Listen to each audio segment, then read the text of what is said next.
Actually, sorry for inconvenience. There is some technical glitch on the part of Professor Vaibhav Bujke.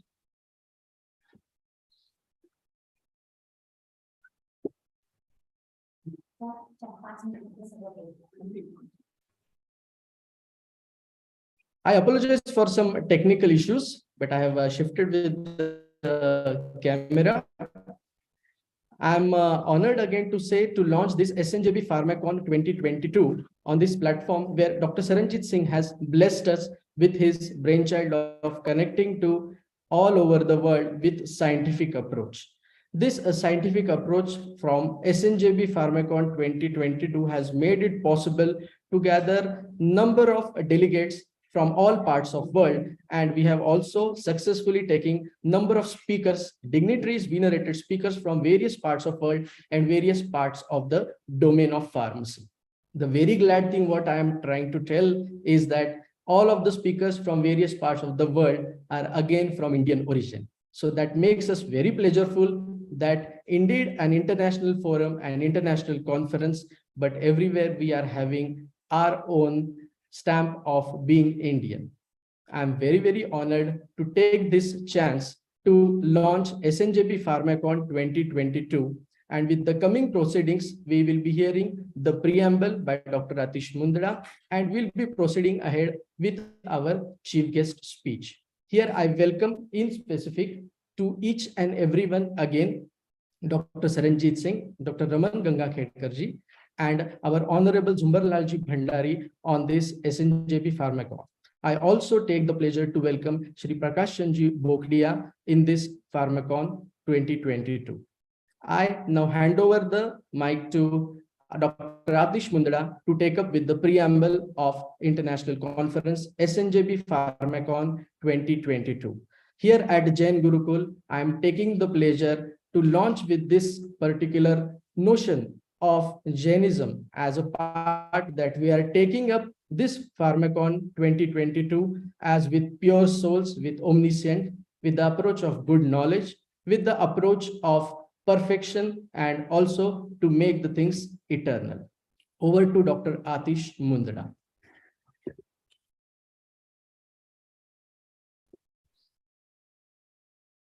Thank you, Professor Vaibhav.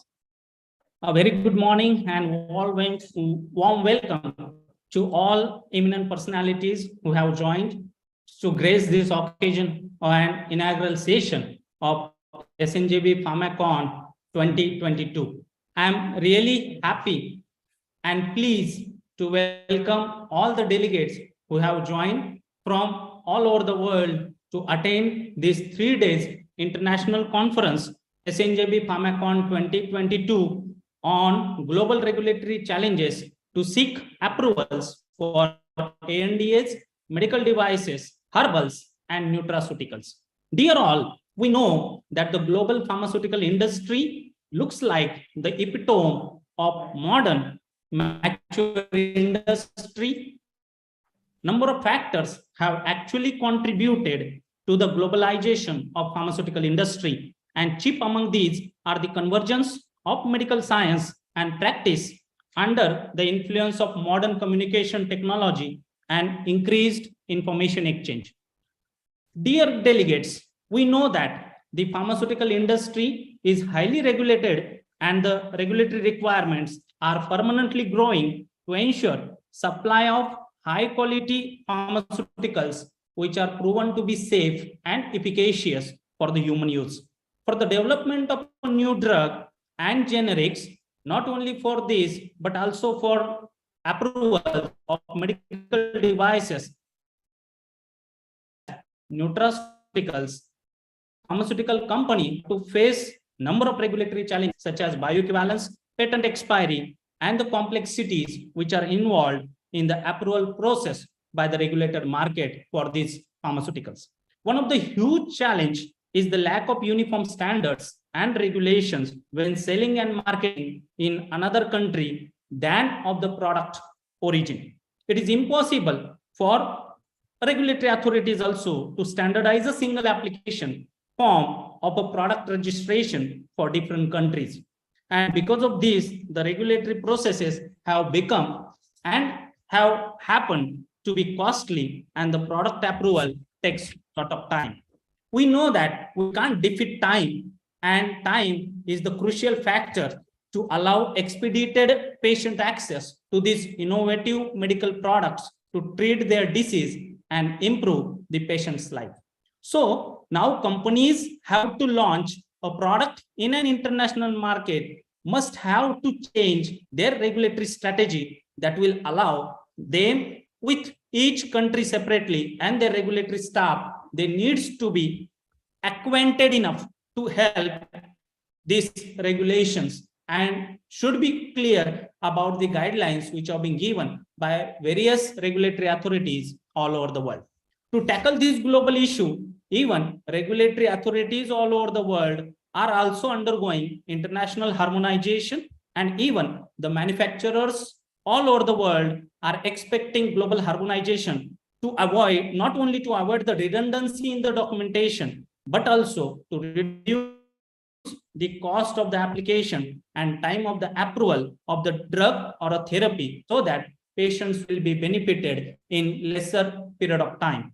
As international market becomes more important, pharmaceutical companies will acquire greater cooperation among national regulators to get life-saving products, which will help them to market it faster and reduce regulatory compliance. Dear delegates, during this 3 days conference, we'll be fortunate enough to hear to the stalwarts from pharma profession who will be throwing light on the global opportunities and challenges which are being faced for seeking approvals of ANDAs, devices, herbals, and nutraceuticals. I hope these 3 days will be the knowledge feed to all delegates, to all faculty members, and to all those who are hearing us on social media. This will be a real knowledge feast, and all our speakers are eminent in their own area, and they will be throwing lights on different regulatory guidelines and hurdles which are being faced for the approvals of ANDAs, medical devices, herbals, and nutraceuticals. As one of the coordinators, along with another coordinator, Dr. Swati Jadhav, I again welcome you all to this 3 days international conference, SNJB PharmaCon. Thank you. Thank you very much for joining us for this inaugural session. Now, I would be happy to welcome Dr. C.D. Upasni, Principal of SNJB's SSDJ College of Pharmacy, to deliver a welcome address. Over to you, sir. Thank you, Dr. Atish. Honorable Dr. Raman Ganga Khedkarji, Padma Shri Awardee, and chief guest of today's inaugural function, our mentor, Dr. Saranjit Singh, who is our energy, our powerhouse behind arrangement of this SNJB PharmaCon. The main support to this SNJB PharmaCon, Shri Zumbarlalji Bhandari, our management, Shri Advocate Shri Prakash Chandji Bokadiya, our management representative, those who are really our support. Dear delegates and guests, I welcome you all on this 6th edition of SNJB PharmaCon 2022. This is an annual event. This is a scientific novel juvenilia baton.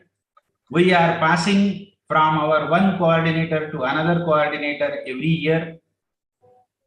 It was began with Dr. Chatpallivar as a first coordinator of SNJB PharmaCon, and then it was passed to Dr. Basarkar, then Dr. Aman, then Dr. Mundada, and we are passing this baton to every faculty member of our college so that they should be trained enough in organizing such events, international or national events, and participate in the knowledge feast. Of course, one thing not to forget to mention is the theme of the conference is always given by Honorable our mentor, Dr. Saranjit Singh sir.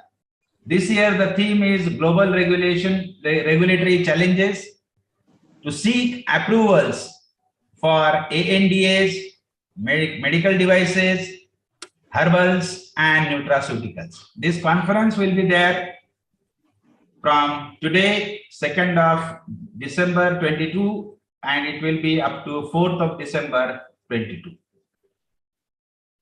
Sir, let me tell you, when from the inception of SNJB PharmaCon, before SNJB PharmaCon, it was just a national conference.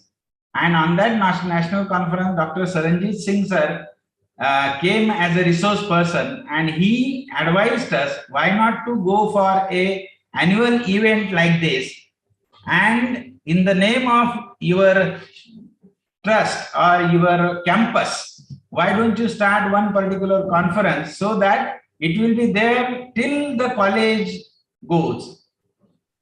Even if I will not be a principal of this institution or we staff members will not be here, but this SNJB PharmaCon will go on continuously, and it will impart the knowledge to our students and delegates from national and international sources. I am very happy to tell you that our college has, every year we are stepping forward to the developmental phase.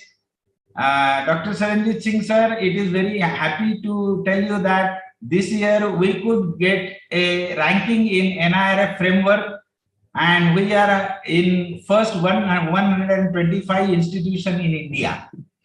And this is all because of your effort and your advice. You tell us how to go with the scientific sessions and scientific workup.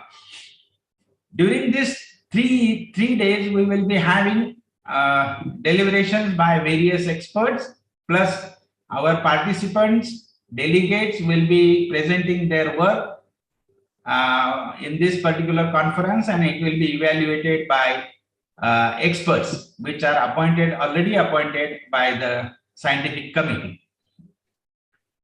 I am really delighted and thankful to every one of you for joining us without taking much time.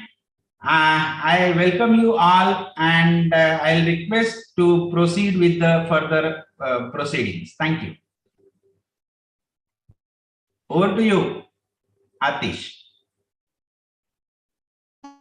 Thank you, Principal Dr. Upasni sir. Namaste, Suprabhat. Good morning, respected dignitaries and dear delegates.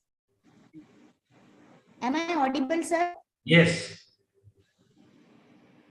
Yes. I, Swati Zadhav, coordinator of PharmaCon 2022, feel honored, proud, and privileged to introduce today's guest.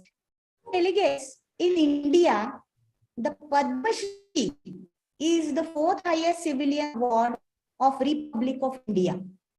This award is conferred in recognition of distinguished contributions in various spheres like arts, science, literature, industry, medicine, acting, social service, and public affairs. We, the SNJB, are deeply humbled and honored to welcome today's chief guest, Padma Shri Dr. Raman Gangakhedkar. Dr. Gangakhedkar is known as the backbone of India's fight against COVID-19 pandemic. Sir is former head, Division of Epidemiology and Communicable Diseases, Indian Council of Medical Research, ICMR, New Delhi, and Director in charge, National AIDS Research Institute, Pune. His designation is Dr. C.G. Pandit National Chair, ICMR. As Head of Division of Epidemiology and Communicable Diseases, Dr. Ganga Khedkar managed research and contributed to public health response in recent outbreaks of Nipah virus, Zika virus, and COVID-19. He is a member of National Task Force on COVID-19 and also a member of Clinical Research Group for National Task Force of COVID-19. So we have seen you many times on TV and social media during the COVID-19 pandemic. So he is a member of World Health Organization's Scientific Advisory Group for the Origins of Novel Pathogens. He is a member of India Lancet Commission on COVID-19. He is a member of India Scientific Advisory Board of ICMR India. He is a member of various renowned institutes governing bodies like Institute of Medical Sciences, Banaras Hindu University, Varanasi, National Institute of Tuberculosis and Respiratory Diseases, New Delhi, and National Health Systems Resource Center, New Delhi. Dr. Ganga Khedkar is a member and a key person of various important committees constituted by Ministry of Health and Family Welfare, India. Sir is a member of Research Advisory Committee and Board of Asian Institute of Gastroenterology, Hyderabad, the Leprosy Mission Trust, India, New Delhi, the Research and Recognition Committee, Faculty of Health Sciences, Symbiosis International Deemed University, Pune, Indrayani Hospital and Cancer Institute. Am I audible, sir? Yes, you are audible. Okay, sir. Thank you. YRG Care, Chennai, and Dr. D.Y. Patil Vidyapith Deemed University, Pune. Dr. Raman Ganga Khedkar is known to have a huge work in the field of HIV disease for over 30 decades. He has been a member of many prestigious international committees on different facets of HIV disease, including those like NIH, National Institute of Health, USA, WHO, UNICEF, UNFPA, and UNAIDS. He has published over 220 papers in various international and national conferences and journals. He was also awarded the Doctor of Medical Science Honours Causa by Datta Meghe Institute of Medical Sciences, deemed to be University in 2021. Along with a list of so many awards and puraskars to his credit, Dr. Ganga Khedkar received a prestigious Padma Shri Puraskar in 2020. Sir, I am very excited to have you here today, as I am one of the lucky fellow who received your guidance during my PhD work.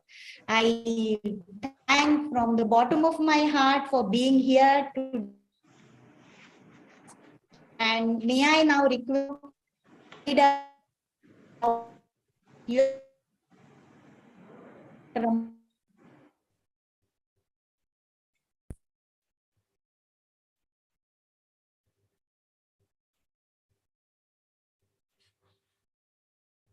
Okay.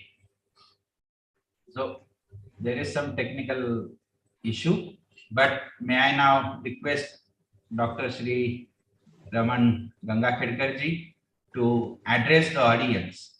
We are eager to listen to you. Am I audible? Yes, sir. Yes, sir. You are very much audible. In the first place, let me thank the entire management, including Dr. Upasni, the Board of Management of SNJB for inviting me for this prestigious conference that you are holding. I must first admit that I'm not a pharmacologist. that I must first say. The only times when I used to get closer to DCGI and other authorities was only through the official purposes that required me to interact. I was a member of Subject Experts Committee of antimicrobial agents earlier. I have my own perspective because my background tends to come from HIV medicine, though I may not be able to speak more on some of the specific issues that you have put in as themes. But there are certain things that we have to think about as of now. Now, one of the most important things which we must realize that HIV changed the entire horizon of regulatory approvals, the way clinical trials are conducted, the way an importance was given to evidence generation and trying to understand how that would impact everybody's life. Then that was something which was phenomenal at this point in time. If you actually recall from 81, what kind of changes, accelerated trial designs, accelerated approvals, use of interim analysis and ethical principles to stop trial if there was a benefit that was already seen in interim analysis. You talk of different clinical trial designs, no? All different kinds actually came up with a time. I also agree that that particular effort actually led to a lot of harmonization challenges that occurred outside US and the European or developed bloc per se. But there has been a lot of hand-holding that has occurred. In fact, if you ask me, our DCGI or CDSCO is considered as one of the best among the third world countries at any point in time. It was only during COVID that the challenges started appearing after the HIV pandemic that was there. Now, look at the change that you have seen during COVID pandemic. In COVID pandemic, the urgency that led to the regulatory challenges that you came across. You found there were parallel trial designs. There were studies that were being done simultaneously between animals, and the phase 1 was also being conducted among humans as such. This was unseen so far. No, but the challenge was we had to develop interventions to ensure that people survive or people are protected from getting infection or treatment has to be provided to them. But this kind of approach puts in a lot of stress on regulatory approvals per se. How do we, there are multiple risks that tend to arise. One is human safety. We really do not know what we are handling because we are more used to preclinical data and then moving into human trials. But this was not possible this time. That's something which is phenomenal. Second thing, you try to look at the other regulatory challenge that you found, which was specially witnessed in India. Though, as I said, is it that in US they did the job perfectly? To my mind, no. They also had huge regulatory challenges in approvals that they provided. Look at the vaccine trial approvals. They were given on interim analysis basis. And what was that interim analysis? Interim analysis was done 7 days to 28 days after administration of second dose. Not an easy task to approve, because we almost try to bypass looking at those side effects that are associated with time. As the time passes by, there could be adverse events that may accrue, but there was no choice. This happened in all developed countries. What was worse was if you actually look at the data that was generated from Covishield, which was the name was different in UK, but when MRC trials were done, one of the things that was also seen was in one of the arms there was a lower dose that was administered. It was not a standard dose of vaccine that was being administered, but still you had to take it into a stride and approve that vaccine. That's not easy to happen. You just imagine sit there as a regulator, such a big fault that some people are only receiving half the dose of the vaccine is a huge kind of a paradox, but there was no choice. Now you look at what happened in India. In India, it became still more challenging, mainly because we had only data that was available from phase 2 trials. And we didn't have data from phase 3 trials because our vaccine development lagged by about 3 to 4 months time.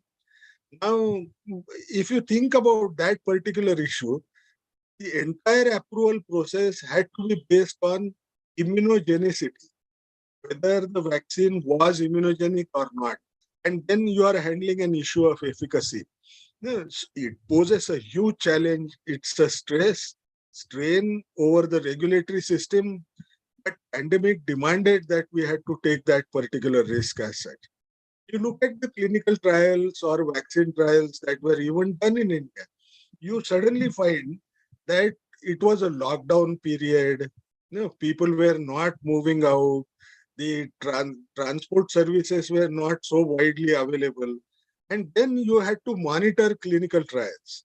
Now, how do you monitor clinical trials when the audits can become as difficult?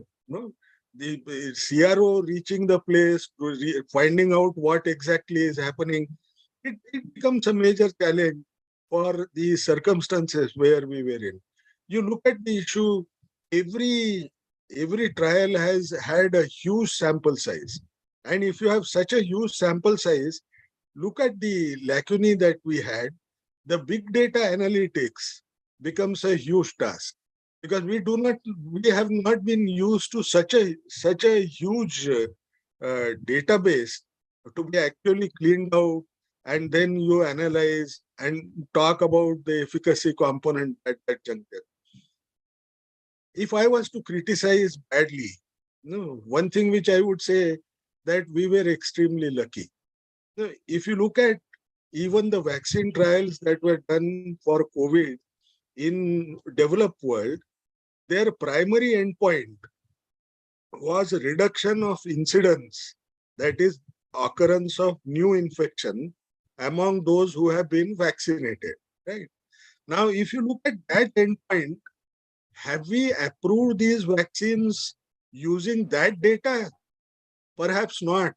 No, if you look at the interim data analysis that was done within 1 month of second dose of the vaccine, if we would have continued the vaccine trial and actually look forward to a data which reflected a true decline in incidence of COVID after vaccination, we know in COVID, every 4 months, you had a different variant, which was an escape mutant, and that mutant used to spread and predominate across. So if this vaccine trial would have had continued even for 6 months or even for 1 year, what was the impact that we would have seen? There was no decline in the incidence of new infection. But fortunately for us, this was not something which was ever done in the past. But the biggest fortune that we had was we looked at the secondary endpoint, where there was decline in risk of hospitalization, decline in deaths, and we gave primacy to that and we approved those vaccines. But that was something which protected us. But what does it essentially tell? We may have to think in terms of how we should develop endpoints in order to take up a product for any new intervention that tends to come. We need to have a different approach that we should come up with. There was some discussion that I heard on international regulations and difficulties or the challenges that we face in terms of getting things approved. I faced the worst. But in 2018, I went to Delhi as head of ECD. Now, when I went there, I was told, because one of our companies had developed an extremely nice product for TB's diagnosis. And that was a monopoly. They were to fight against monopoly. There was only one product from a multinational that was available. I was told by the ministry to try and convince the largest body, GFATM, that is Global Fund for AIDS, TB, and Malaria, to accept this product with whatever research we had done. Now, when I went across, I found there were too many challenges that I would have been required to overcome. It would still take about a year or so. So what do I do? So one thing which I did was I came back. I came back and then I realized the only way to beat these systems, is to try and ensure that our own Indian products can be best marketed in our own regions if we develop a research platform per se. And in that platform, you have all regulators who are also trained. The capacity building tends to occur. There is a harmonization between partners as such. And then I established a 10-country research platform, which started from Timor-Leste to India. And it was only that Pakistan and China were excluded. Rest of the countries were there. That gave me access to 40% of the, almost 35 to 40% of the population of the world. And I thought, if I place these products into such platforms, it might capture the market far faster than the tightest regulatory system that are actually existent outside in the developed world. The reason is we have to match their standards. There is no doubt on that. But while we have to match, there would be a lot of time that we would spend. We may have to ensure that the capacity building occurs rapidly among drug regulators. And what is worse, we all know that the human resource that is available with CDSCO is very small. it's very difficult to envisage how they would be able to address every issue. So we established that platform.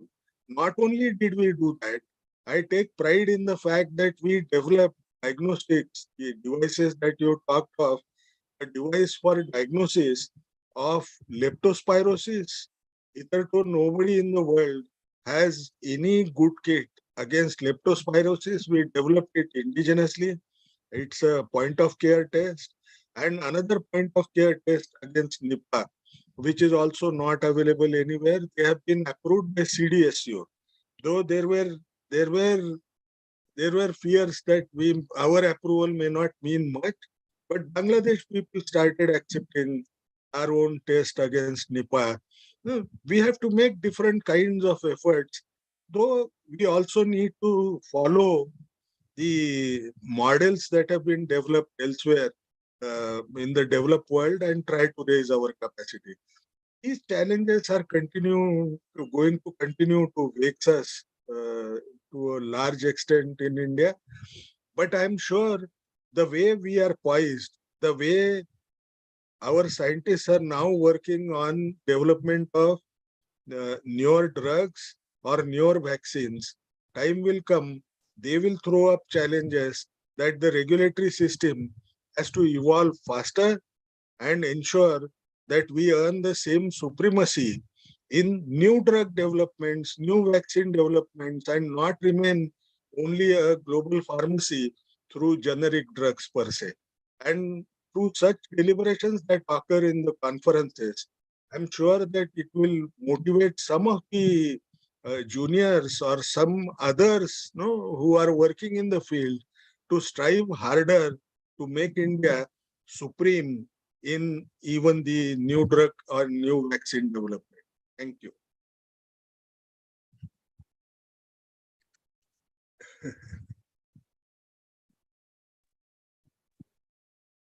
Hearing to you, sir, I have to just do this, that you are the real warrior for all this COVID junction.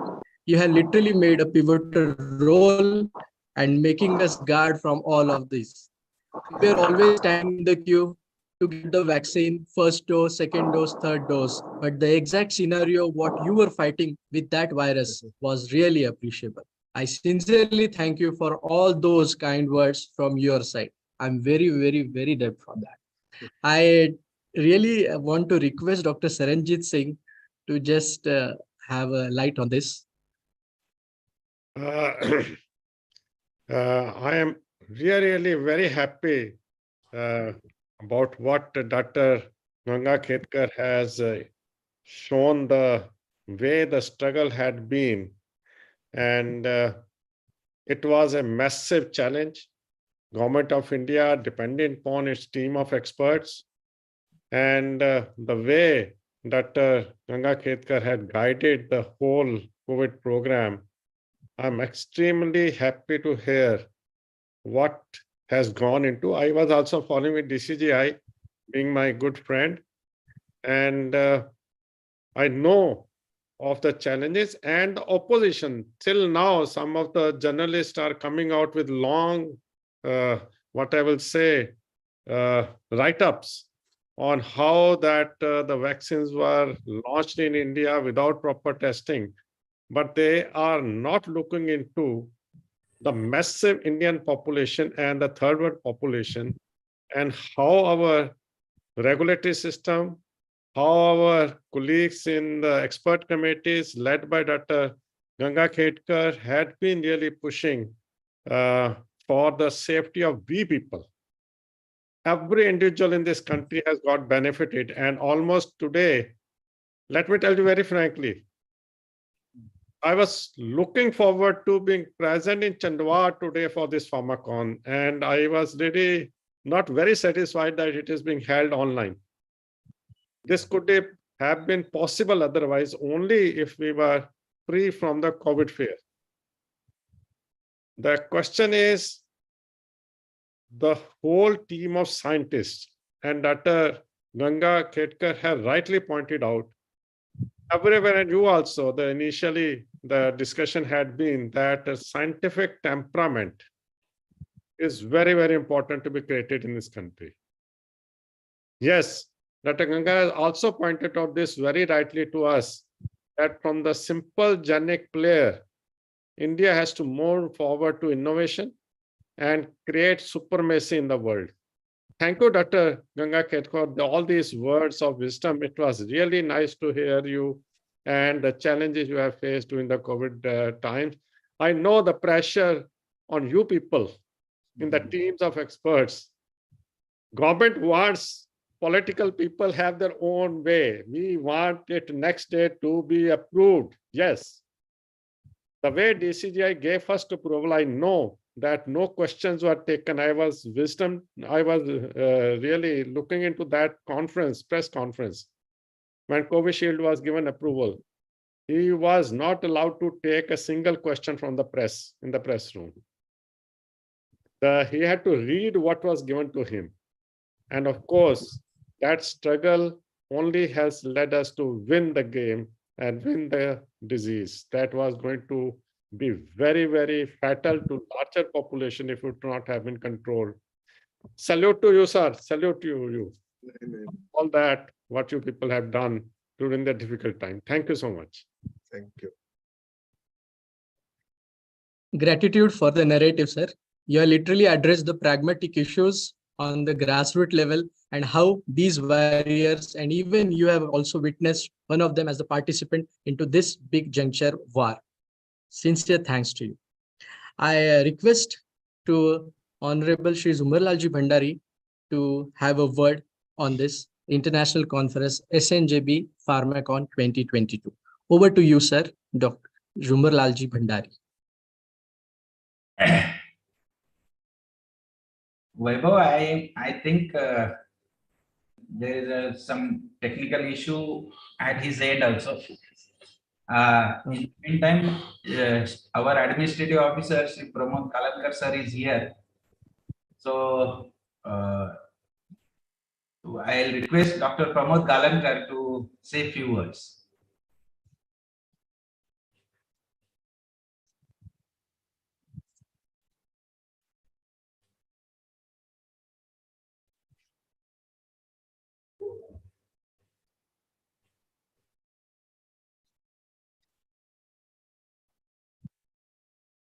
Kalankar sir, am I audible?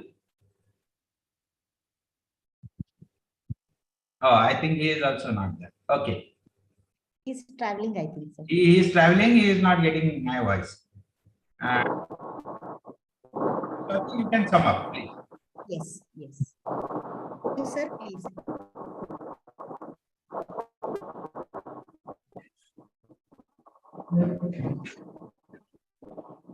Now I proceed for vote of thanks. Unfortunately, we are unable to get link with our Honorable Zumbarlalji Bhandari, who is the coordinator, and very important that he is also a pharmacist, so that he can really know the pulse of pharmacy profession. Shriyut Gayankar sir is in the transit, so unfortunately he is also not on the live session for the audibility. I now extend the vote of thanks to just make sure that we have successfully organized and we have successfully launched this SNJB PharmaCon 2022, and we have done with the inaugural function. I sincerely thank Dr. Raman Ganga Khedkar, who has literally spared his time, thrown light on the literal happenings during the time of pandemic, and which has made us the more clarity in the picture of what exactly a warrior or a COVID warrior means. Dr. Saranjit Singh, being as the mentor of our conference, time and again we will be needing you and we'll be very eager to listen you. I suggest all of the delegates that this word listen is very, very important. As we shuffle the letters of this word listen as LIS to SIL, it will make the word as silent. So everyone will be necessarily to be silent to hear these large sessions from very, very big personalities. The venerated talks and the venerated words from such nice people, where we are very obliged to have you on this ground. I sincerely thank our trust office from these permissions and our Honorable Zumbarlalji Bhandari sir, coordinator for SSDJ College of Pharmacy, Shriyut Prakashanji Bokdia sir, SDFL College of Pharmacy, and all the team who has participated. None other than all these delegates in thousands of amount from all the parts of the world have been here for the thing. I sincerely thank each one of you and now hand over the charge to Dr. G.D. Basarkar to stand up for newer program in the proceedings. Thank you so much. Thanks a lot. Thank you, Ganga Khedkar, sir. Thank you very much.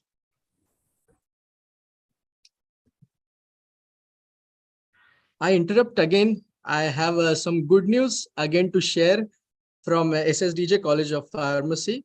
A number of our colleagues are always stepping ahead for a number of achievements. Some of them have done with their PhD scholarship research works. Two of our professors have done it and they have moved ahead as doctorates. Dr. Manoj Mahajan and Dr. Charulata Nemade. We congratulate on behalf of our principal sir and from the management as well. One more good news from our side that some good colleagues, a team of colleagues from SSDJ College of Pharmacy have launched their book.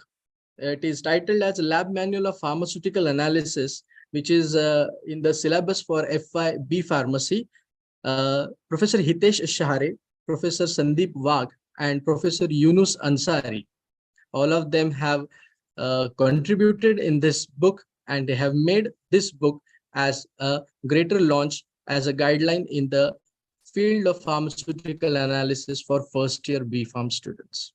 I'm very happy to know about this. This is the backdrop where you can see the front page and the back page of this book.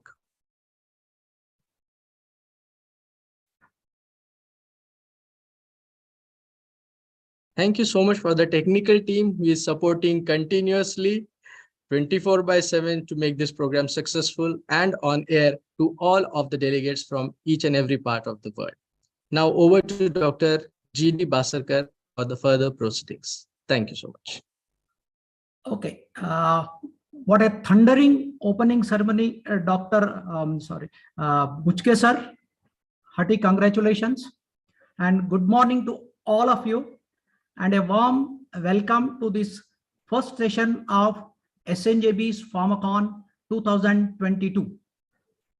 Friends, conferences, seminars, and workshops or the events to enhance our technical knowledge as well as in skills. It is a great opportunity to all of us, and especially for the budding pharmacist, to participate and interact with pharmaceutical stalwarts. It would be even interesting if these conferences have renowned academicians, scientists, or entrepreneurs, and exactly what we are going to feel in the next 3 days. On this occasion, it gives me a great pleasure and a proud moment to introduce the chairperson of this first scientific session, Dr. B. Venkateshwarlu, a renowned regulatory authority person in Telangana as well as in Andhra Pradesh states. Dr. Venkateshwarlu recently retired as a drug controller and state licensing authority, drug control administration, Telangana state. Dr. Venkateshwarlu acquired his B.Pharm and M.Pharm from Kakatiya University, Warangal, Telangana, with gold medal at B.Pharm and secured 7th rank at All India level of GATE. He holds PhD degree in pharmacology from the Osmania University, Telangana. Dr. Venkateshwarlu started drugs inspector as a career and subsequently rose to the different levels like assistant director, deputy director, and joint director, and recently he has retired as a drug controller and state licensing authority. More than 30 years of regulatory experience in enforcing the provisions of legislations, Drugs and Cosmetics Acts and the rules, Drugs Price Control Order, Drugs and Magic Remedies, 1954.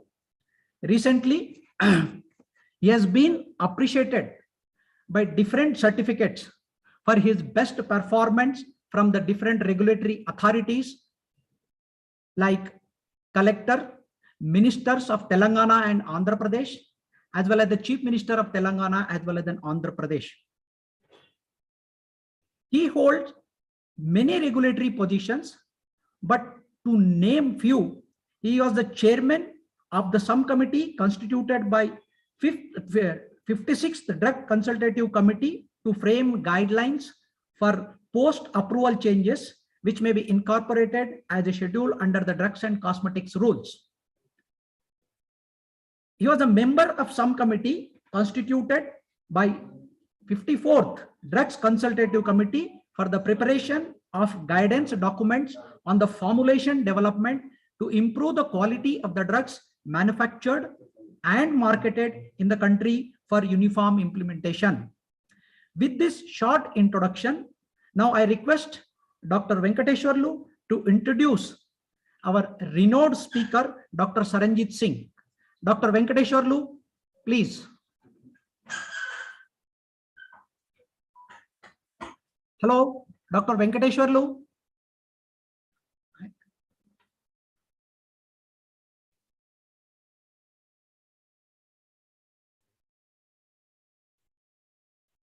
Hello.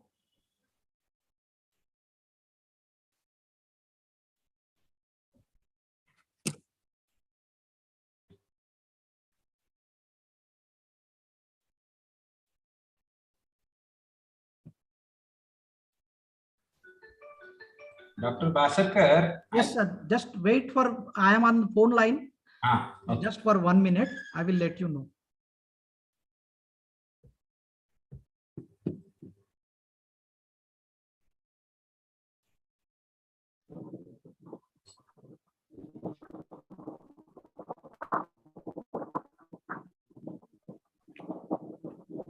Sorry to interrupt.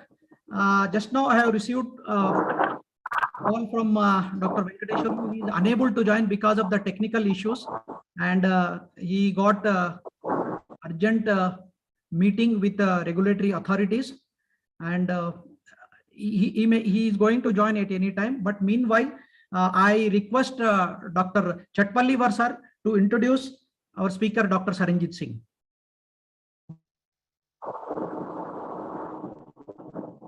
Good morning, everybody. Dr. I Chatpalli. believe I am audible. Yes, sir. Yes, sir. I feel blessed and humbled to introduce Dr. Saranjit Singh, sir. I am indebted to the organizing committee of SNJB PharmaCon 2022 to having been entrusted with the honor to introduce Guruji. The Guruji, Dr. Saranjit Singh, sir, as we all know, has formerly been a dean at National Institute of Pharmaceutical Education and Research, Chandigarh at Punjab, India. He has also been a professor and head of Department of Pharmaceutical Analysis there. Originally a postgraduate in pharmaceutics, a gold medalist, has also been awarded with Professor M.L. Khurana Memorial Lecture Award from Indian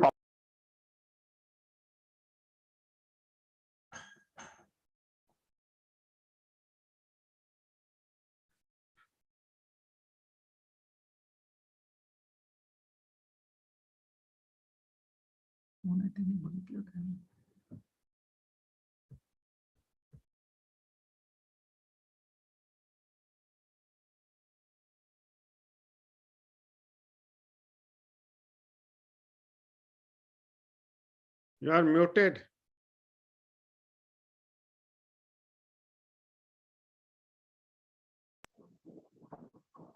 Sorry, I'm sorry for that.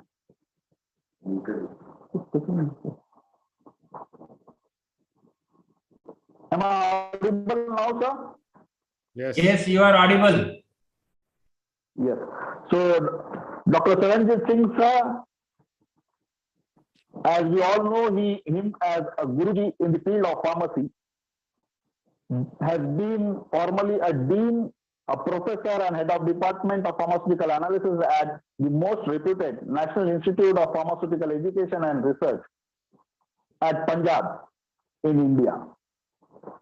As a postgraduate in pharmaceutics, he is a gold medalist, has received Professor M.L. Khurana Memorial Lecture Award from Indian Pharmaceutical Association, and also has won Eminent Analyst Award from Indian Drug Manufacturing Association. He has got 36 years of teaching and research experience. He is well recognized internationally as an expert in the area of drug stability testing, degradation chemistry, impurity, and metabolic profiling. He has published more than 200 research articles in journals of repute, few general articles in few chapters, and his research team has executed more than 100 industry-sponsored projects for solving the problems that arise in finished formulations. He is a member of expert advisory panel on the international pharmacopoeia and pharmaceutical preparations, and also has been a temporary advisor to the World Health Organization as the expert committee of specifications for pharmaceutical preparations.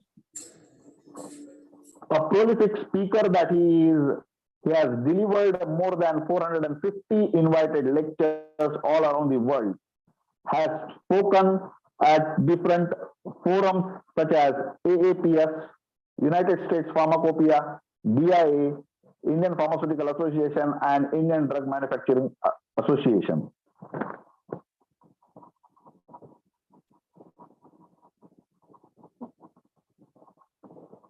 Today, in this conference, we all have gathered and are eager to hear from him a topic of his interest, current global regulatory challenge of control of cohorts of concern in pharmaceuticals. My humble request to Dr. Saranjit Singh, sir, to enlighten us. Thank you.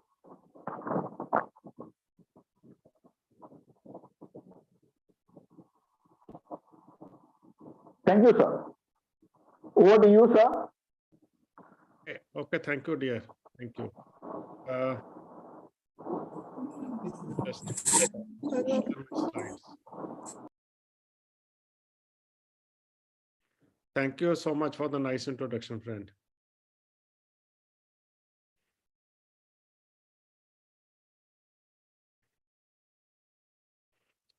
Have you given me rights for uploading? Dr. Sainath?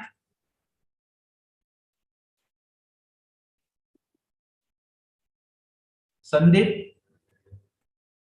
Yes, sir. Kindly make the sir host, na?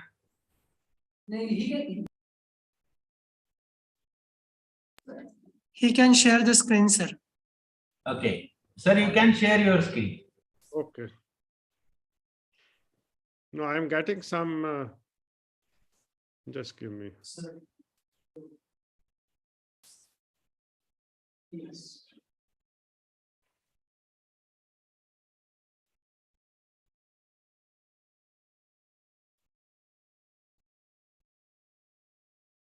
Okay, is it visible now?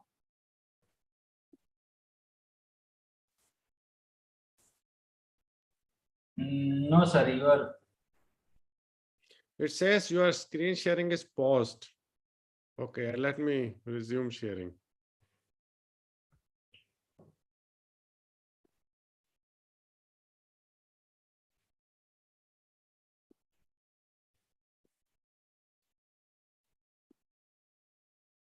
Can somebody handle it, because it is still paused screen sharing?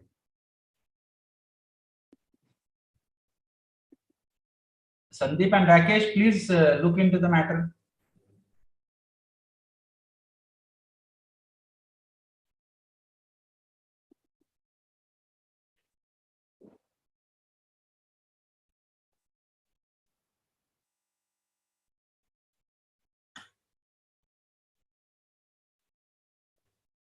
Anybody who can help me?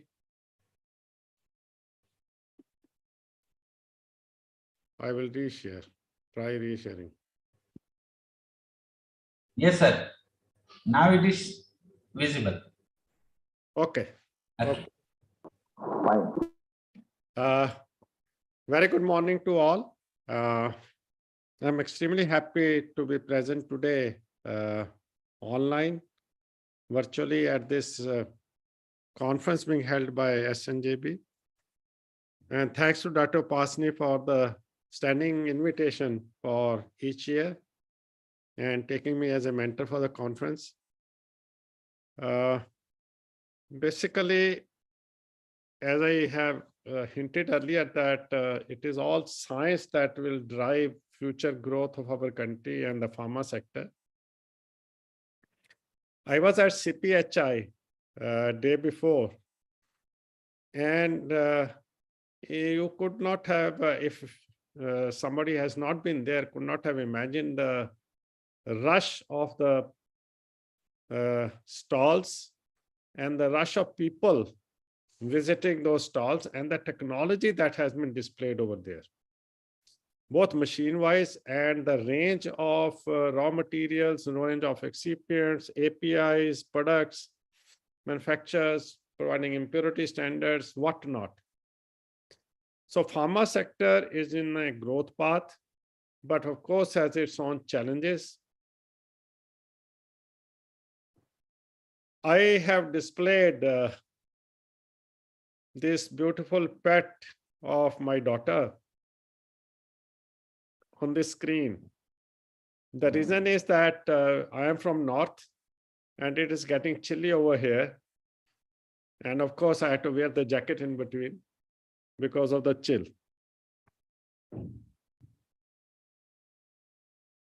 Now, the title that I have chosen for myself for discussion today is the current global regulatory challenge, because this was the title for the main conference today, global regulatory challenges. So I thought I should talk of the current global regulatory challenge of the control of cohorts of concern in pharmaceuticals. Maybe you are not immediately able to capture what do you mean by what I mean by cohorts of concern, but I would like to explain that first. Now, what is the modern day directive on quality of pharmaceuticals?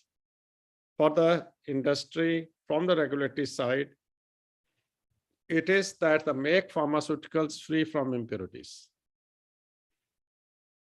Now, how do I define impurity? Will come little later, but the reason that focus has come on impurities is the buyer and the regulatory of advanced world where India has major exports.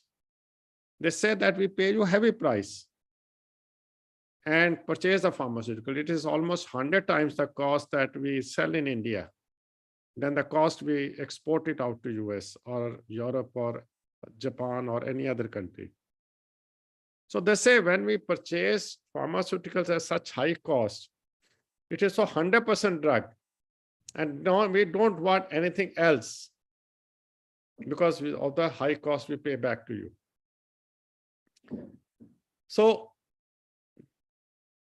they want drug free from impurities. It's a very big challenge for the whole world. So just defining what is an impurity, it's basically any constituent which impairs the purity of something. So purity of gold, we say 24 karat. It is 100% pure gold. Now we are talking 100% pure pharmaceuticals.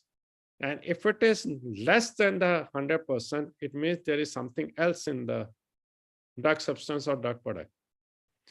So here I've shown the chromatogram. If loratadine from our lab, so if loratadine has a major peak and a very small peaks are seen in the chromatogram, and we consider them as the impurities. Impurities in drug substance are basically any constitution other than drug and water. Water is not considered impurity because there is always a allowed limit of LOD in drug substance or drug product. And the focus is on synthetic impurities, which may be starting materials, which may be reagents, intermediates, solvents, which are used during the synthesis. And they're all controlled through the International Conference on Harmonization or International Conference for Harmonization Guideline Q3A. And there are multiple regional country guidelines and also controlled through the pharmacopoeias. Impurity in drug product primarily is any constituent other than the drug excipients and water. And mainly, the focus is on degradation products which are formed on storage of the drug product.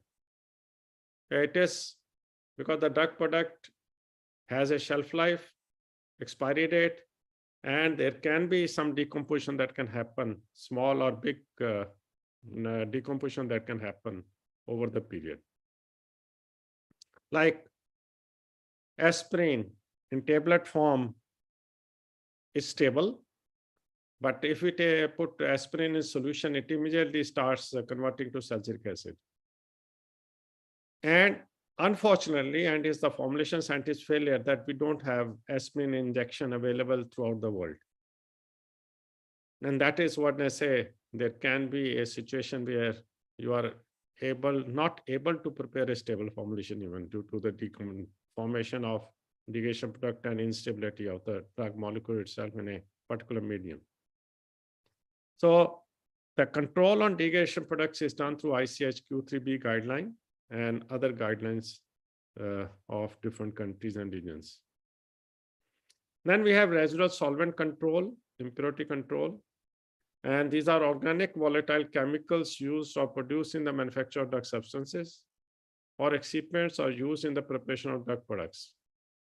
So like we have non-aqueous granulation, and we use solvents for granulation like chloroform and anything.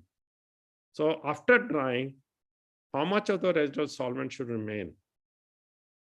I tell you a very interesting story over here that we wanted to, USP has asked us to prepare some reference standard material for some of the impurities. We supplied eventually 6 of them at 5 lakhs rupees per 10 grams. That was the minimum quantity because they supply those standards throughout the world. And they wanted a COA, certificate of analysis in advance. And when I sent the COA to them in advance, before dispatch of the material, they looked into the resident solvents. I checked with them. They indicated that residual solvent is not passing the USP limits. I asked them, what is the reason that you are looking for the residual solvent contamination in the reference standards? And why are you looking into the USP? Because they are not meant for human consumption. So why are you so stringent about the residual solvent limits in the impurity standard? Simple answer was that because these reference standards are to be handled by humans, and these are volatile chemicals. So there is such stringency, even an impurity standard should not have a residual solvent impurity beyond certain limit. So the whole of thing is controlled through ICH Q3C. Then recently there had been I will say a little time back, focus on elemental impurities. And they are the catalyst and environmental contaminants that may be present in drug substance excipients or drug products.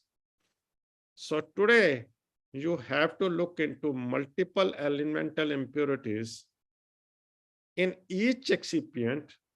First the drug, then each excipient, sum up the levels that you see through ICP-MS or ICP-OES, and then look into the total. What is the limit of elemental impurity present? Earlier, we were only doing limit test, but today they want each individual elemental impurity to be quantitated through ICP-MS tools. And ICH Q3D guideline has come up lately, and this created a situation that there was a requirement of manpower, trained manpower for industry to do elemental impurity analysis through these modern mass tools, hyphenated tools. Then we have the whole chapter on genotoxic or mutagenic impurities. Now, these are considered to be they have a potential for direct DNA damage, in which case the in vitro mutagenic or in vivo animal genotoxicity tests have been carried out. Any impurity which shows direct DNA damage is called genotoxic or mutagenic impurity. And the control requirements are again laid down by ICH through its guideline M7. Now, the other category is carcinogens, direct carcinogens.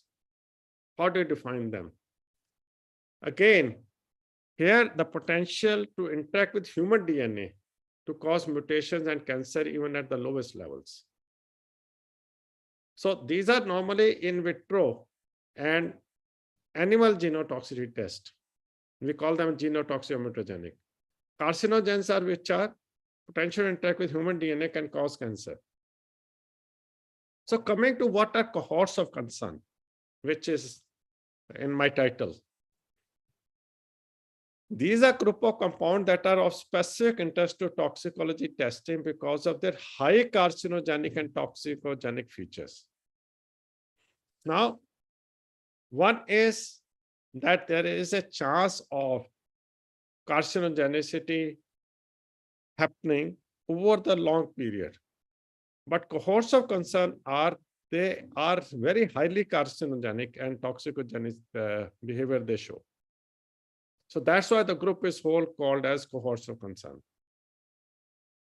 Now, nitrosamines, a new category terminology has come. Nitrosamine drug substance-related impurities by US FDA, and EMA, European Medicine Agency, calls it as active substance-derived nitrosamines.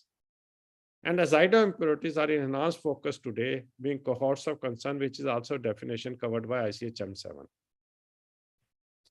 And these are classified as probable human carcinogen based on animal studies. Because of the high toxicity they show, in animal studies, there is a possibility that there will be a chance of showing human carcinogenesis. So if we look into the history of nitrosamines, from 1863 to 1989, in this one of the, as you can see the structure over here of nitrosamine. Now, 1863, nitroso compounds were discovered. First described in chemistry literature by Adolf von Baeyer. Then found in 1956 that nitrosamines are toxic in rats. 75 human exposure from food was discovered, that their exposure to nitrosamine can occur from food storage or preparation. 78 nitrosamines are found in beer. And exposure from consumer goods, 1989. So this way, the progression was continuing and nitrosamines were being found almost everywhere in our food chain as well as our consumer goods. In between, you can see over here, Journal of Institution Brewery, the chemistry of nitrosamine formation, relevance to malting and brewing. So correlate over here that cohorts of concern in pharmaceuticals and a glass of beer, full glass of beer, there is a possibility of having nitrosamines, and people have been finding out, more importantly towards 1980s, that what is the chemistry of its formation into the beer when it is fermented. Then if we go into 1978, IARC, which is an international agency for research on cancer, they developed monographs on the valuation of the carcinogenic risks of chemicals to humans and some N-nitroso compounds. So they have a long list of nitroso derivatives, chemical class, and they have given the whatever was the status of research till that time, 1975, they developed the monographs. 1990 to 2017, I see a lot of research on mechanisms of nitrosamine-mediated neurodegeneration, potential relevance to sporadic Alzheimer's disease. Are nitrosamine what they else can do to the body? So whether it is only carcinogenic risk or there is some other bad side effects they show. Now, another interesting article came in 2014, a review on mechanism of nitrosamine formation, metabolism, and toxicity in vivo. This is from India, Department of Bioscience and Biotechnology, Banasthali University, Rajasthan, India. Now, it's very interesting that in the body, they are CYP P450 subfamilies are involved in nitrosamine metabolism. So how nitrosamines cause toxicity in the body is through metabolism, through the metabolites they have found, and they are active metabolites. So that way, the interest in nitrosamine have been continuing. Suddenly in July 2018, there was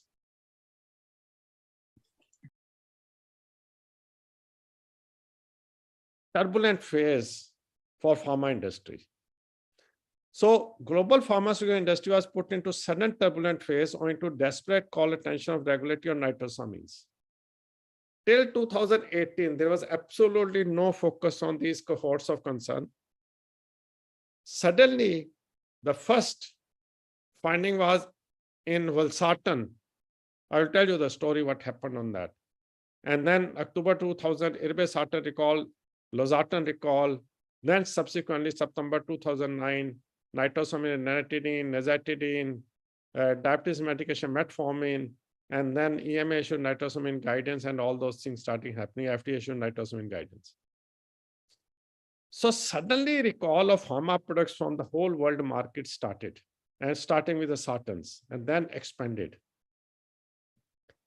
And when the first report in 2018 was on valsartan came into picture, there was a hurricane of updates and press announcements by regulatory agencies. I'm just showing you some of what has happened in with US FDA.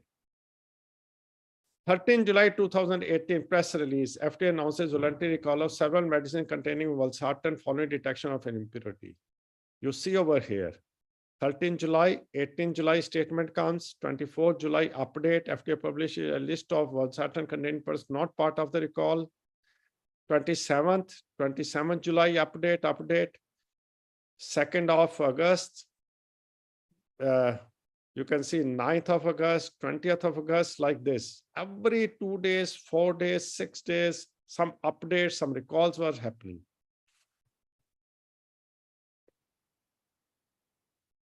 Then you see over here, 13 September, 24th September, 28th September, 5th of October, 11th of, these are all 2018. What way? More of the type of nitrosamines, starting from NDMA, it goes to NDEA. Now everybody's looking for NDA and the product recalls are happening. Going up to 2018, June to 25th of, no, it was 12th December to 25th of February. You can see further updates, and now it is a expansion, and FDA alerts patient healthcare professional Aurobindo's recallable valsartan medication due to NDEA. So more of the nitrosamines. So just a glimpse of what was happening. So again, there is a lot of updates and press releases being issued every other day by US FDA. Now, what was the valsartan issue basically? So it is statement goes like this: the start of a valsartan impurity issue in late June 2018, the FDA learned that trace amounts of an unexpected impurity was present in active pharmaceuticals manufactured by Zhejiang Huai Pharmaceuticals in China, which was passed into generic valsartan containing medication of specific manufacturers who are sourcing the API from this company. So the impurity N-nitroso dimethylamine was a known environmental contaminant and probably human carcinogen as outlined by IARC in its monographs. This realization went over that NDMA was likely present in batches of valsartan manufactured by this company since 2012 when a change of process was made. The contamination taking place during the change was unexpected and therefore not controllable. So the company was manufacturing, it changed some process, and in that process, the change, this impurity was coming out. People were buying the API from them, whatever levels were it. Suddenly, some lab reported that there is nitrosamine present, and the whole thing started. Investigations followed, and then they come to know that there is another Chinese company, Qualandre. NDMA was probably produced during key tetrazole formation step in the synthesis. So what happens over here is when valsartan, this tetrazole group is synthesized and put over here, attached to over here, they use dimethylformamide as a solvent, which decomposes to dimethylamine. And sodium nitrile goes to nitrous acid, and this nitrous acid combined with dimethylamine to give you N-nitroso dimethylamine.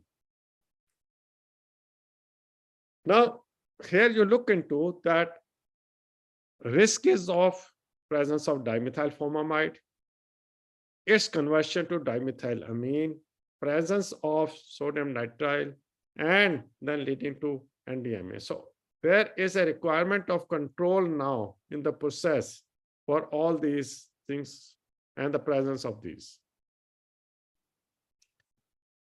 So they found that the second impurity and nitroso diethylamine, which has subsequently been found in some irbesartan and losartan products.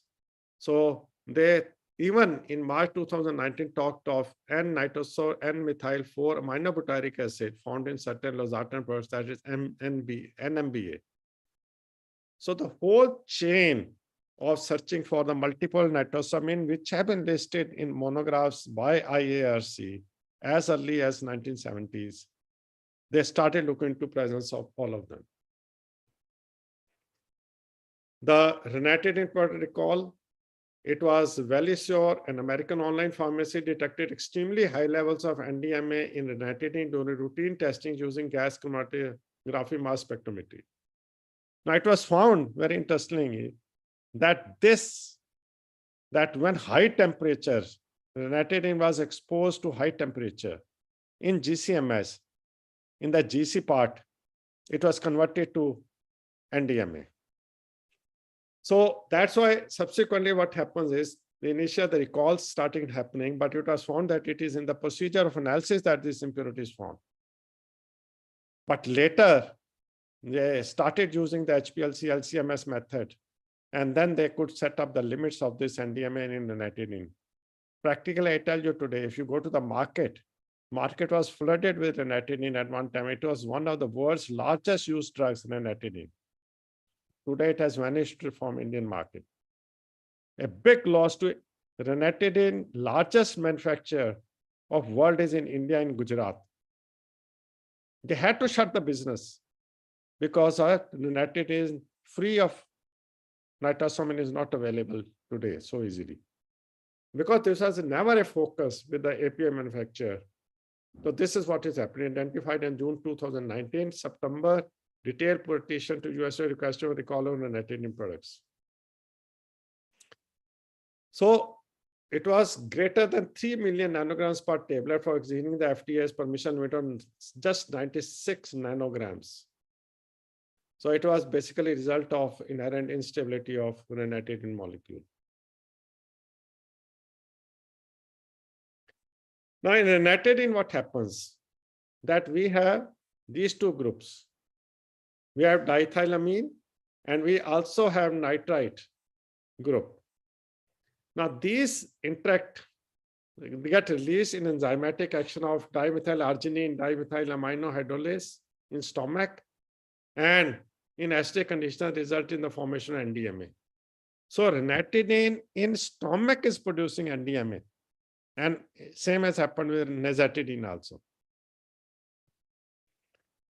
Now there had been chronology of events even with the ranitidine. 13 of you can say September 2019 going to November. So there had been alert, statement, press release, statement, update that was happening. So fast things were happening with US FDA and similar kind EMA.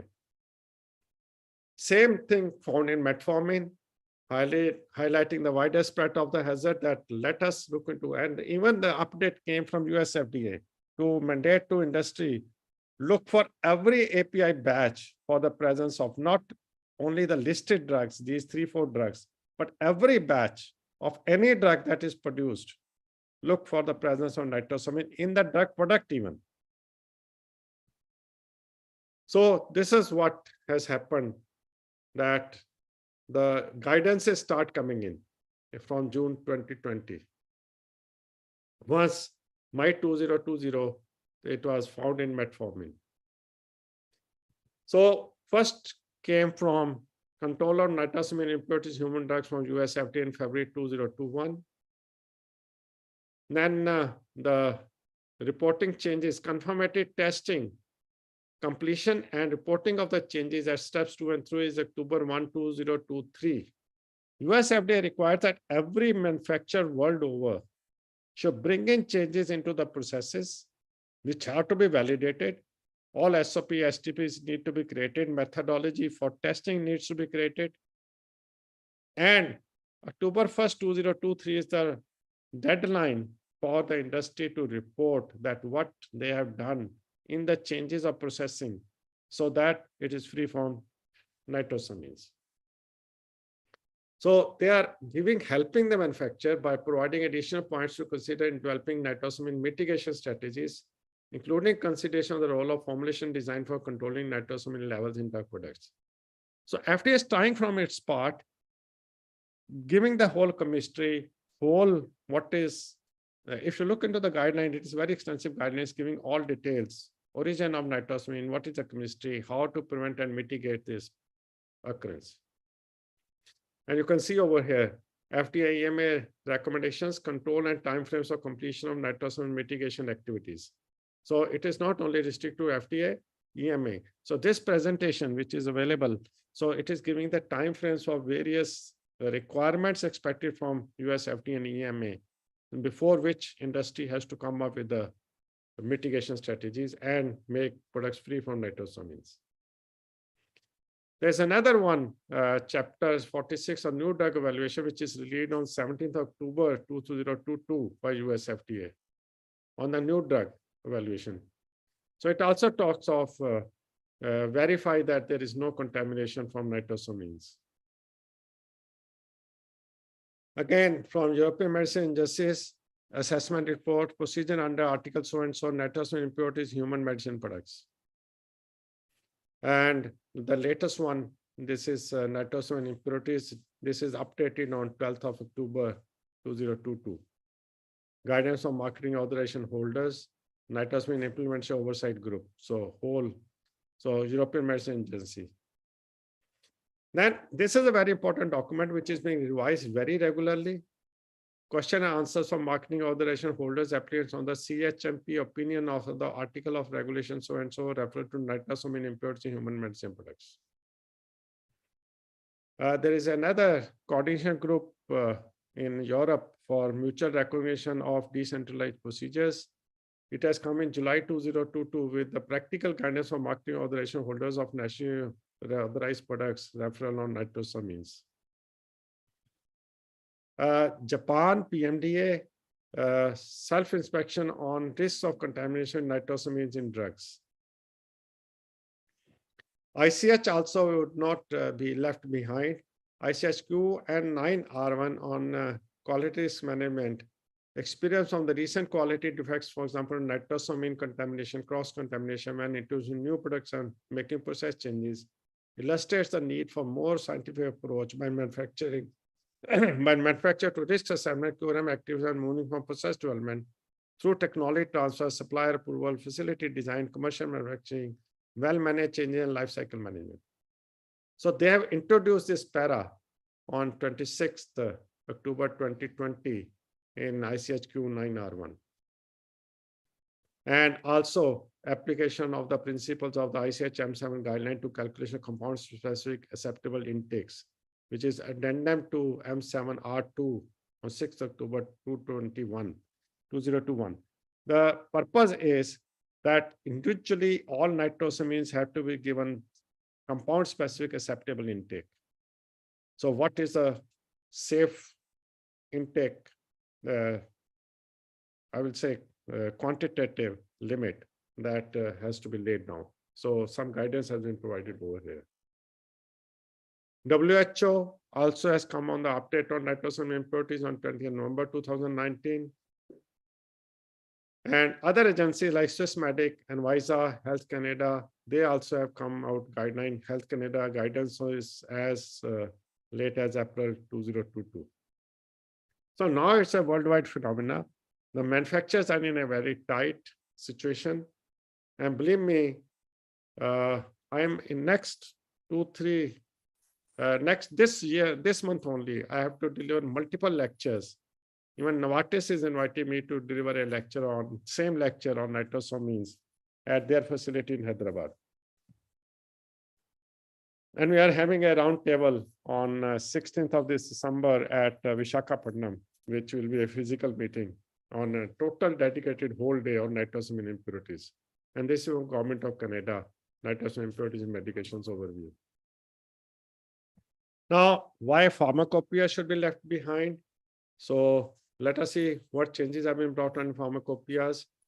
In USP 2022, they have brought chapter 1469, general chapter nitrosamine impurities with all the details. We have USP nitrosamine impurity standard is now official. This general chapter is now official in the USP NF. Then European Pharmacopoeia has a chapter on N-nitrosamines in active substances. And European Commission adopts a new general chapter for the analysis of N-nitrosamine impurities. This is a general chapter as such, but this is on analysis of N-nitrosamine impurities. They are talking of GCMS, LCMS, MS, GCMS, MS, all those techniques. And then British Pharmaco Commission yet not had a meeting, but they decided that consultation regarding inclusion of production statements in relevant BP monographs has been postponed. So what they want is in API monographs, they want to put a protection section. In the protection section, they will say that how to test the impurities through all LCMS, GCMS procedures. Japanese pharmacopoeia, there is no mention yet of it in the 18, JP 18, which was official from June 7, 2021. But there had been I could see this PMDA JP files. They had on month 2021 by one of the companies, current approach for control of nitrosamine impurities in Japan. So a lot of discussion is happening in Japan, how to bring it and what kind of journal chapter it should be brought out. IP 2022, I was present at the launch meeting. I was moderating one of the sessions there.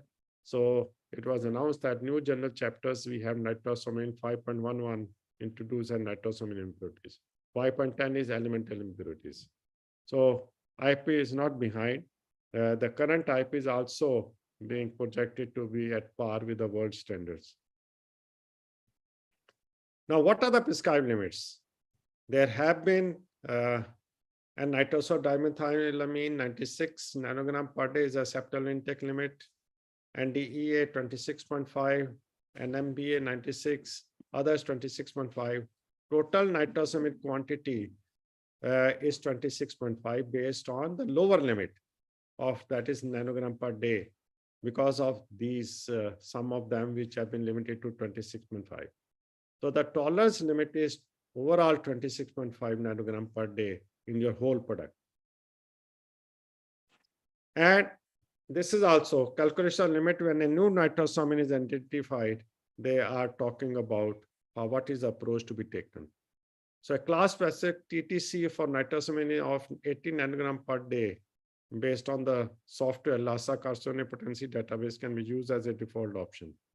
So anything which is newly identified till it is further subjected to studies and its acceptance limits are set, they simply say that let threshold of toxic concern of 18 nanogram per day should be the starting limit, and then you can increase to 26 if you want to be safer. And then focus on, a lot of focus has been there on the analytical methods. So with stringent limits, method requiring limits of quantitation in the parts per billion range are necessary, specifically targeting LOQs at or below 0.03 ppm. Now think of the industry challenge, which we are talking of 0.1% impurity level. Suddenly it goes to parts per billion range. And at or LOQ at or below 0.03 ppm. So it is not an easy task for industry. We need to give trained manpower in academia to industry, working on this machine, hands-on training, and whole of Indian industry at this moment is really fighting to meet this requirement. So you can see over the sensitivity of different analytical techniques for NDMA. So HPLC, APCI, MS is 0.2 milligram per kg LOD level.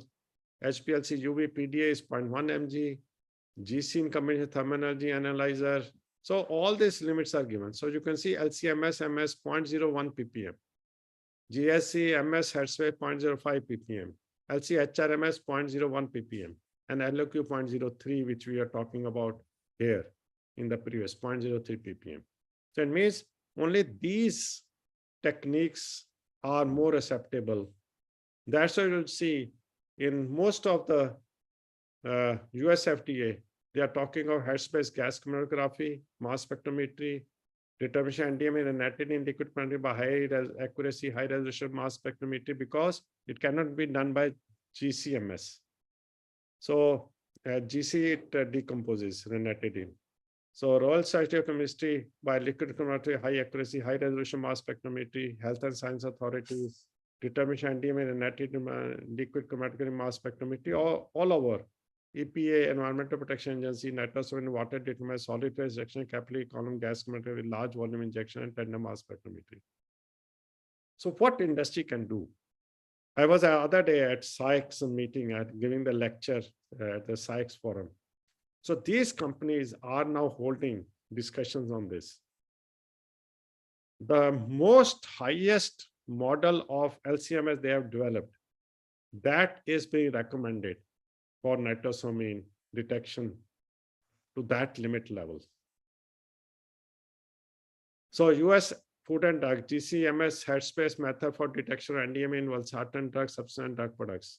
So they are given the whole detailed procedure how to do it. This is for 6 nitrosamine impurities in ARB drugs, LC-HRMS method.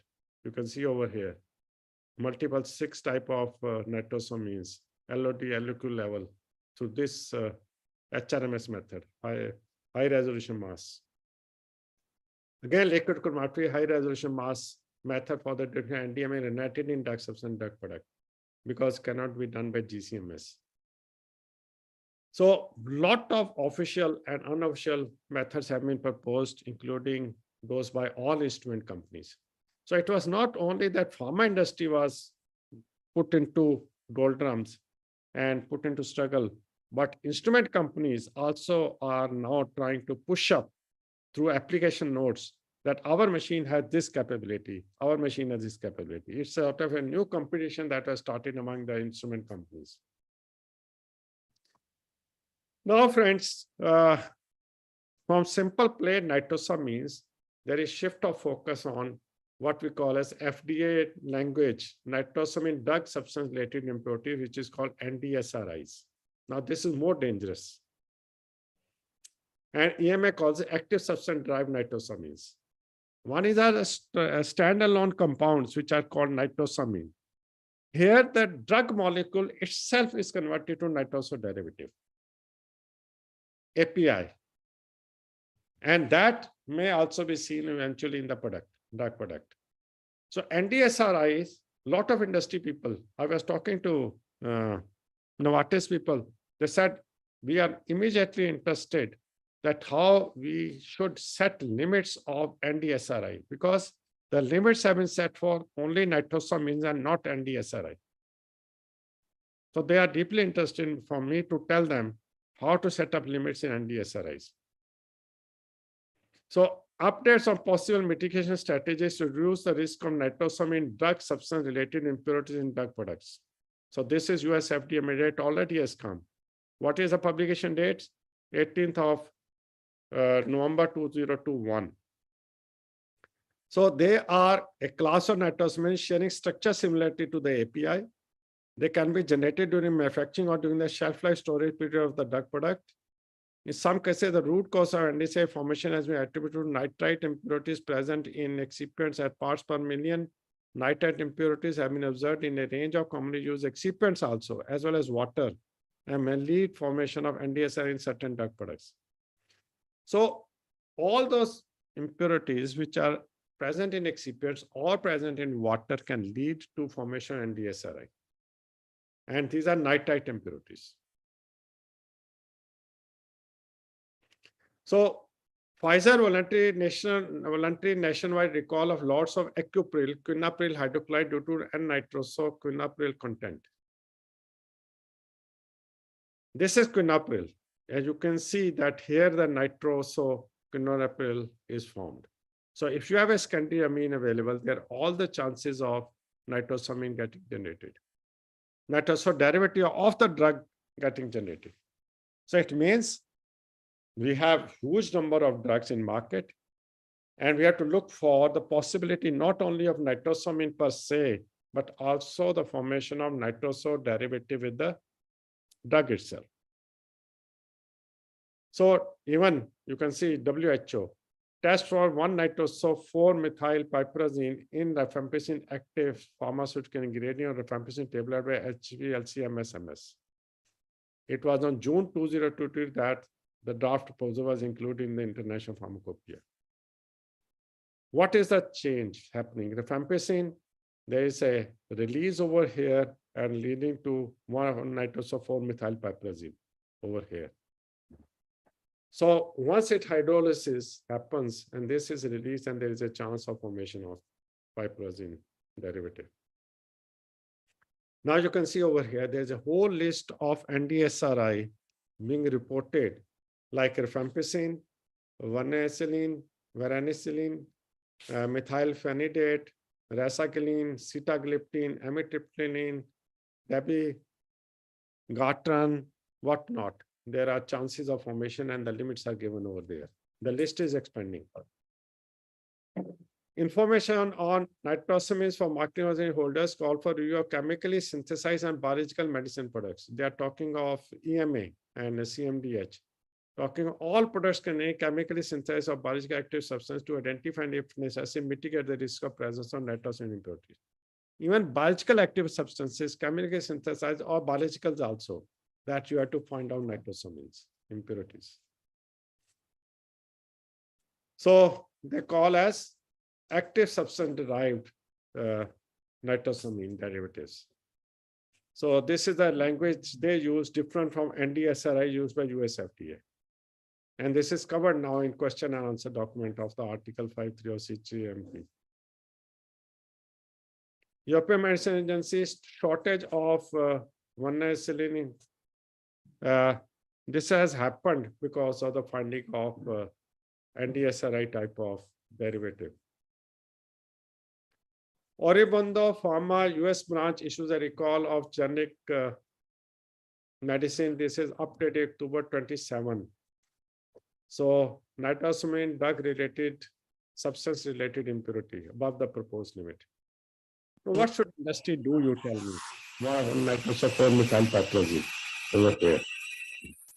Purest forms of the molecules, but over and above now, nitrosamine is making that thing hell for the industry. Now, the third category of impurities, which are cohorts of concern recently, is the azido impurities. So risk of presence of mutagenic azido impurities in certain active substance with the tetrazole ring. Again, from Council of Europe, European Director of Quality of Medicine and Healthcare. CMDH again, subject azido impurity in irbesartan confirmed positive in bacterial mutagenicity test. EDQM, mutagenic azido impurity in losartan. Again, certain drugs. Earlier, the issue was with the nitrosamines. Suddenly, it has come to azido impurities also. So, losartan potassium is having a hydroxy group, and azide is formed over here. So, I think I'm trying well to highlight to you that this challenge is not a current challenge, it's going to be a very futuristic challenge, because now the molecules are being looked forward to from very different angles. Multiple lots of irbesartan, losartan, Canada. Multiple lots of irbesartan, losartan, valsartan drugs recalled due to the presence of azido impurity. Now the question is, yes, the challenge has come. This is a regulatory challenge thrown open with such a fast pace that industry could not really capture. And I will say the whole situation, how it is developing. It's even tough for the world industry, not Indian industry alone. Total. The other day in the SAICS seminar, there was a person from SAICS in Europe. They said the problem is same. When I said in India, we have a fragmentation of industry. Only top companies can maybe able to have a little bit control. But what about the rest of others? He said it is same in the Europe. We have all kinds of fragmented industry. So what are the remedial steps? What is happening and what is the guidance being provided? So you can see over here that a long list of the compounds have come where the chances of formation of these all impurities are there. List is getting longer. So they say that you should be watchful for where the chances of, like ranitidine is shown over here. And what is the neutral mass they have given that you can check through LCMS, whether there is a basically nitrosamine or derivative NDSRI or azido has been found or not. Now, question is, in every case where possibility exists, there is no other way but to prevent a reduced formation of nitrosamines and DSRIs and azido impurities during synthesis of APIs and on storage of drug products. And workflows for quality risk management nitrosamine risk in medicine has been issued in December 2020 by European Federation of Pharmaceutical Industry Association. This company, one of them, DFE Pharma, has come out with the nitrosamine risk mitigation, the critical role of excipient and supplier qualification. Now you have to search out for the excipient manufacturers who can give you free from DMA, free from nitrites. So all those excipient industry is also now under challenge. Now, what is the best recourse? First is to obtain complete mechanistic understanding and implementing of one or more of the following. So mechanistic understanding how these are generated and get into the products, whether API or drug products. First is the modification of manufacturing process by understanding, having a mechanistic understanding. Avoidance of solvent that may cause formation of these impurities like DMF, TMA, and amines, which are inorganic bases. Restricting use of recycled solvent, which was a very common practice in industry. Removal of sodium nitrite, preferably replacement by quenching agent or quenching of azide outside the process. Change of order of steps of manufacturing of API or drug product. Proper control on raw material and of every step which may introduce nitrite, whether it is water also. Routine testing of the API excipient and solvents to proper control and check level of nitrosamines. So it's a huge challenge for industry. They have to change the whole of the practices to contain all these nitrosamine and NDC at nanogram levels, 24, 25 nanogram level, 26 nanogram level. Now, fortunately, when I look into the literature, many literature reports are coming on different aspects of all related to nitrosamine and NDSRIs. An organic chemist guide to N-nitrosamines, their structure, activity, and role as contaminants. So this was Journal Organic Chemistry 2021, a paper of very interest to the chemist in this group. API nitrosamine method sensitivity issues. It is discussing that if you have to comply to the European US guidance and acceptance level, how you have to develop methods with their sensitivity issues handled well. Then nitrosamine in pharmaceuticals, toxicity, risk analysis, chemistry, and test methods. Again, a paper has come on American Pharmaceutical Review, February 25, 2020. Then a report on carcinogen, 15th edition of US Department of Health, this program. They are talking of, again, a lot of monographs they are developing. In 15th edition, they're done, and this is basically ROC profile nitrosamine 15th ROC 2021. We had earlier IARC monographs, but now new monographs being listed.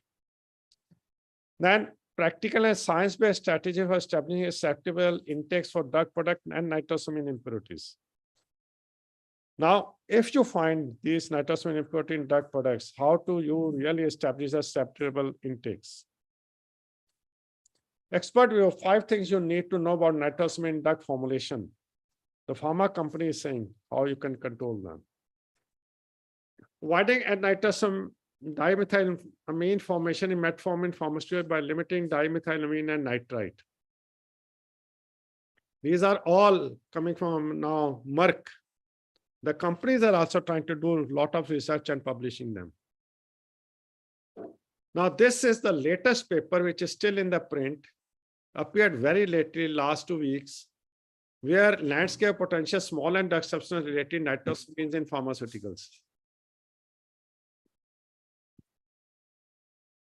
Now it says 12,000 small molecule drugs and drug impurities, identifying the nitrosable structures, establishing their potential to form nitrosamine under relevant conditions, And the challenge is to determine compound specific AIs based on data available and read across approaches for these nitrosamine and the acceptance of hypotheses. What they have done is they have done in silico assessment on 12,000 small molecule drugs, drug impurities, and identifying the nitrosable structures. Just a minute.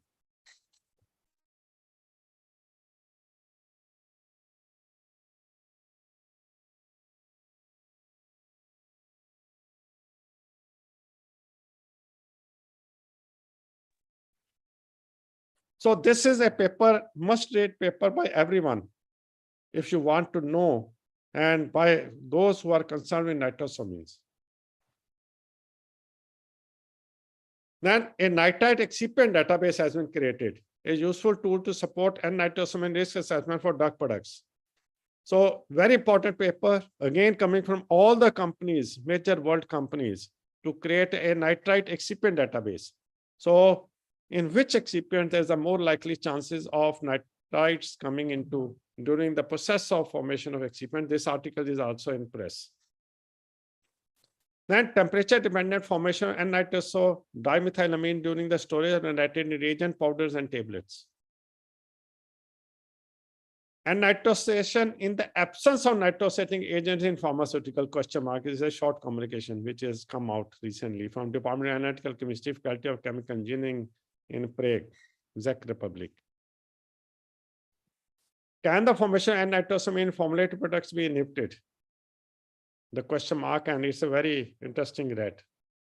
How we can stop in formulated products. Validating nitrosamine from elastomers in pharmaceutical primary packaging.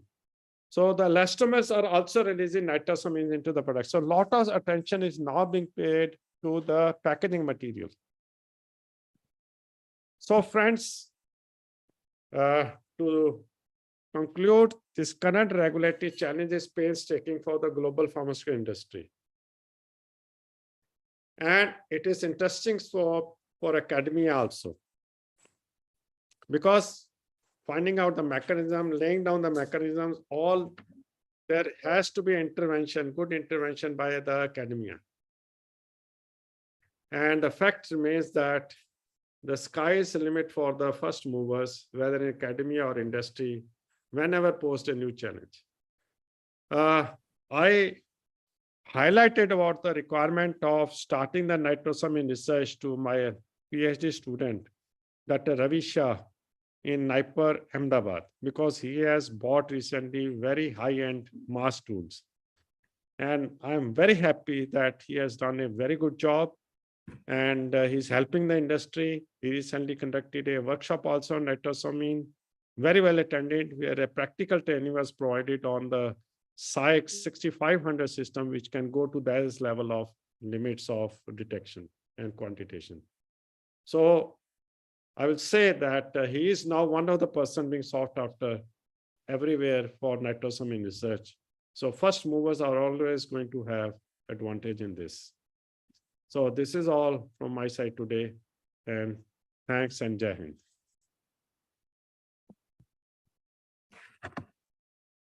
Thank you. Yeah, yes, sir. This is Ganesh Basarkar. Yes. Sir, thank you very much. And I can say that how this 1 hour went, because starting from your first slide, it is always unique. If you remember, couple of years back, we were traveling from Nashik to Chandwad. Yes. Remember, sir, we were traveling and you were not having the title at that time. And we were under tents. So our car is, we are driving, and in front of us, there was a truck. And on the truck, it is, they are carrying the capsules, and it is a dried, freeze-dried product, or it is kept under some temperature or stored. And if you remember, we stopped the truck driver. And then we asked him, "Are bhai, aap really leke ja rahe ho kya ye temperature pe capsule ko?" Then you took this opportunity and you gave this lecture in our conference hall of engineering department, and it was a very wonderful. So that is your highlight.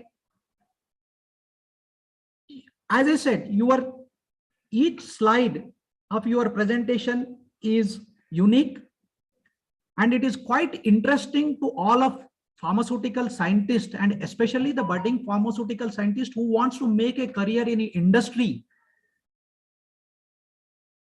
You are a core academician, in fact, who converts complicated words into a simple words with multiple examples, with extensive literature search, which are evidenced from your slides, because you have taken slides from 1985-86 to 22. 1985-86 to 22. As you rightly said, because I came from the industry, we pay more attention 100% to the drug substance, but not on impurities. Most of the pharmaceuticals, and we give importance to the drug, but we don't concentrate on impurities, on excipient especially. And I remember these excipients like even simple glycerin and propylene glycol, which are commonly used as excipients in the liquid products, they give the poisonous substance when they are particularly heated. This one. Your presentation remembers me छोटा सा झटका, एकदम छोटा सा झटका, जोर से लगे. Your presentation starts with simple definition and it goes on elaborating so that we can understand very well, which have multiple examples. And in fact, just like what we say is balanced diet, your presentations are balanced. When I say the balance, it is the balance of literature search, market search, regulatory, analytical, what else? You cover everything in this one. There is no left in this one. And especially the ranitidine, impurities on the ranitidine, how they were detected when they came. This is a highlight from your slide, sir. Now, as we are running short of the time, now it is the time for the question and answer session. I request delegates to have a question and answer section like such a renowned academician, Dr. Saranjit Singh. Now the session is open for the question and answer session for 5 minutes. Yeah. Please, any questions, please ask. See the chat if there is any question. Yeah.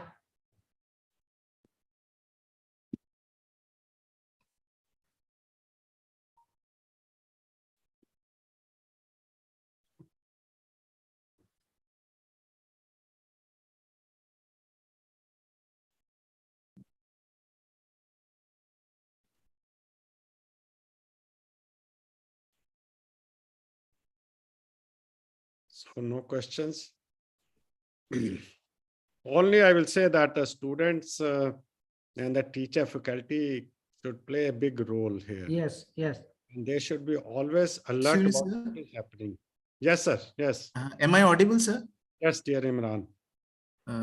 So my question is, if my molecule is showing some fluorescence and I have to analyze it by HPTLC, but the wavelength, that is lambda max of two drugs are different.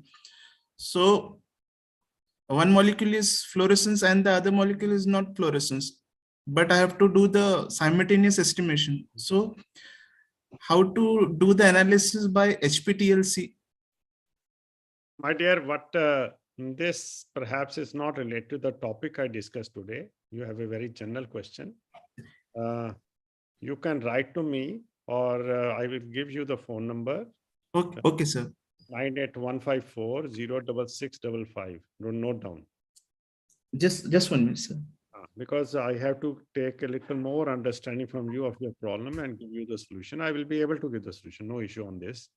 Okay, okay, sir.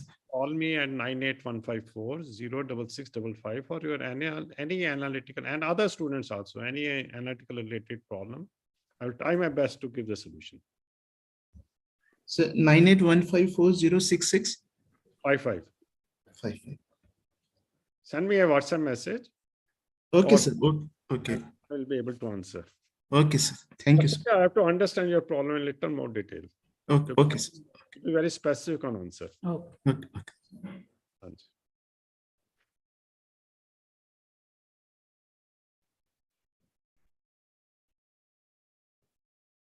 Anyone else? anyone, please? Questions?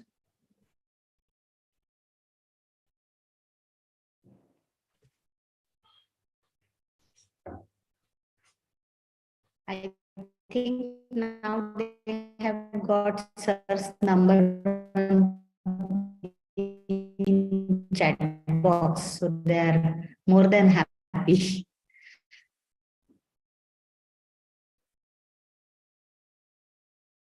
Yes. Who is this? Atul. I have questions. What? Atul, please go ahead. Yes, Mr. Atul.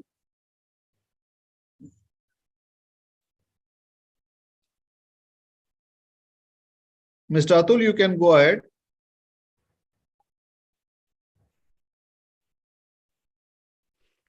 He will like to Hello. send my phone on phone or WhatsApp. Maybe. Atul, don't shy. Come up. So the very purpose of holding the conferences, face to face. Let us be. I think he must be in an industry right now. He works with Blue Cross. Okay. Fine. So we can close the session now so that we know Yeah. that. So Excellent. if there are no questions, and anyhow, Dr. Saranjit Singh has provided his phone number, you can call him and you can clear your doubts. Now, if there are any no questions, now I will proceed for the further function, that is vote of thanks from on behalf of our side. Dear friends, it is always our pleasure to have renowned academicians like Dr. Saranjit Singh, who has a decades of experience of teaching, research, what not else, regulatory aspects, analytical aspects, and today what we have witnessed with him. Sir, we are extremely thankful for your encouragement, and as you said in the morning, and as we know, you are always with us, and in every aspects of the scientific session, as well as we consider you as an advisor as well as a mentor for us. Thank you very much, sir, and hope you will be always with us, and we will come to know all of the latest developments. We, as well as the budding pharmacist, will come to know, because as your slide shows, as I said, 1985 to 2010, that is the end of the story for the literature search. That is covered everything. Sir, as a proof of appreciation for your ongoing support as an advisor and mentor, we would like to appreciate by providing a small measure of our acceptance, a small gift certificate. Now I request our technical team to display Dr. Saranjit Singh's. Thank you, Ji. Thank you. Sir, our humble request to accept the same. Yes, I accept very Bless humbly. all of us. Yeah, Dr. I very Saranjit humbly Singh. request the same. Thank you. Thank you, sir. Thank you very much, sir, being with us. Thank you very much. So nice, sir. Yeah. Now, dear friends, unfortunately, today we were missing Dr. Venkateshwarlu. In fact, he kindly accepted our invitation to chair the person, because he himself told me, myself as well as the Dr. Saranjit Singh, we worked on the many regulatory aspects. So definitely I would like to share the chairperson for this session. But unfortunately, because of some technical aspects, as well as in being he's a regulatory person, he is always busy with his last moment. He has to go to some meetings. So he's unable. I'm missing him. We had a long WhatsApp chat that he was very excited to chair the session. So somehow I missed him today.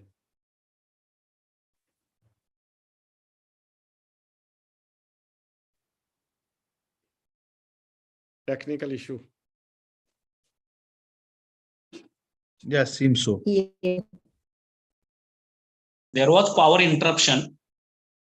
It is being Dr. restored. Chatpalliwar. Dr. Chatpalliwar, you can take over and you can start with the introduction of Dr. Shashikant Bhandari, who is chairperson for the session by Dr. Prashant Nikam. Over to you, Dr. Yes, sir. Chatpalliwar. Thank you, Dr. Atish. And let me thank Dr. Saranjit Singh, sir. At the outset, he has enlightened us on the aspect of the impurities which are newly generated. Recently, many batches of many life-saving drugs have been recalled. And yes, he is the right person to sensitize everybody over the issue of that impurity, which has been taken very seriously over the whole world. Thank you, sir.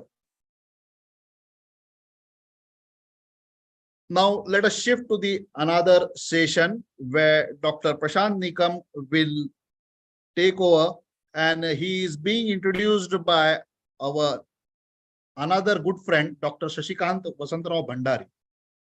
It's my privilege and my good fortune that I am introducing my friend, Dr. Shashikant Bhandari, a faculty at AISSMS Pune, who is having a 22 years of experience in research and academia. He has guided 5 PhD students and 40 MPharm students in research areas of design and development of potential therapeutic agents for fields ranging from anti-inflammatory, antioxidants, anticonvulsants, anti-cancer, anti-HIV, antiviral, and anti-tubercular. To his credit, he has got 35 international research papers, which has attracted 851 citations. His H-index stands at towering at 13 and I-index of 15. His efforts in research have helped him fetch projects worth rupees 41 lakhs from reputed funding agencies in India. Currently, he is handling a quality improvement program for skill and personality development of SC/ST students, a grant worth of rupees 6.5 sanctioned by AICTE New Delhi. So I would like to welcome Dr. Shashikant Bhandari to introduce his friend Prashant Nikam. Over to you, Dr. Bhandari. Thank you, my dear friend, Dr. Chatpalliwar, sir. Am I audible clearly? Yes, sir, you are audible. Yeah, very nice to see my very dear friend, Dr. Prashant Nikam. Very good known to all respected legends from pharma profession, participating students and members of organizing committee. I can see Dr. Chandrasekhar Upasni, sir, Dr. Chatpalliwar, sir, and my very stalwart friend, Dr. Prashant Nikam. On the special occasion of this international conference, I consider myself to be very fortunate and lucky to introduce my dear friend, philosopher, critic, and role model, a very versatile friend, Dr. Prashant Nikam. He is presently Vice President, Managing Director for Merck Sharp and Doe, handling Australia and New Zealand operations. He is based in Sydney and is responsible for setting the strategic direction, managing the profit and loss, and leading MSD's operations in Australia and New Zealand. Currently, MSD is focused on three key areas like oncology, vaccines, and oral antivirals for COVID-19. Let us congratulate Dr. Prashant for being recently elected to the Board of Medicines Australia, which is the key pharma industry governing body. Basically, Medicine Australia leads the research-based medicine industry of Australia. The members discover, develop, and manufacture prescription pharmaceutical products, biotherapeutic products, and vaccines that bring health, social, and economic benefits to Australia. The members invest in Australian medical research and take local discoveries and developments to the world. So this is one of the greatest achievements. Dr. Prashant recently he was bestowed and was elected as board member of Medicine Australia. Prior to taking on this role, Prashant was Vice President US Oncology, leading marketing franchisee for Keytruda, lung, head and neck, and skin cancers and precision medicines. In early 2021, he was also interim head of oncology for Merck in United States, where he was responsible for the end-to-end operations of our their US oncology business. Prashant joined Merck in US in 2016 as executive director, eventually leading multiples of Keytruda tumor franchisee, which comprise more than 60% of the overall US oncology revenues. In this capacity, he has overseen the unprecedented growth of this franchisee, which sales exceeding $6 million in 2021. Prashant brings with him over 20 years of experience in the pharmaceutical industry, having held significant roles in oncology in the areas of market access, health outcomes, global commercial strategy, and US marketing in global companies such as Novartis, Sanofi, and GSK. As a leader, Prashant is passionate about helping patients achieving optimal health outcomes and understands the importance of building engaged and energized team to achieve this. He is an advocate of developing global talent with extensive experience mentoring and sponsoring talents across the industry. He believes in empowering individuals to drive patient impact in a socially responsible style. He's my B.Pharm classmate, means he's a pharmacist by training and has B.Pharm from Pune University, from NDMAP's College of Pharmacy, Nashik, India, and holds a PhD in Health Economics and Outcome Research from Ohio State University, United States of America, as well as he has MBA from Walton School. Sports was his hobby. He was captain of our team, especially cricket team, whilst in B.Pharm. We, under his able leadership as captain, used to fight with seniors. It means he was passionate right from graduation level. We even fought for the justice with our seniors. So he also, he's enjoying road cycling, playing, watching cricket, cooking, and enjoying nature hikes with family in Sydney, right at this age also. Of course, I'm not exaggerating his age, but he has continued the passion.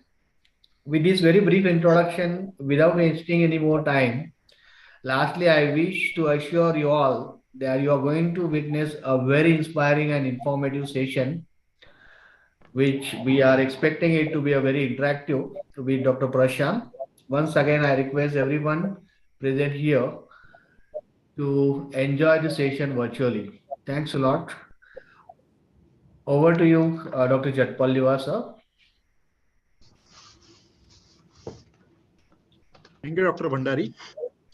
Now, may I request Dr. Prashant Nikam to enlighten us with his talk. Hi, good afternoon. Yeah, good afternoon. Can you guys hear me? Okay.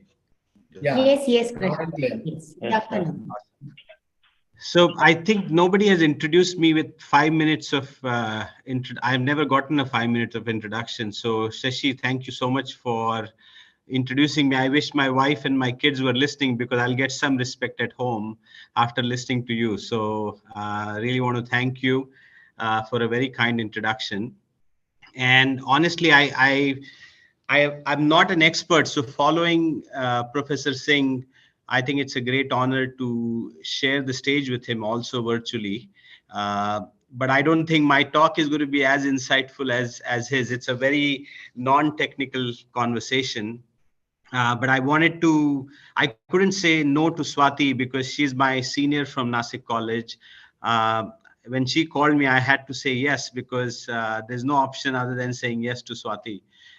Plus, I'm from Nashik, so of course it brings me closer to my college and my friends and everyone in India, because I left India in 1997. So it has been a long time. Of course, I come to India regularly, but to be present at this conference is a real honor, and especially sharing the stage with Professor Singh is an utmost honor as well. So I hope you will enjoy the conversation. And what I wanted to share today, I'll try to share my screen. So just tell me if you're able to see my presentation.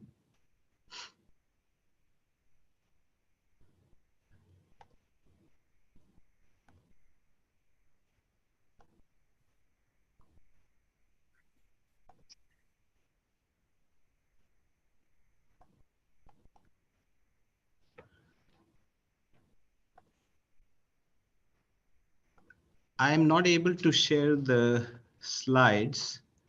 I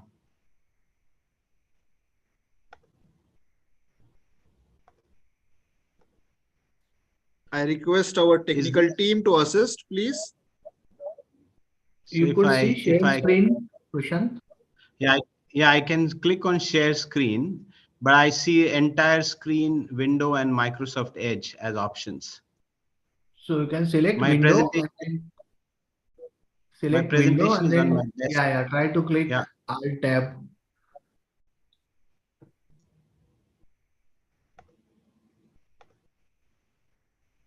There has been an electricity problem. Prashant, meanwhile, can you mail it to me? Yeah, I can. Yes, please.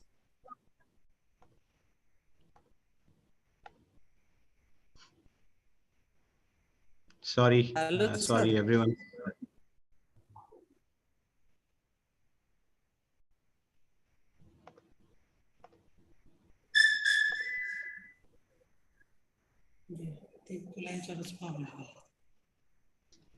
Yeah. I just sent it to you, Swati, so you should have it. Okay. Yes.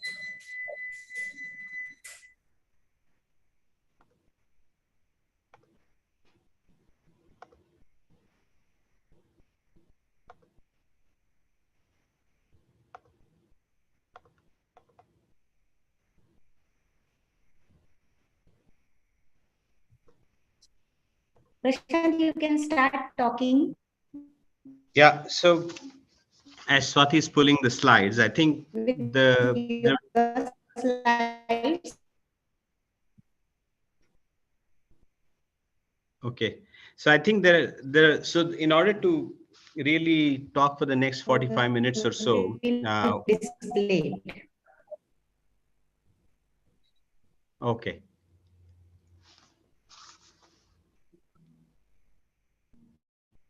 I have not yet received your mail. So it should be, I've joined from the web browser.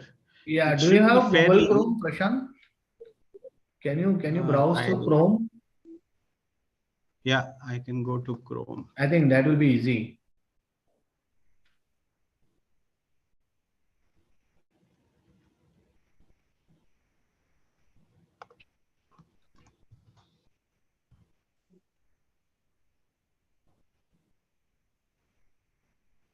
Yeah, we don't use Zoom at Merck. Prashant, even I have not received your presentation.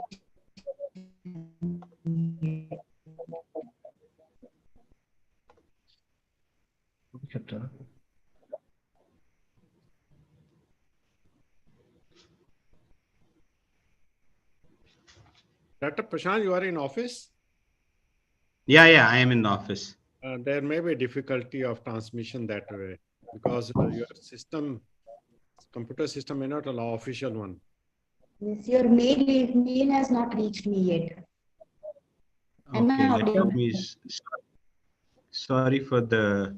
I have shared my trouble. email address also. You can share it with me also. Yeah, I'll do that. Yeah, I'll just send email to WhatsApp. Let us try.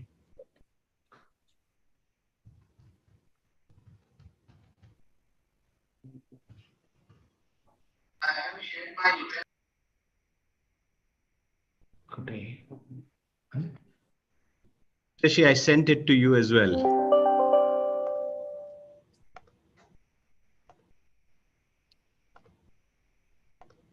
I'm just checking it.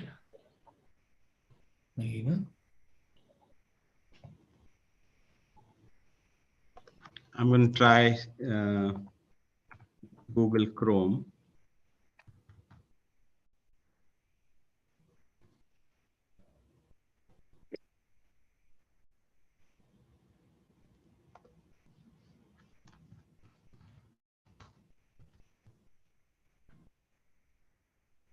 No, I didn't receive it, Prashant. I think there is some problem with connectivity only. Neither Swati madam could receive your mail.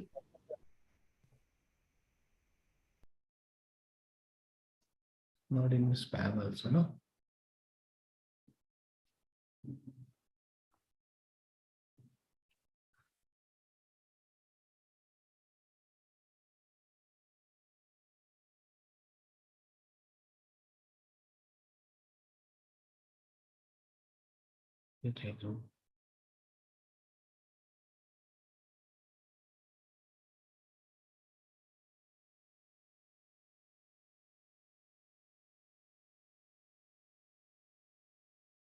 Hearing rights, yeah, we can see it now. Yes, good. Yes, finally the slides are.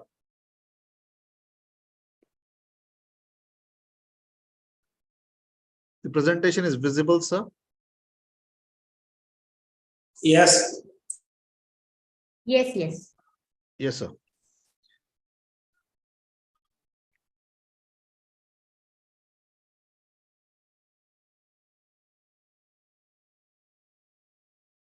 Is he audible? No, not yet. Prashant, you are not audible now.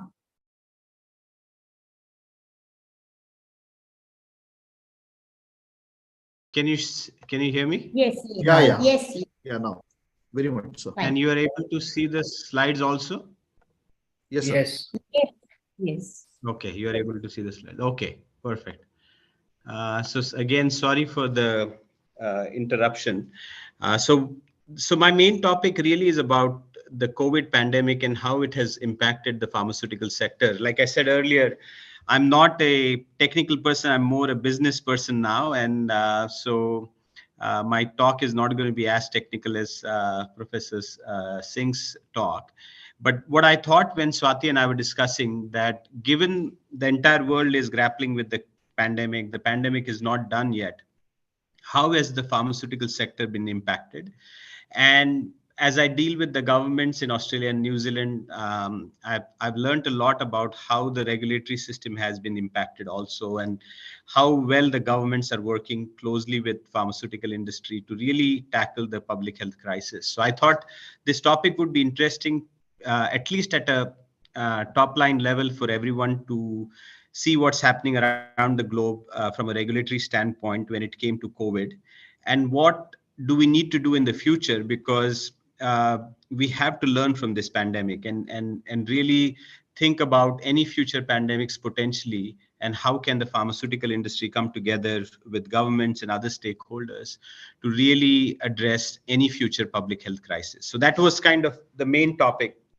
And then talking to Shashi, what I thought was, what we discussed, that there are many students dialing in, and Shashi requested if I could add a few slides around just personal development and things that could help the broader student audience also, in addition to this topic. So those are kind of the two main areas that I will talk today. I'm happy to take any questions towards the end, but let's start. So I just want to share that I'm sharing all these slides based on literature review and what I know about the pandemic and the regulatory system. These are my own opinions. These are not my company's beliefs or opinions. So please treat that with that disclaimer. And let's start. So I think there are three main kind of aspects to the presentation, right? The first is what has the pandemic done to the world in terms of impact on mortality and morbidity. The second is really what has it done to the economy beyond the societal perspective. And then lastly, what has it done to the pharmaceutical industry as a whole? So to begin with, I mean, this is just a staggering slide. This is probably the most recent data from WHO, and most of you might be familiar with it. Close to 640 million people have been confirmed, or 640 million cases have been confirmed around the globe, and over 6.6 million deaths. I'm sure this is an underestimate of the data, because not all countries have been reporting data equally, but just goes to show you how unprecedented the crisis has been. And unfortunately, the new variants continue to come, and the elderly and the most vulnerable patients with risk factors continue to have a very adverse impact because of COVID. Just to give you a little bit more context, in Australia, we are having the 4th COVID wave.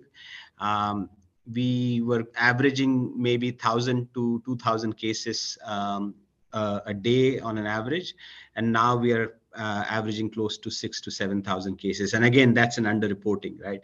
So that goes to show you that unfortunately, new variants will continue to come. They will continue to impact people in a more difficult way, especially folks who are very old and who have risk factors. Given that we are talking about a conference in India, I thought that it's important to look at what's happening in India as well. I'm sure there's more updated information, or even more pronounced information, because there's also underreporting of cases and deaths across the world, and I don't think India would be an exception. But we have had a significant impact in India with 44 million confirmed cases and 500,000 deaths. But what has been very impressive for me, looking from outside in, is the amazingly strong response that the Indian government and the healthcare fraternity has really delivered. Over 2 billion doses of vaccines have been administered, and it's just amazing to see how the response from the Indian government has been when it comes to tackling the COVID pandemic. From an economic standpoint, again, I think everyone is facing the consequences of what COVID pandemic has done. I was reading somewhere that it is probably one of the biggest contraction of economy since the Second World War, right? And you'll see global GDP across the board has had a significant impact. I think even this year alone, we believe that the economy will further contract and the GDP growth will be down by another 4% worldwide, right? But when you look at the emerging markets, the graph on the right side really shows that the disruption caused by COVID-19 continues. The recovery of each of the economies, including China, emerging markets, and advanced economies, maybe is slightly different. But unfortunate part is that the emerging economies have the slowest recovery, right? And just think about the problems we are facing today in terms of higher food prices, higher energy prices due to the Ukraine war, disruption in global supply chain. All of these things have impacted inflation across the world, right? No country is an exception when it comes to inflation. So clearly, beyond the societal impact of death and number of cases, the economic impact has been significant of the COVID. But then when you look at the pharmaceutical industry, what I thought was, from a very top line perspective, what would be important is to look at the entire value chain, right from R&D to innovation, manufacturing, commercialization, to the actual last mile where the healthcare is delivered by the physician, the pharmacist, the nurses, and then ultimately the patient taking advantage of the medications, etc. So across the entire value chain, there has been a significant impact of COVID-19, right? And one of the things that struck me the most, and from an industry perspective, globally, we saw a lot of investment move towards COVID-19, right? Every company was trying to either go into vaccines, diagnostics, or treatments. And what it did was it took away investments away from other therapeutic areas like cardiovascular, oncology, or neuroscience. And all those dollars got invested in COVID-19.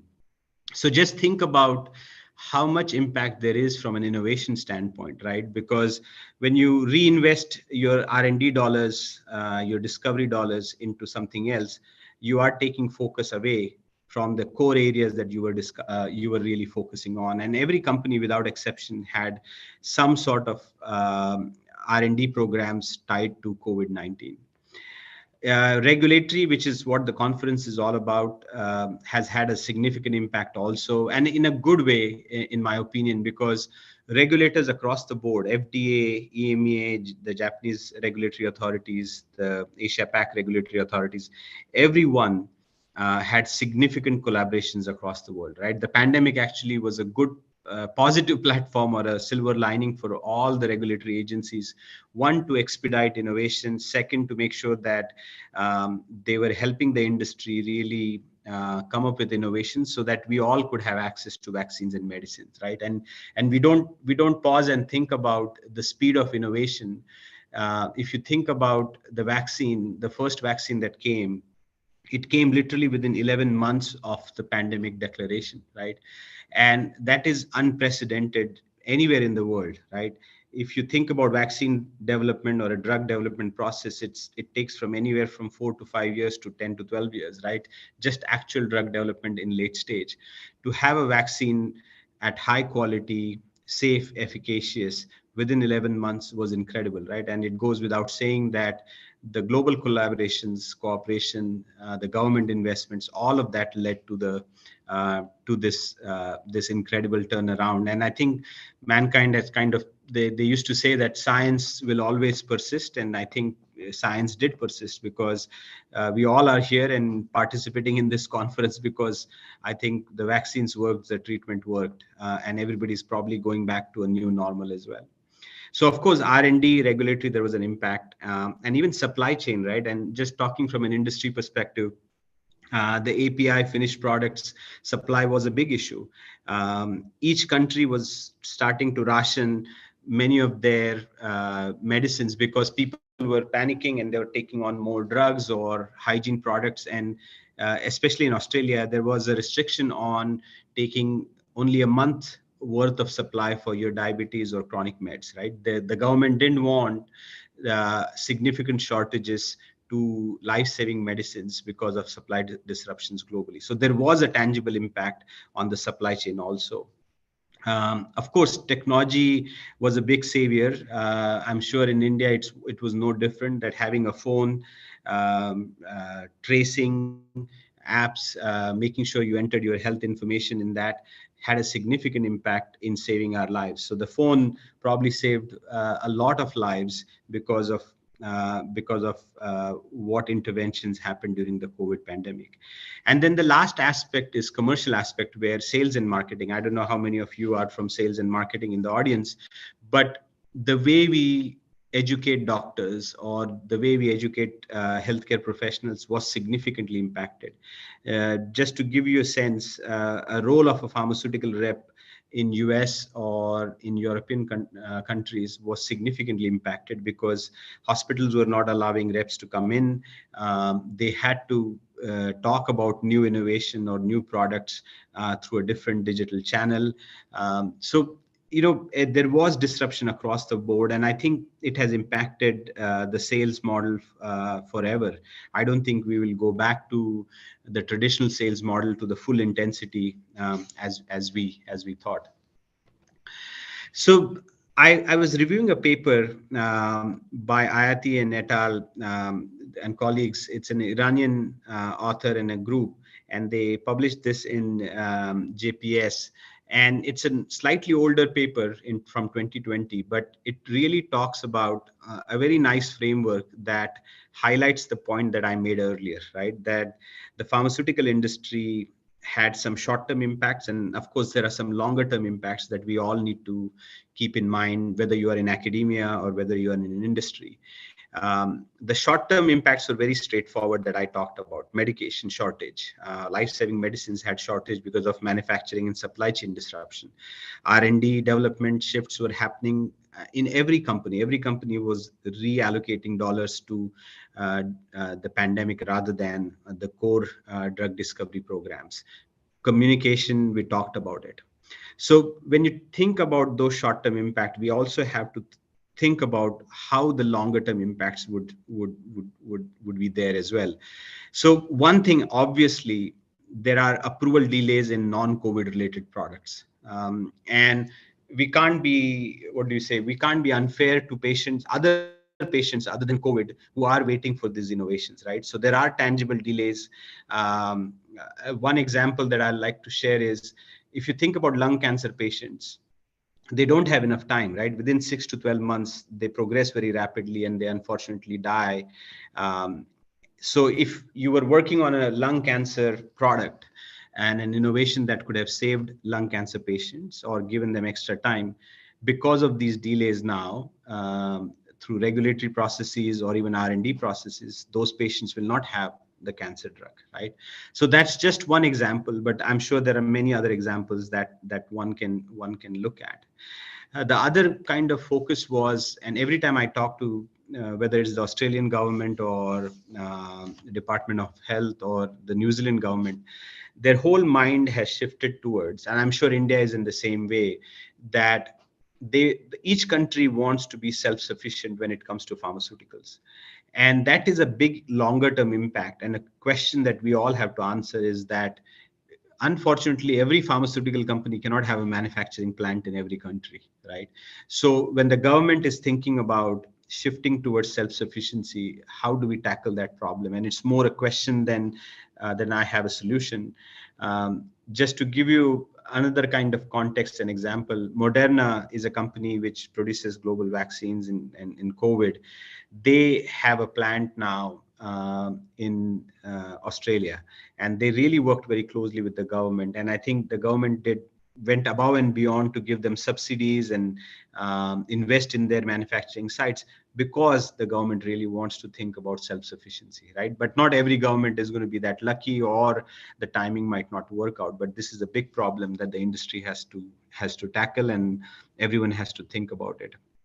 And there are some other ethical dilemmas that I won't go through every point, but the ethical dilemma really is, if a rich country has access to vaccines, whether it's first or second, third or fourth dose or boosters, are we making sure that there is equitable distribution of vaccines and medicines across the world? So how do we really tackle the ethical dilemma? Because the life of a person might have a different value in different countries, but it's still important from a moral perspective to make sure that we address that. So it's a very interesting framework that I wanted to share with you, so that we could think about how the COVID pandemic is disrupting the industry and causing us to think about this meeting issues. Is being recorded. I won't go through the next two slides, but these papers are available where you can look at the details of short and long-term impact. I spoke to it at length in a little while ago.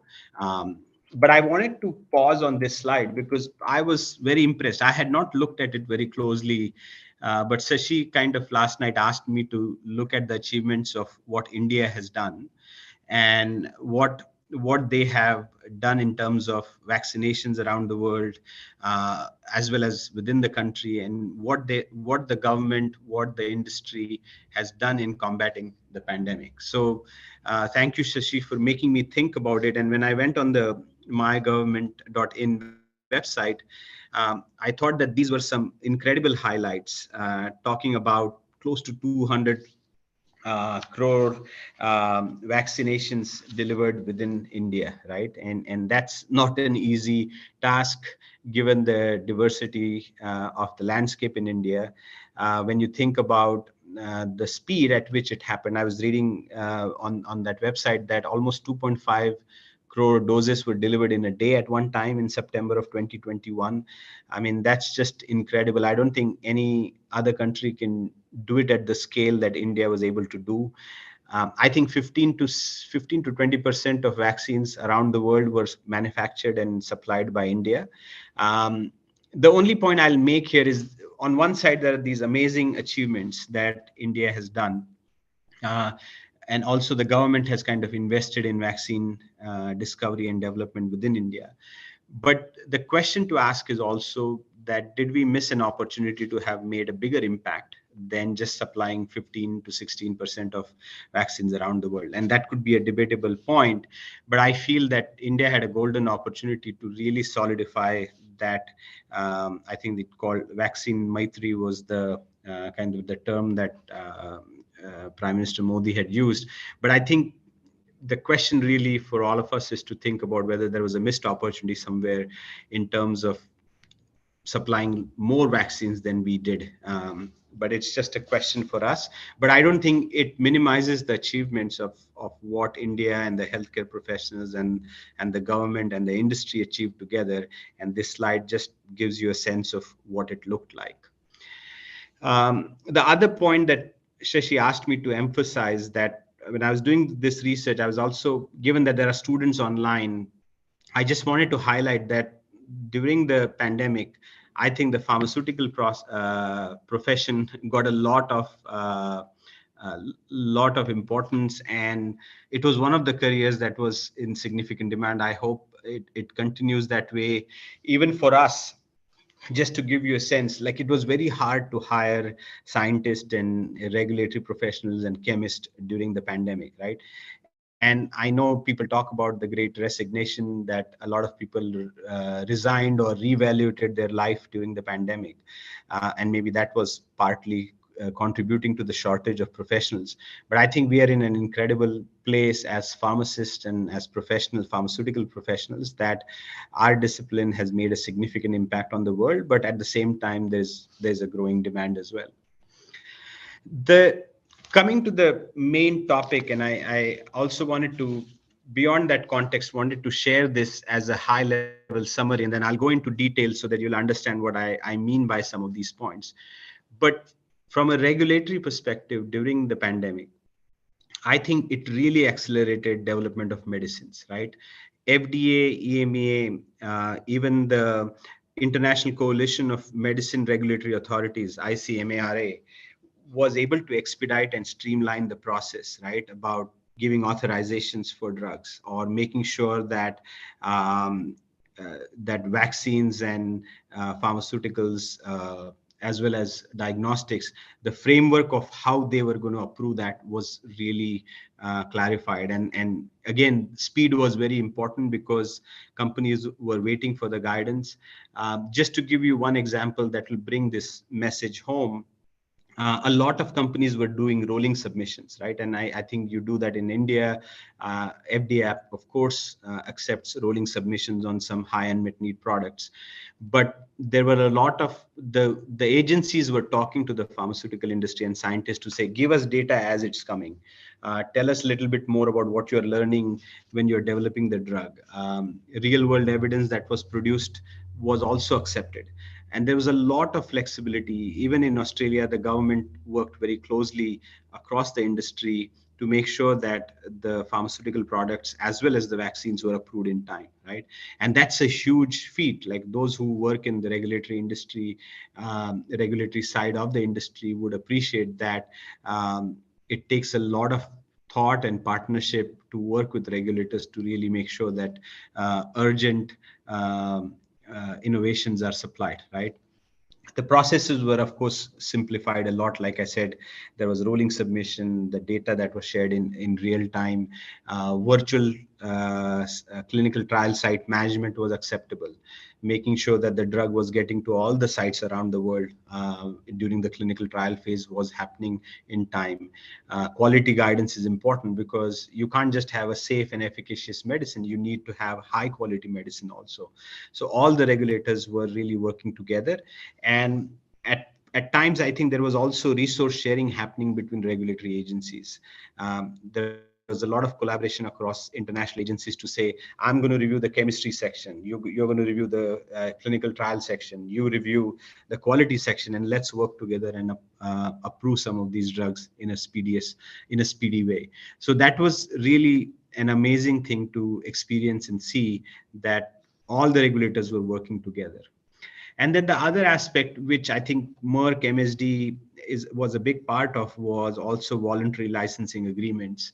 I'm very proud to share that this is public information that in between the crisis, Merck announced voluntary licensing to 5 Indian manufacturers. I think it was later on expanded to 3 others to a total of 8. But the idea was that we have a small molecule, which is an antiviral drug, a broad spectrum antiviral drug called molnupiravir. And the idea was to give voluntary license to these to low income and middle income countries, so that India and these pharmaceutical companies could manufacture drug at scale and supply the antiviral to many poor countries or low income, middle income countries. And that's an incredible thing, right? I mean, if you think about it, a drug could be approved in India before the innovator could have gotten it approved in other countries, right? And that's what the voluntary licensing agreement means, because you're now looking beyond your profits and your regular ways, because you are now trying to solve a global crisis, public health crisis. And I think this is a great example. I believe voluntary licensing agreements and arrangements will become a norm in the future, especially around public health crisis, whether it's vaccines or pharmaceuticals. But I just wanted to highlight this example so that you could see how the entire world was coming together from a pharmaceutical industry perspective to address the public health crisis. This is some more recent information. This is literally a week ago. WHO came up with this draft pandemic treaty. And what it talks about is, again, the regulatory convergence and the harmonization of the process, right? Where I think the vision is that you could literally upload your dossier in the cloud, and every country could now access that regulatory dossier to really approve and speed up approval of medicines and vaccines and diagnostics during the pandemic situation, right? And I think there's a lot of energy around this topic. There's a lot of discussion. I'm not an expert, but I think the idea about really expediting regulatory aspects of drug discovery and drug development and making sure that we can come together to really address the pandemic very quickly is also important. And I think if you are interested, I think you should definitely read more about regulatory convergence, the harmonization idea, because I really believe that it has promised to address future pandemics. So in summary, what I wanted to do is wanted to bring the dialogue back to Asia. And the reason being, just to give you a sense of what this entire conversation about impact of the COVID pandemic on the industry, then talking about the regulatory impact and how we all have worked together across the globe to solve for the need to have speedy approvals. What does it mean for Asia, right? And this is, again, there was a conference, APAC conference recently, and this paper is available online as well, that talks about what sort of regulatory agility is required so that the pandemic can be addressed. India was not part of the initial conversation when they discussed the recommendations for implementing regulatory agilities. But I think APAC is now tracking how every country is progressing when it comes to the international partnerships, recommendations on agility, with India included now. I think most recently they are really tracking even India and how the process improvement is working. But very simply, what they're saying is that simple thing like every country has to now review this is a wastage of resource, right? If 10 countries are reviewing regulatory dossiers, the same regulatory dossiers, it's a waste of resource. So how can we rely on each other and optimize some of the recommendations that WHO was making earlier? Sharing real-time safety data and making sure that the supply chain is secured. Again, using digital channel to make sure that we are having faster communication around this. In the past, when you worked with regulatory agencies, you needed wet signatures. So how do you move to I mean, these are very simple, basic things, but what this paper and these recommendations really talk to is important process issues that need to be solved so that we can work together in a lot faster way than the past. But again, it's more about building these inspiring partnerships across the board. So that, in a nutshell, is a summary of the pandemic and the impact on the industry and the regulatory impact. And I really like this quote by Hillary Clinton that she says that never waste a good crisis, right?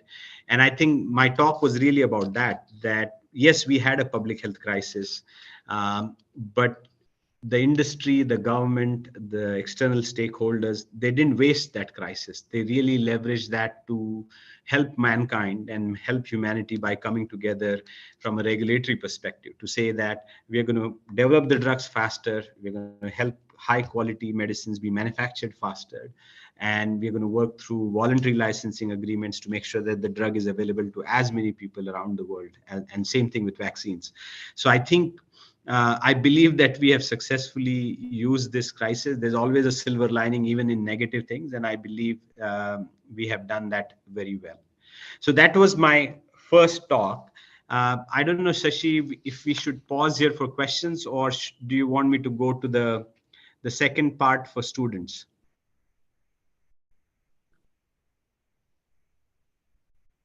I think we still have some time. So if you can go ahead with like 7-10 minutes, it would be okay. Yeah. Okay, thank you. So this is an interesting topic, and it's very near and dear to me. I think Professor Singh will agree. I think the best thing for us is to advise students and aspiring professionals and share our learnings from our life, to say that, and my life is not that long, so, but I feel that sharing some learnings and lessons learned would be important with students who are on the call. So I thought that I'll put together a few slides. So there are 3 slides, and this is a very quick summary. There's a typo. It should be only 5 things, not 6 things. But the lessons that I have learned in my professional career, I wanted to share with you because I think it applies to anybody in life, right? And I think the first most important point is always have a very clear vision with a purpose. I mean, we cannot have a purpose that's just about you. It has to be bigger than you. It has to be about impacting the world in a positive way, or impacting somebody else in a positive way, right? So have a very clear idea of what do you want to do from your life, and what will be your purpose. It sounds big, but I don't think it is, because it's all about reflecting on yourself, about what you want to achieve from your life. That's point number 1. Point number 2, no matter where you are, whether you're a student or a professional in the industry, always over-deliver consistently in that role. Let's say you are a manufacturing person, make sure that you do your job to the best possible way. And I think people who consistently over-deliver all the time get recognized and are given opportunities in life to really progress. So make sure that you don't anchor too much in the future. Think about your current job, your current role, and make sure that you're over delivering in that in a consistent fashion. So that has been kind of a big reflection for me, because when you get into industry, you're always thinking about, oh, what will be my role in 2 years or 3 years or 5 years. But if you keep thinking about that and not deliver consistently, I don't think people will invest in you. So this is one of the lessons I've learned, that when you do give 120%, 150%, you will always be rewarded. And I think Shashi can agree that he talked about our cricket team. I always remember we were like in first year and we beat Swati's team. I think they were in fourth year. It's all about over delivering consistently, right? So no matter who you are and where you are, how do you over deliver beyond your capacity is important. But I wanted to share that anecdote about our past. The third piece is try to get as many new experiences as possible, right? If you're having a professional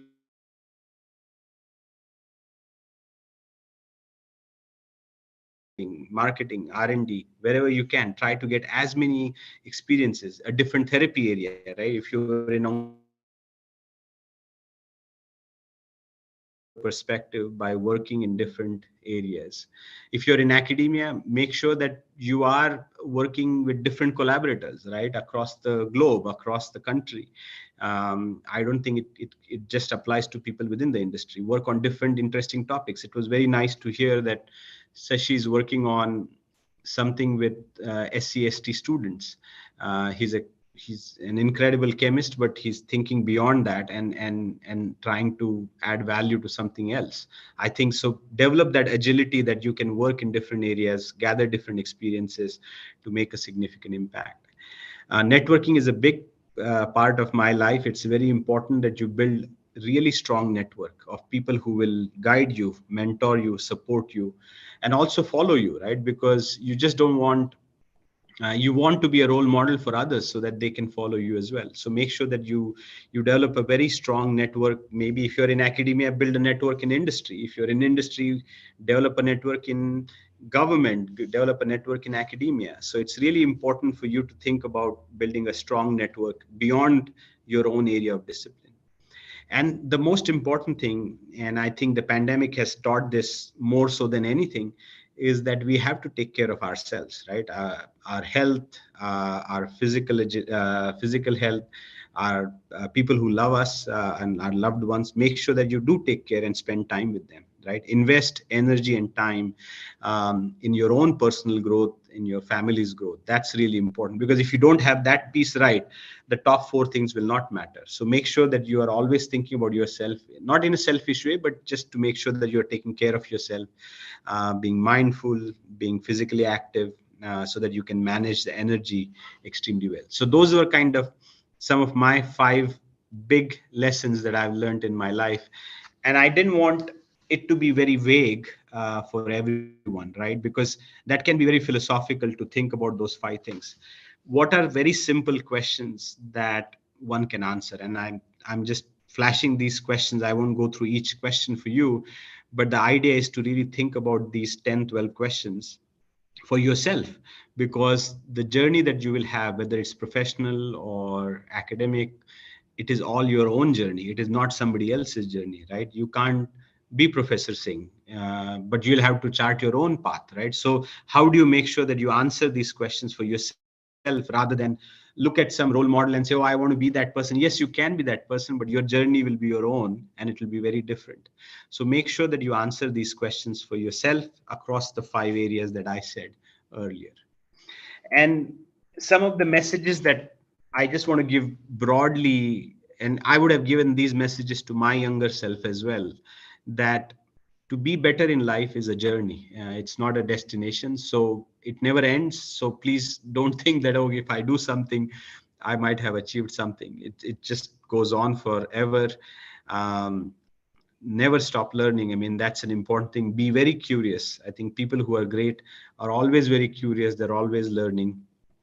Be courageous. I mean, it's you'll be faced with a lot of problems. To make sure that you have the courage to go against him, right, and find the right way for yourself. That's a very important quality. I adore APJ Abdul Kalam, and I think when you read about his biography or his autobiography, it's all about the courage that he had, the self-belief he had.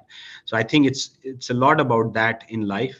I know some of you are just starting your academic journey or professional journey. So I think courage is going to be an important ingredient for success in the future. The other thing is you have to think about others beyond yourself, right? And if you're a professor, make sure you invest time and energy in your students. If you're a student, invest time and energy in others who are junior to you. If you're a professional, make sure that you're spending time with young people within the company, right, and help develop them. You can't just think about yourself. So invest selflessly in others, because that will create followers, and those followers will actually make you a better leader in life and in your profession. And the last thing I said earlier, take care of yourself. Again, I don't do extremely well in that area, but I recently, a year ago or so, I started doing a lot of meditation. I actually did a 10-day Vipassana camp, and it was amazing, right? I mean, you learn something about yourself, and I think making sure that you make time for yourself is really important. So with that, I'd like to thank the organizers, Swati, Shashi, and others for inviting me graciously. And I hope you learned something. And like I said, I didn't promise a highly technical topic, but I at least wanted to give you a flavor of how COVID has impacted the industry and especially the regulatory side and what's going to happen in the future and what we should do in the future to tackle future pandemic. And then in the last 5-10 minutes, I wanted to share things that hopefully will help you think about your own life, your own career and profession. And my dad is a college professor also, or was a college professor, and he always says that continuous improvement should be the goal in life. And I really think it's an important message that I wanted to share with you. So with that, Swati, Sashi, I can end the topic here. Yes. Thank you very much, Prashant. May I request Shashikant Bhandari to sum up the session? Dr. Shashikant. Yes, sure. Thank you, Swati madam. Thank you, Prashant. I'm really happy to listen to you after a very long time. I mean, we are in touch, but listening to a professional talk and that too, weaving up a professional life and personal achievements, the takeaway messages, it was really very fun and especially knowledgeable session, because we in academics, we hardly go to the international or global statistics. Everyone knows that pandemic was something which we haven't seen such type of situation since last 3, 4, 5 decades, right? We hardly heard that around 100 years back such kind of incidents took place due to viral diseases. Thank you for sharing us the statistics related to morbidity, mortality, and impact across India and across the globe.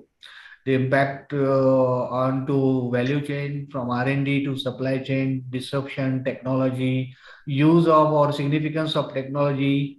We all could recall what happened in pandemic. We have seen lot many news about lot many people were suffering from this sort of psychological disturbances because of no work. Of course, we in academics were very busy attending so many conferences and seminars. We could attend, so many conferences that we could pile up hundreds of certificates in the span of, say, around 1.5 years, more than 100 rather. Then you also enlightened us on commercial transformations during impact on role of pharma representatives due to COVID-19, then short-term and long-term impact on pharma industry, changes in consumption patterns, and we are happy to come to know that, and you endorse from Sydney, Australia, that India could achieve a lot of things during pandemic. So we really feel proud of. But at the same time, you mentioned that 15 to 20% vaccines across the globe was the contribution from India. Let me tell you that we Indians, I mean, residing here, staying here, we have witnessed a lot of chaos because of, I mean, attack on the CEO of Serum Institute of India, and then the situation was so panic that people were not able to see what India, what sort of impact India can really create in this period of opportunity. The very important key points you mentioned about regulatory voluntary licensing arrangements, we were not really aware about it. This will definitely help the participants attending the session, as well as we as a teacher can share it with our students. Then WHO's initiative of harmonizing regulatory requirement. This is not only a problem with industries. We academicians are also preparing for NAC with different guidelines, NBA with different guidelines, and then ISO, then university guidelines, EICT, PCI.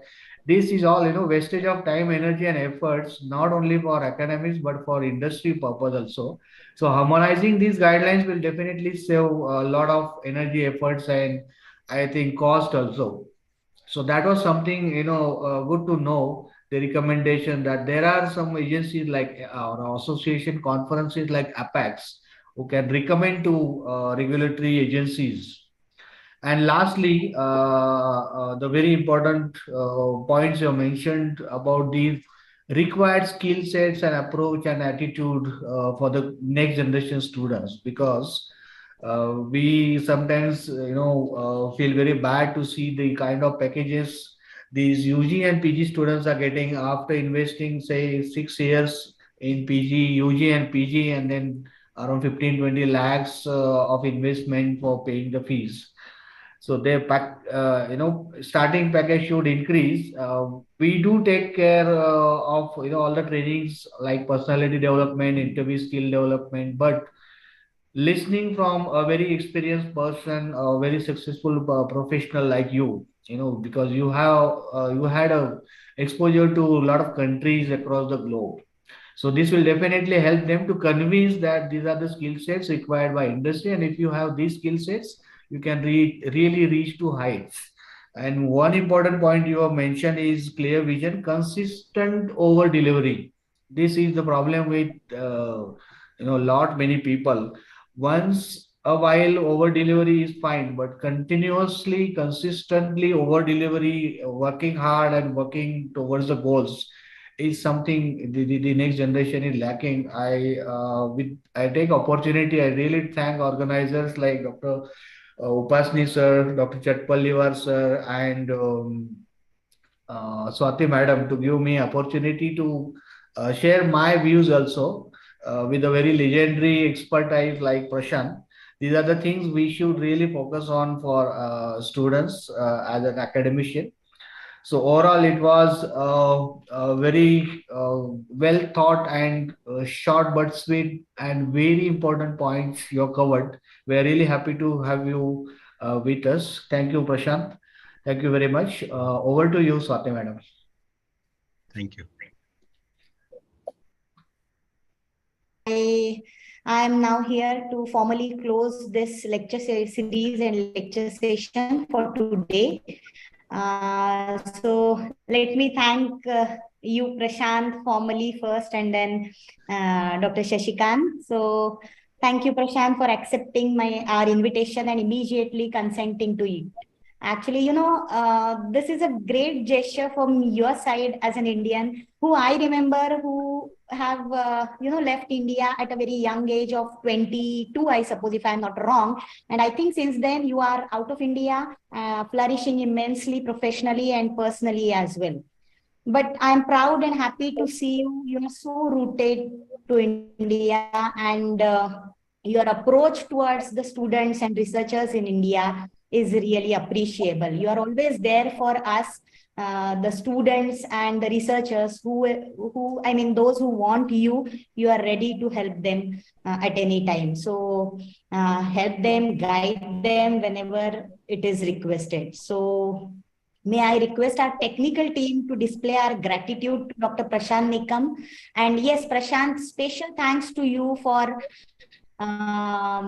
even taking out 5-10 minutes of your technical talk and talking about the lessons learned. Yes, Prashant, this is our gratitude to you. Please accept it. Thank you very much. Thank you very much. I also wholeheartedly thank Dr. Shashikant Bhandari to have accepted our request to chair the session. Thank you, Shashikant, even for requesting Prashant to add some slides which would help our students and delegates in their life, especially that the one which was reflecting on the lessons Prashant learned in his journey. So we appreciate you, Dr. Shashikant Bhandari, and thank you for chairing the session. I can see Dr. Saranjit Singh is still there, and sir, you teach us how to be a sponge, always a sponge, continuously absorbing sometimes, sir. I have been witnessing it since last 3 to 4 SNJB PharmaCons, and I don't know, we have to learn a lot from you. So once again, thank you, Saranjit Singh, sir, for being there for us. And now I call off this session and announce the lunch break for 30 minutes. We will start again for the scientific session, oral paper presentations at sharp 2 o'clock. All the presenters are requested to follow the schedule they have been given on WhatsApp group also and personal emails also. Thank you very much. Have a nice day. Thank you. Thank you, sir. Saranjit Singh, sir. Prashant ji, thank you very much. So nice of you, sir. So nice of you. Thank you so much. Thank you, Dr. Thank you so much. Dr. Swati, I Thank you. want to say one thing. Yes, sir. Yes, I have always followed this practice as a courtesy to sit in lecture next to me. Okay. Because, it is one thing that it's a basic courtesy that somebody has listened you and you also listen to him. That is one. Other thing is that it's a golden chance to hear stalwarts in pharma profession. And Dr. Prashant, you really did so nice, and it was all good advices and your experience shared. So nice of you. Thank you. We have not physically met. I don't know we have physically met ever, but deep regards. Thank you so much. Thank you. Thank you Thank you. so much. Thank you, sir. Thank you. Thank you, yeah. Thank you, dear. Thank you. Thank you, sir. Thank you Bye-bye. very much. Bye. Have Bye. a nice lunch. Bye. Have a nice- Bye. See you, Prashant. See you Yes. soon. See you Thank you. Bye. See all of you in person at Sandward at some time. Thank you. Thank you. Yeah, just to update you. Okay, he left. Fine, fine. Dr. Yes, Bhandari, nice to meet you also. Thank you, sir. Thank you. Obliged. Very nice and happy to see you. We really appreciate that at this age you are still listening. It really inspired me that henceforth I should, sit for all the lectures and listen very carefully. Why you say at this age? I'm sorry. I'm sorry. I mean, आप पूरा okay, बना sir. दिया मुझे तो. No. Thank you, sir. Thank you, sir. Thank you. We really learned a lot. Thanks a lot. Bye bye.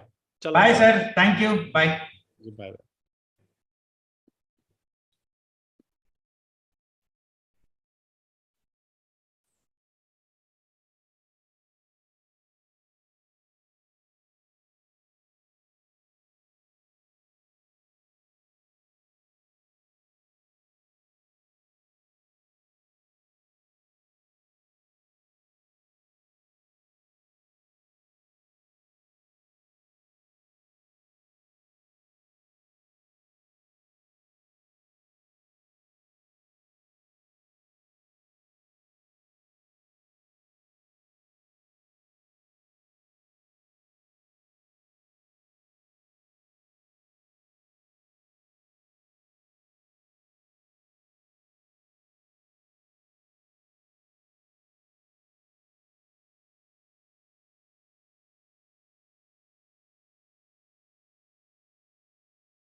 सीधा नहीं, सीधा पैदल पैदल सीधा लूप जाते, बीच में वो मारे गाड़ी के लिए आपको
Good afternoon, everybody.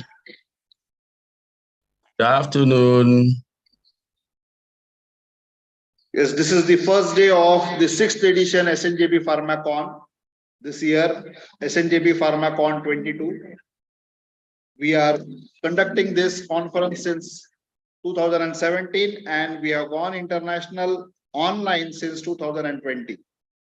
This is the third consecutive year. We have been receiving overwhelming response, but this year we have got even additional response to our conference. This scientific session invites abstracts and presentations all over the world.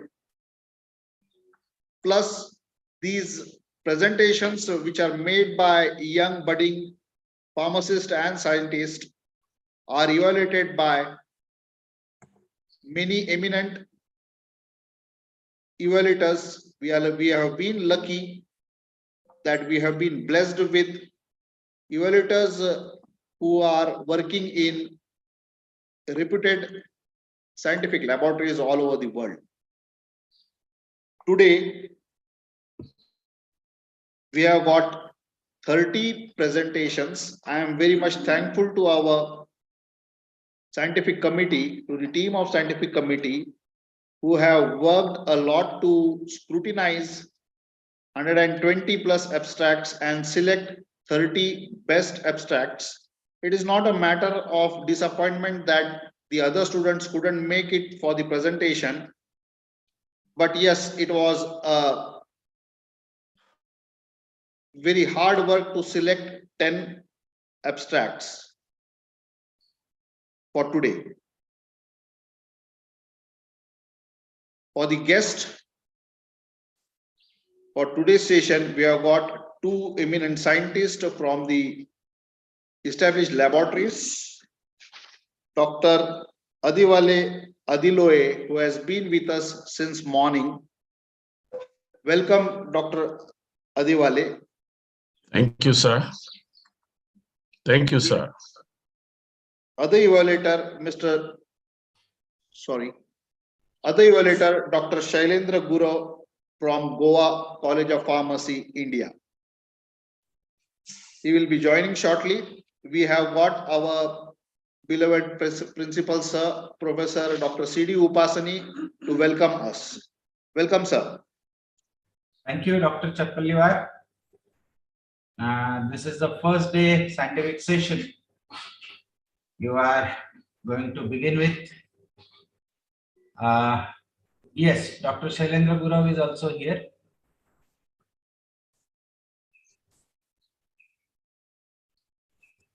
Okay, so I welcome today's expert, Professor Adivale and Professor Shailendra ji for this scientific session, and the terms and conditions of scientific presentations will be explained by Dr. Chappalliwar very soon.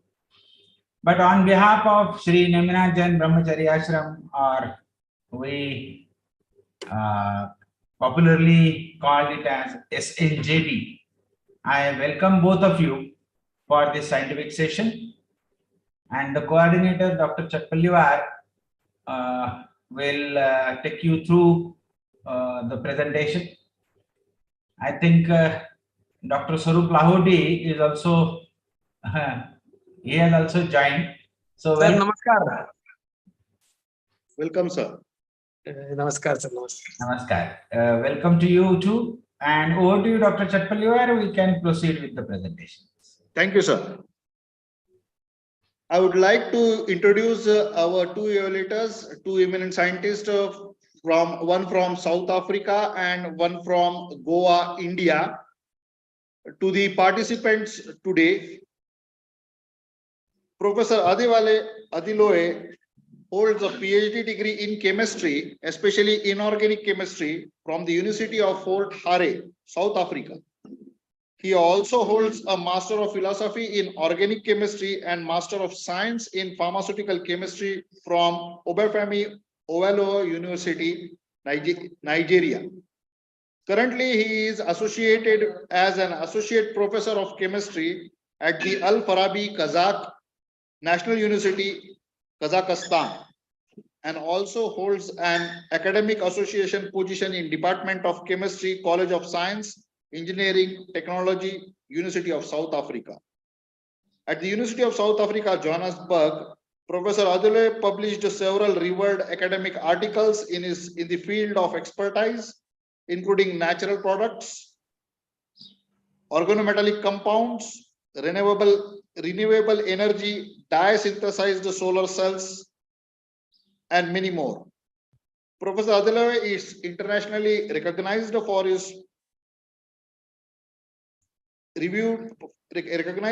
his stand in scientific, for his stature in scientific world, for his contribution, and is a reviewer of large number of international chemical journals such as Royal Society of Chemistry, Molecules by Taylor and Francis, to mention a few.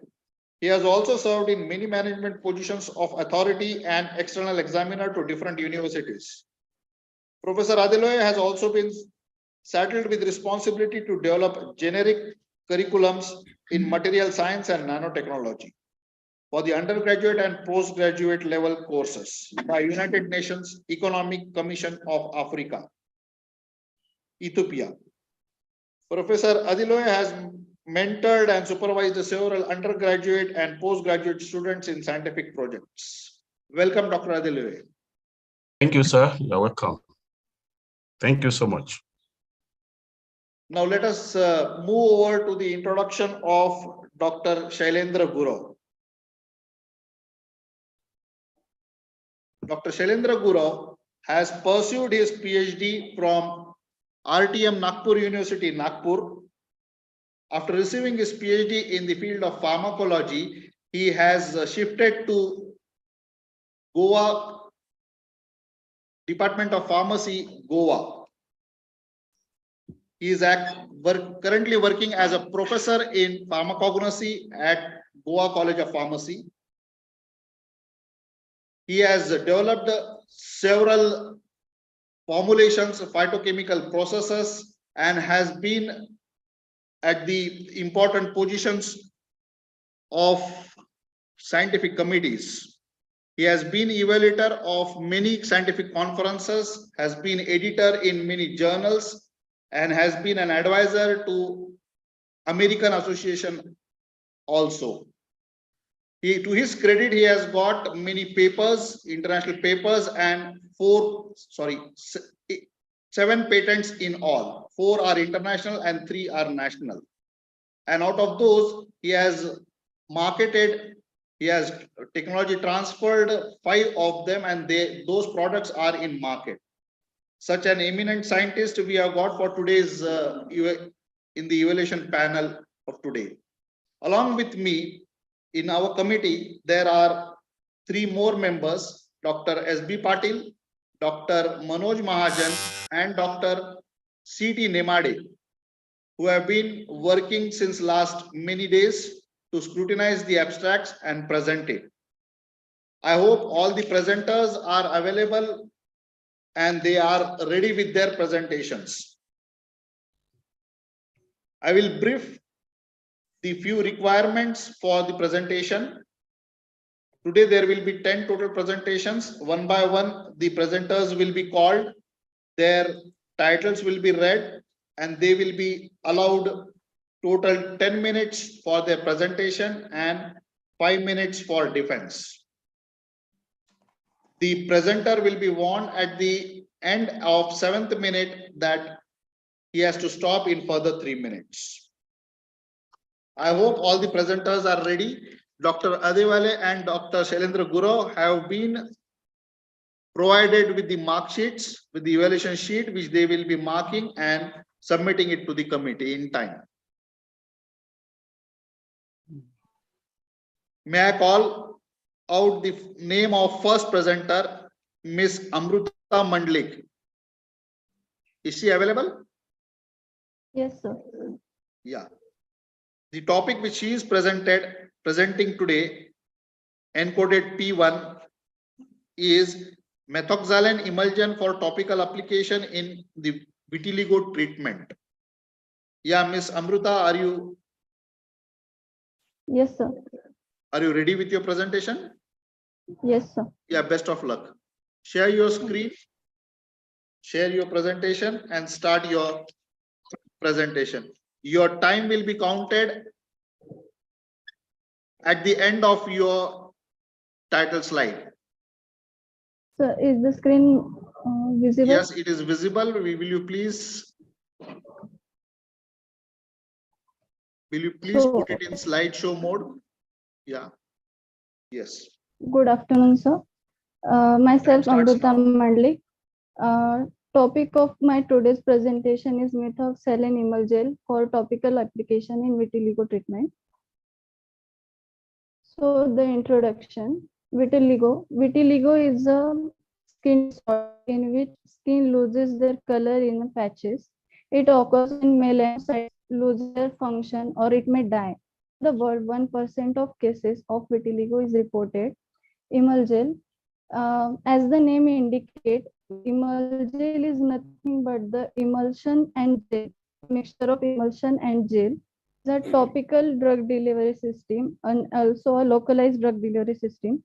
It bypasses the first pass metabolism. Oil in water and water in oil, both the emulsion can play the vehicle role in the emulgels. Emulgel have the property that is, it is highly penetrable in the skin, eco-friendly, non-staining, translucent, etc. Methoxylin. Methoxylin is a drug that is is the class for the treatment of psoriasis and vitiligo. It facilitates the repigmentation in the skin. The methoxylin, it have the hydrophobicity and also a low solubility. That's why we cannot take it internally. It have short half-life, that is 2 hours, and also it excretes completely within a 24 hours. That's why topical drug delivery system is good option for the methoxylin, and the lipophilicity also participate in the better penetration. Method of preparation. In this, first we have to prepare the microemulsion by adding the oil phase into the aqueous phase. In the oil phase, coconut oil, Queen 80, PEG 40 as a surfactant and co-surfactant, drug that is methoxylin, and aqueous phase that is distilled water. By adding it continuously and the stirring with the magnetic stirrer, we can get the homogeneous microemulsion. After characterization of microemulsion by the various parameters like dispersion stability, transmittance test, determination of viscosity and pH, particle size, and zeta potential, we can further proceed with the preparation of emulgel. In this, sorry, in this microemulsion is mixed with the methyl paraben as a, it acts as a preservative. And other hand, gel preparation is done with the 1% of carbopol continuously stirring with the water. Mixing of this two with the continuous stirring, mixing of these two solution with continuous stirring, we can get the microemulsion preparation.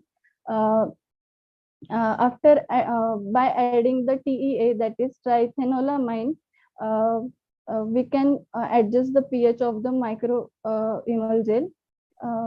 For the evaluation of the microemulgel, we can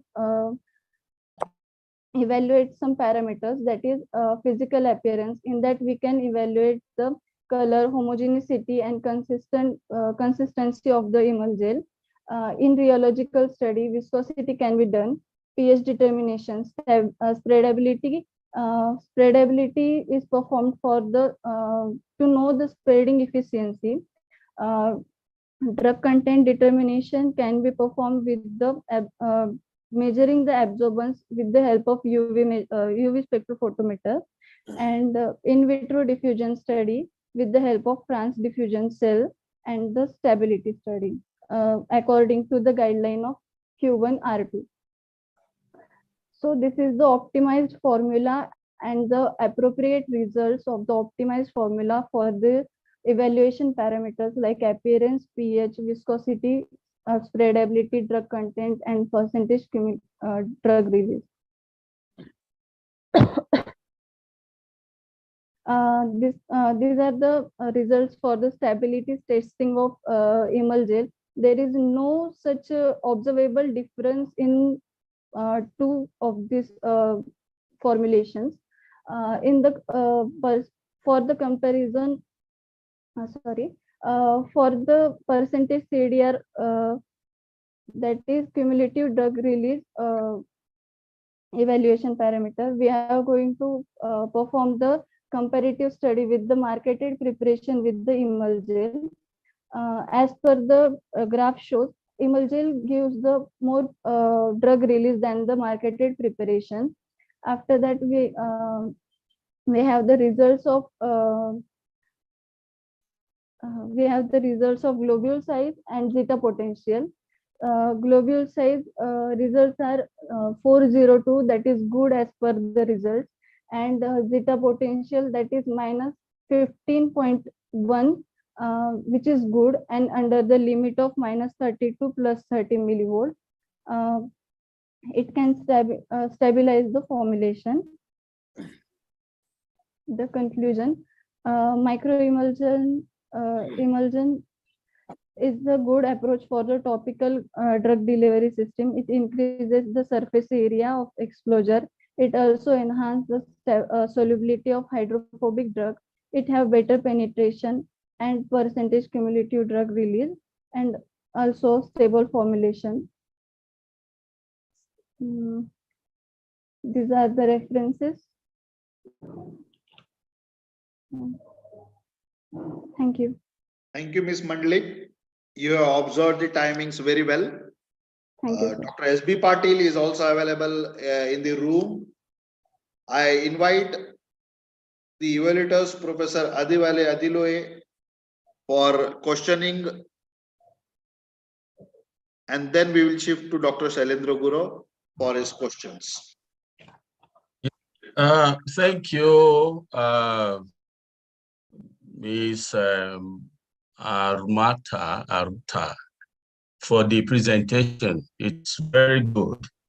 One thing caught my attention, and that is the data you have for your research and that of the marketed products.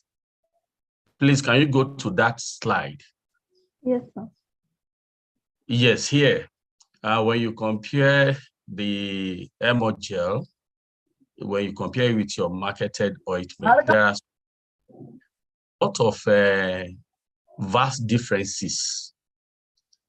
What do you think could have resulted to this? Yes, what do you think would have resulted to this? Is it that your Emogel is having a better quality than the marketed ointment, or what would be the reason why you are having large differences in all this data? Thank you. Sir, as per this data, the Emugel have the better drug release, that is 90.65 plus minus 0.88, than the marketed ointment, that is 79.69 plus minus 0.7. Yes. Yes, my question is that what are the very constituents that the marketed ointment contains that your Emogel contains, or is it that you are having a different product entirely? Because if you are having a different product entirely, I don't expect you to compare it with marketed ointment, unless that you are trying to make sure that what you have in the market, you want to potentiate what you have in the market, so that your product that you have, the data you have, is much more better than that of the marketed ointment. That is my question.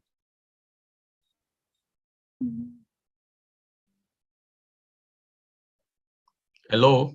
Yes, from the formulation, it appears that from the result of the analysis, it appears that the emulsion prepared in the laboratory is better than the marketed preparation. Okay. Okay, and also following my question also is the stability testing of the Emogel. Is this still of the ointment, the marketed ointment, or this is the only thing that you have which you are not comparing to the marketed ointment? Hello, can you hear my question? Sorry, sir, I can't hear it. Yes, I'm saying that, did you also test the stability stability testing of the Emogel and compared to the marketed ointment? No, sir. Sorry, sir. No. Okay, thank you. Thank you, sir. Yeah. Thank you, Professor. Thank you, sir. Now, Dr. Guru. Am I audible? Yes, sir. Yeah. The name is Amrita, am I right? Yes, the presenter's name? Yeah. The Amrita, just remember, in fact, I would suggest to organizers, just ask the candidate or the presenters to put down his video on, so that at least we will come to know the same candidate is delivering the presentation. That is the first thing. The second thing, if I am not wrong, the Professor Adiwale, he wanted to ask whether the composition of a marketed ointment, was it the Emogel? No, sir. It was an ointment. It was ointment. Then on what basis you have taken this ointment for a comparison? So I'm going to just perform the percentage CDR, only cumulative drug release. I'm going to evaluate their drug release only. Absolutely, Amruta. But if I'm not wrong, you should have you should take the same composition, same formulation, same category. At least it should be the Emogel only for the comparison purpose. Anyways, let it be. One thing is there, that is in your title you have mentioned that no, not in title, that is it is a micro emulsion. Am I right? Yes, sir. Just one. What was the title? Go to the title slide, please. Topical application. Methoxen Emulgel. Okay. Dr. Chatpalliwar, please ask the candidate to put on the video. Yes, Miss Amruta Mandli. Yes, sir. Yeah, will you please come on the camera? Yeah, she is here. Yeah. The basic logical question, why you have prepared the virgin coconut oil? Why not any other oil?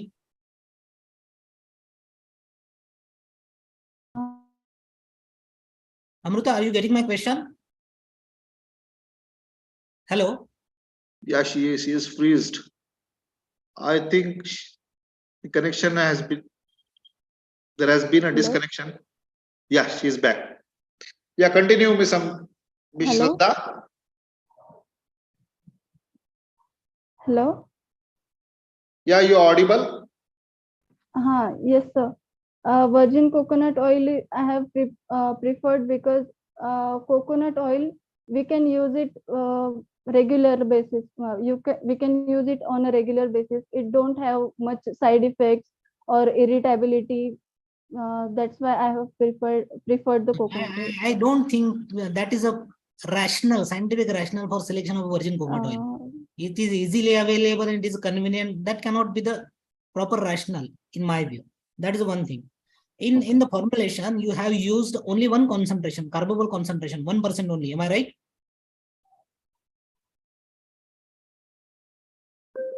Am I audible? Yes, sir, you are very much.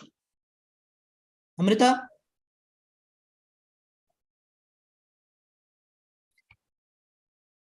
I think she has lost the connection once more. With your permission, with your kind permission, Professor Adiwale and Dr. Shailendra Guru, we will, shall we shift to another candidate? We are running out of time. Okay, you can go on. Yes. So, may I ask other candidate, Ms. Harshada Narkhede? Ms. Harshada Narkhede, is she here? Yes, sir, I'm here only. So, put your slide. So please make me a co-host so that I can share my screen. Yes, very much. Her topic of presentation entitled P2, encoded P2. The title is Synthesis of Novel Thiosemicarbazide Analogues for Potential Applications in Molecular Recognition. Yes, sir. Yes. So, all the best, Ms. Harshada. Sir, the slides are visible? Yeah, they are very much. Okay, thank you so much, sir. Good afternoon, one and all present over here. My topic name is Synthesis of Novel Thiosemicarbazide Analogues for the Potential Applications in Molecular Recognition. So I'm working under Professor Dr. Dhake.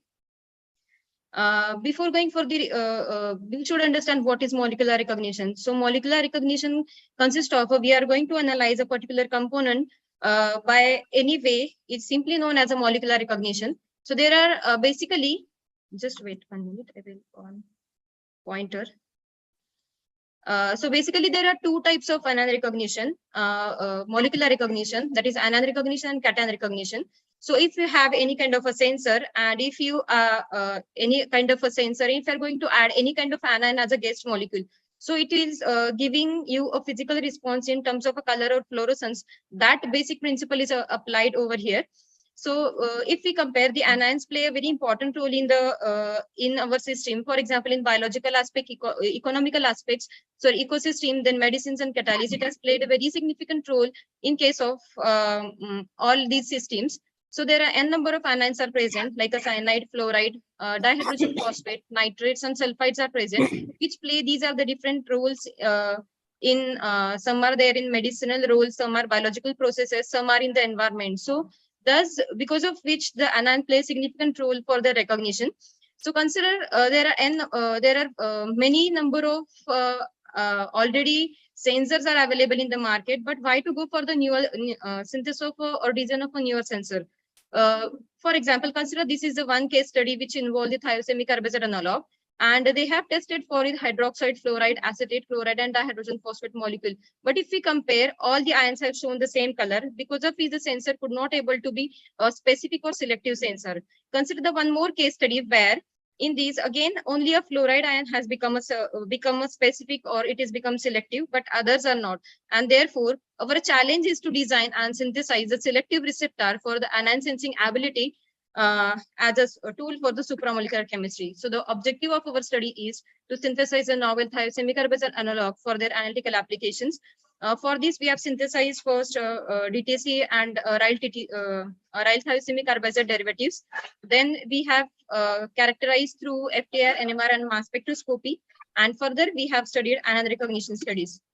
So before starting for the synthesis method, we have performed synthesis by using aryl dithiocarbamate and aryl thiosemic herbazole by the novel approach of hybridization technique. By using DMF and refluxing for 5 to hours, we'll get this hybrid molecule. So these hybrid molecules were confirmed through all the spectral analysis at the SAFE Institute at the Chandigarh. And then anion recognition study was performed by using UV titration method.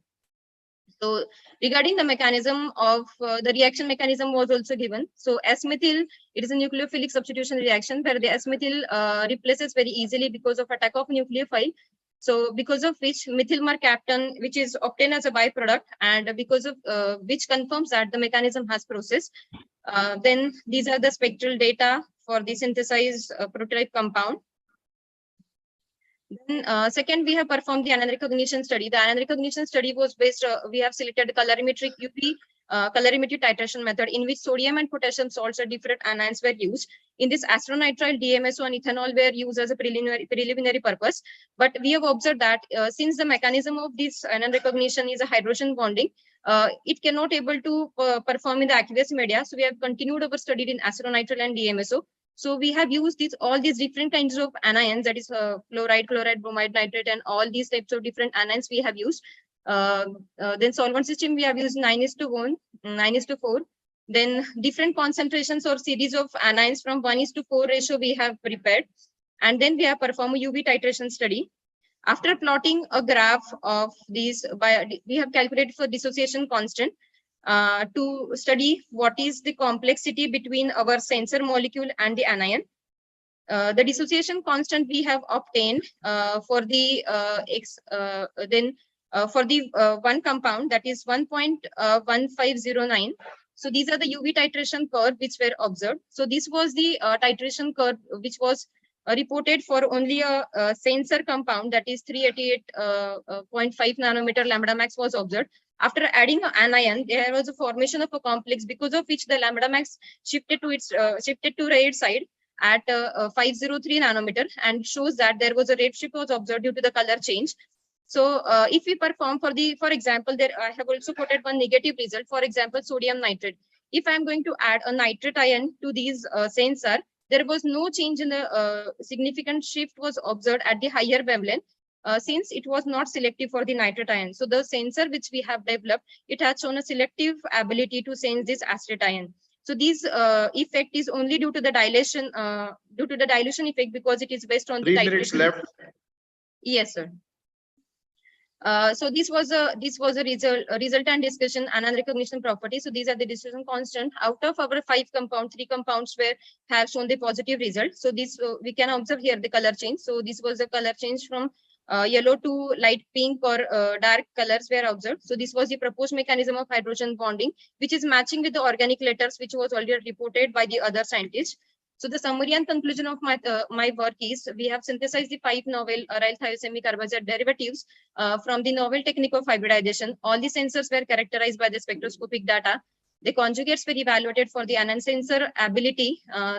Among all the studied anions, acetate has shown a significant color change when we have studied by using UV titration studies. We have observed that the red to yellow coloration was produced, which was not reported with the other ions. Then application is in case of why to go for acetate anion application, because it is an important tool for the it can be an important tool for the rapid detection of cancer.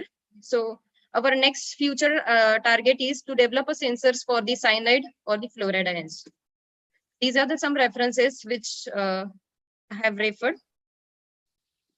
And thank you so much.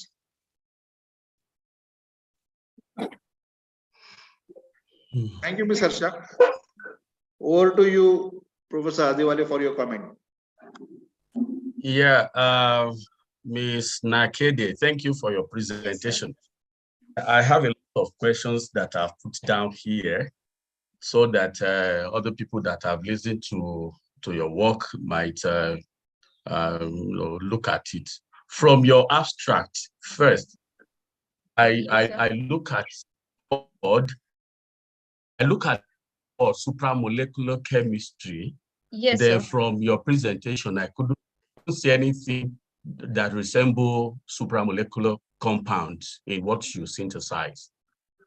Okay. So yes, so I wanted to first of all ask what brought about that idea between your work and supramolecular chemistry? Okay. So supramolecular chemistry means it is a combination of any 1 or 2 compounds to form a bigger complex, which can be utilized for the sensing. So that is simply called as an supramolecular chemistry. There are 5 aspects or 4 to 5 aspects of supramolecular chemistry. That is something data assembly is there. Molecular recognition, it is one of the part of supramolecular chemistry, which comes under supramolecular branch.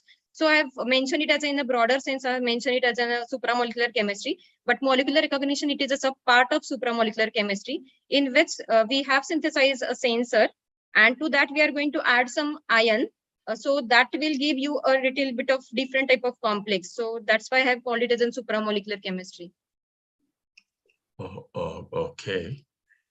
Well, I take that. Then in your synthesis. Yes, sir.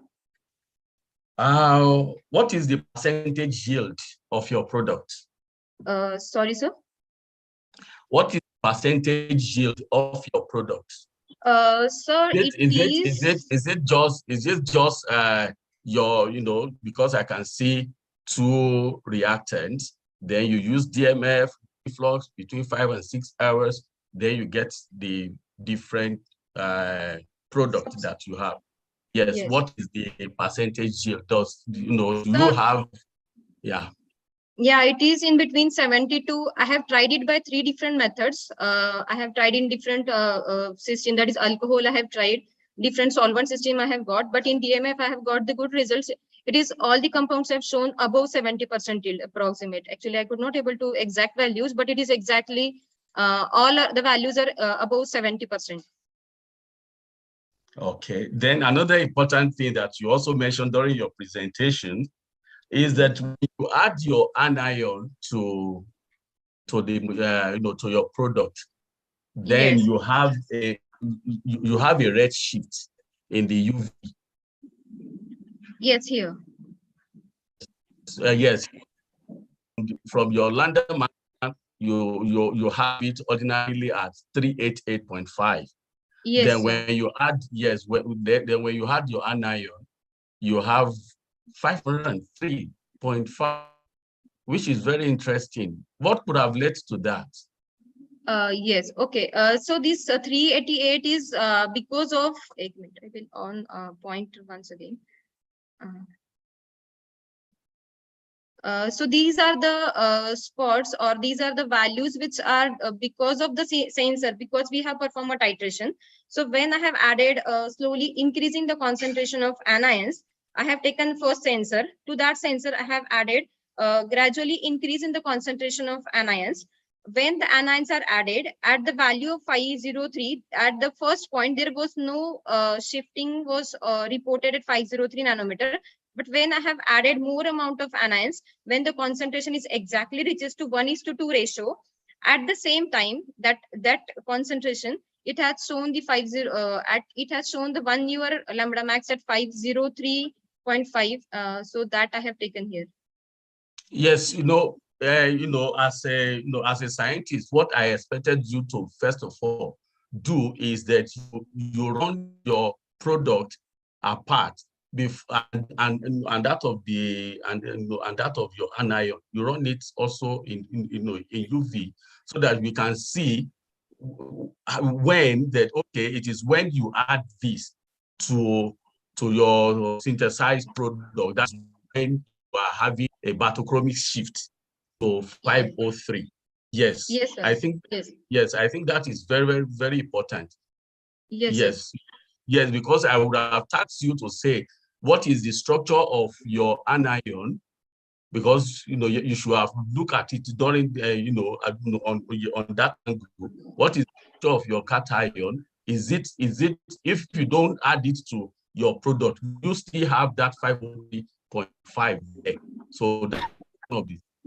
So let me leave you for that, for other people to ask you questions. Thank you for your Thank you, Professor. Thank you so much, sir. Dr. Guru?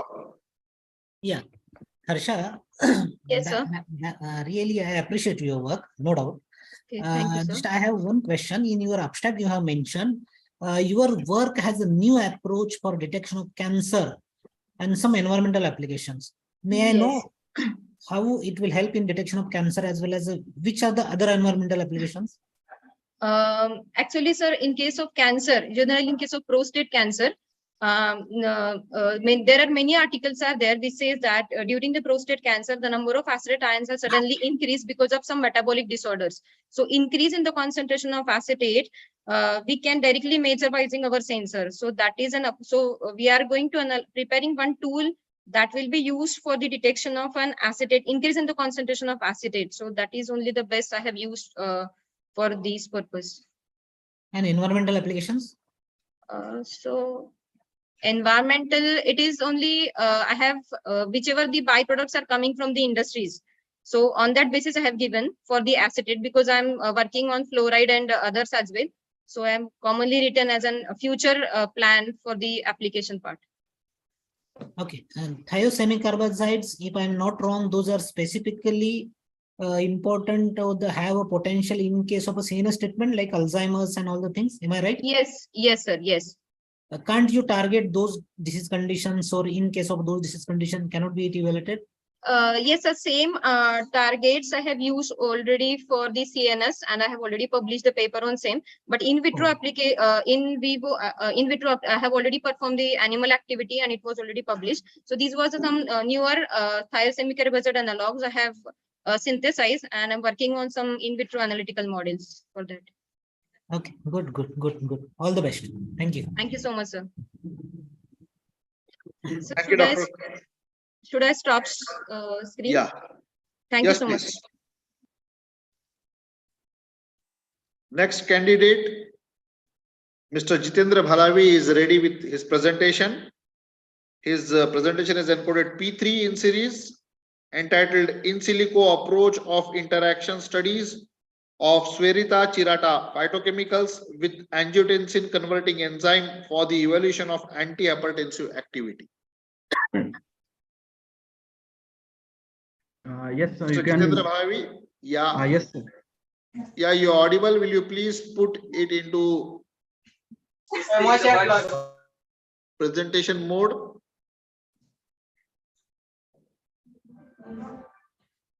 Yes, sir. It is. Is it visible? Yeah, Yes. very much.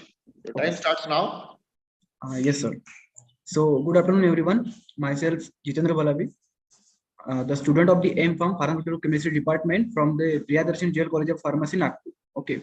So today I'm going to present in silico approach of interaction studies of Escherichia chirata phytochemicals with or against angiotensin converting enzyme for the evaluation of antihypertensive activity. Okay. So we'll start from introduction. First of all, we will see that is what is hypertension.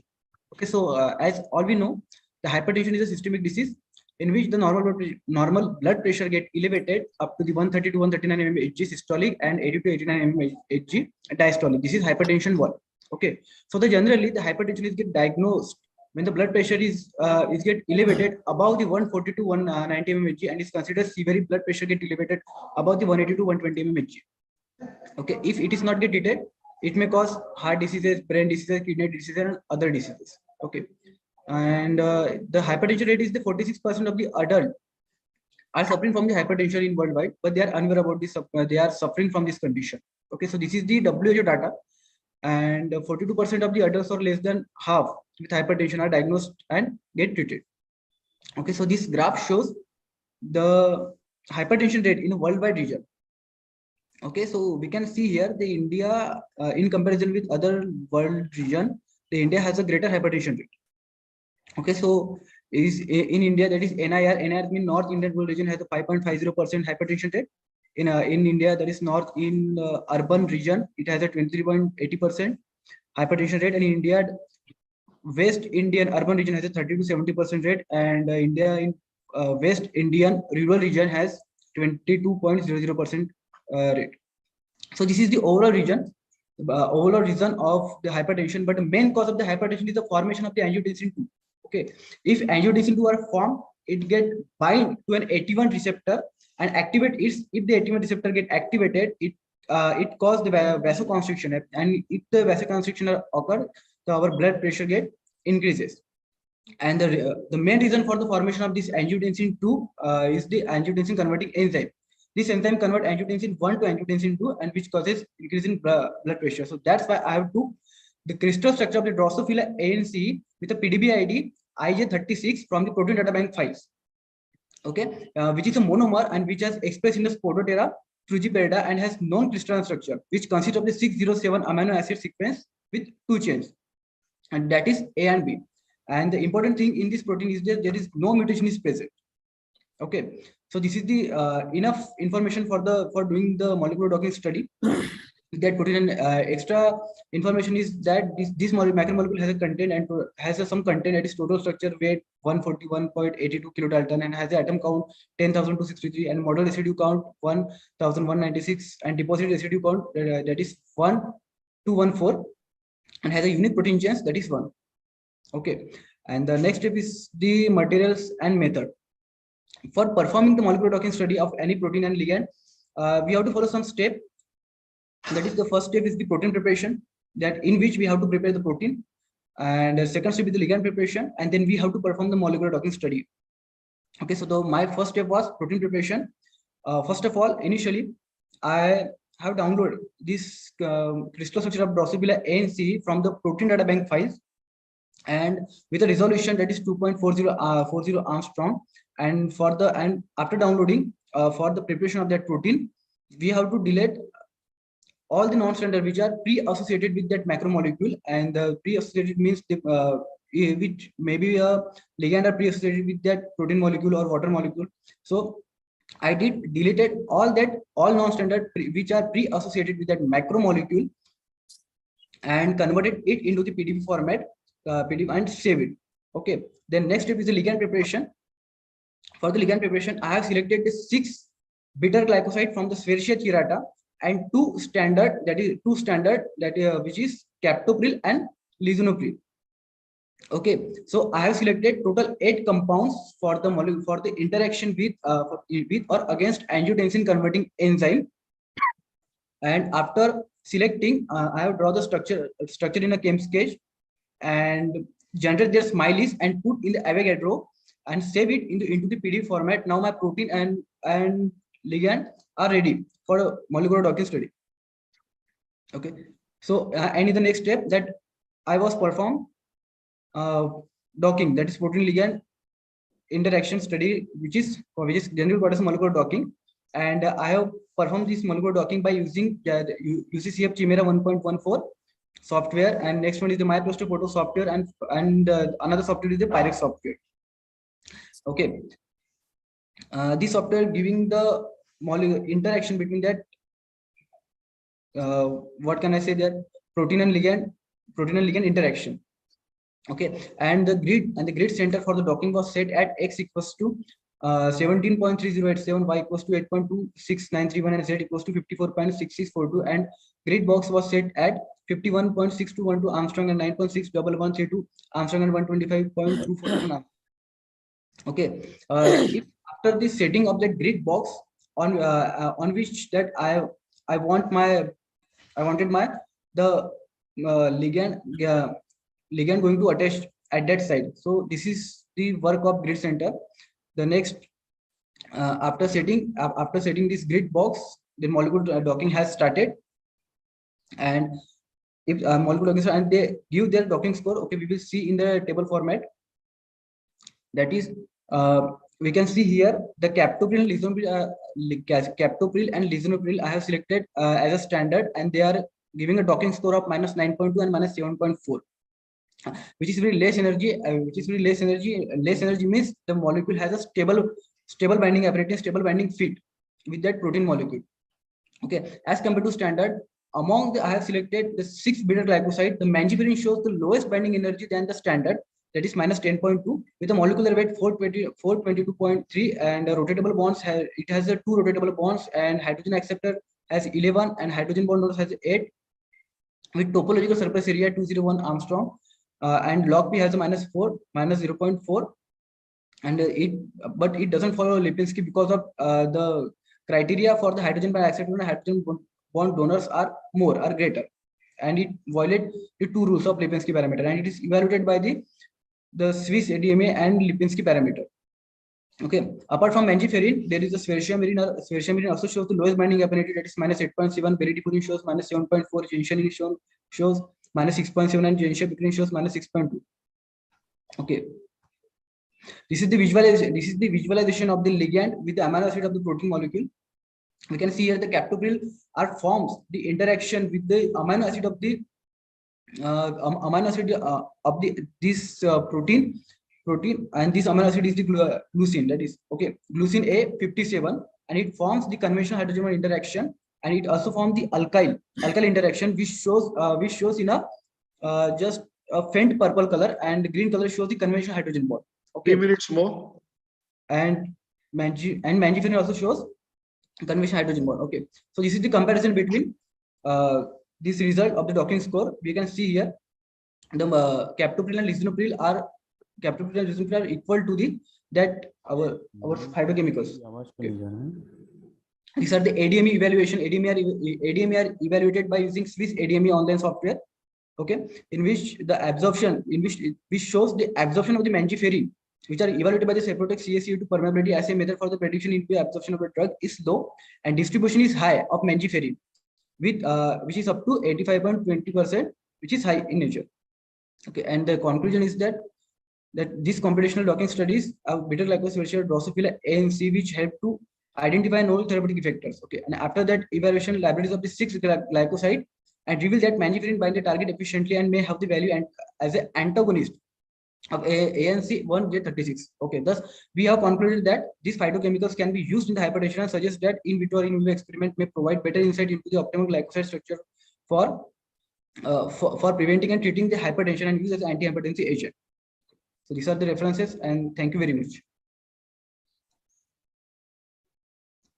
Thank you, Mr. Abhinav. Over to you, Professor Adiwale.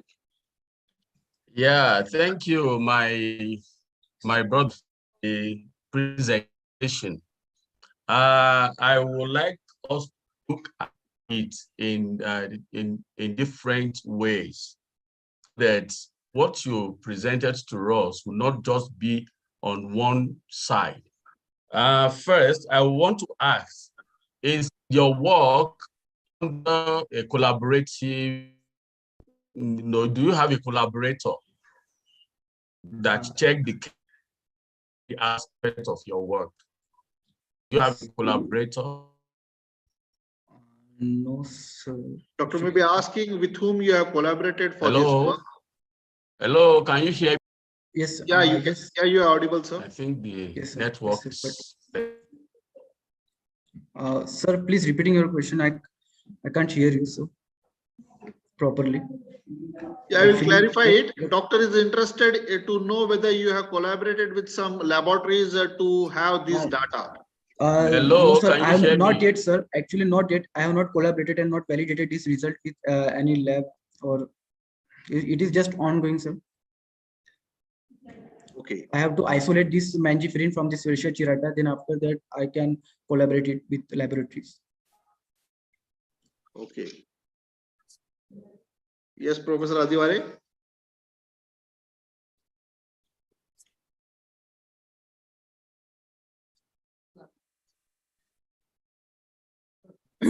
I think we have lost the connection to him. Yeah, over to Dr. Shailendra. Okay. Tell me one thing. Have you selected only bitter glycosides? Am I right? Yes, sir. What is the reason for selecting only bitter glycosides?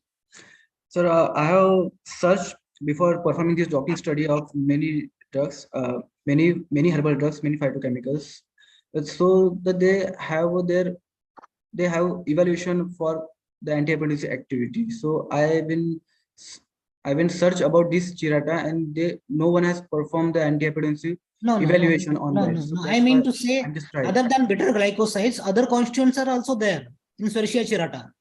So Yes. why you have targeted only bitter glycosides? So, sir, I just seen that no one has performed on bitter glycoside for the anti-hypertensive activity, so that's why I choose it. That cannot be the criteria for selection. Okay. In case of a selection of a protein, okay, can you tell me what criteria you adopted in identifying the best target protein? Sir, firstly, I have just seen the resolution of their protein, which is 2.40 Armstrong, and there will be so many proteins with the same resolution. And sir, it is from that Drosophila ANC, and Drosophila is now the main target of this many scientists to develop in some biomedical sciences. That's why I selected that Drosophila ANC. Okay, whether you had done the rigid or flexible docking study, and why? No, sir. I am not doing flexible docking study. It was only rigid one. Yes, sir. Any reason? Sir, actually, this is I have to perform ahead of this study. This is not a full study. This is ongoing study. That's why I'm not perform this. I have to perform molecular dynamics also after that. Yeah, it is supposed to, because otherwise it's difficult to confirm the stability of that complex without simulations.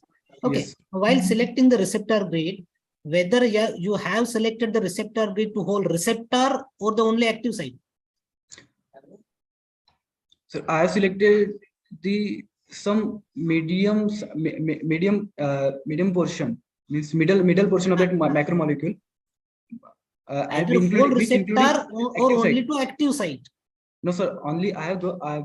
I just thought that I have to go for the active site, but one thought has come that I have to check whether the active site are may be present in other region of the macromolecule. So that's why I selected grid center, so bigger than active site. Okay. How do you build a missing non-terminal amino acid residue in your protein? Yes, sir. How you have builded missing non-terminal amino acid residue in your protein? Whatever the protein you have selected, you have randomly selected that one, no? Yes, sir. I am randomly selected. Have you seen any unfavorable interaction? Yes, sir. It has unfavorable bump interaction. With and have you considered them while selecting the best model? Yes, sir. have you considered those unfavorable interactions while selecting the best model? No, sir. No, sir. Okay, no issue. It's better to go for the all whatever the queries or the questions raised. No, you just go through them once, and it's better to go for the simulations only. Then only it will be have some weightage. Okay. Okay, Thank sir. you and wish you all the best.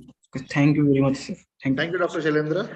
I suppose you have to concentrate on allosteric site and enzymatic cavity of the protein. That is what Dr. Shailendra was pointing to. There is a question from Professor Adewale too. You're not audible, sir. You're not audible. Sir, you're not audible. I think we have lost him again. Should we shift to another candidate? Yeah, he is online. Professor Adewale, shall we take your question? You're not audible, sir. You're not audible. For the time being, you're not audible.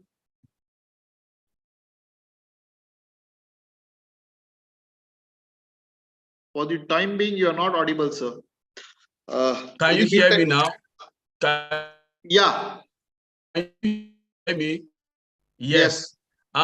Your presentation gives a lot of gaps that you only focus on the biological aspect. Don't take the people in chemistry along. I expected that you should look at the structural activity relationship of some of the six selected ligands that you have taken. I mean the phytochemicals. But it's like you have chosen your maybe it is you that just using, let me just work on manganese and leave other ones, because I expected that your work would have been much more better if you go via structural activity relationship, look at all the structures of your ligands. Then that will provide you an information as to why this one has better binding activity than the other ones. But you didn't give us that information. So it leaves your work, it gives a gap that needs to go back and do more research work on that, because that is that is the most pertinent question that I wanted to ask. Why did you choose mangiferin all over other 5 choices? What gives you that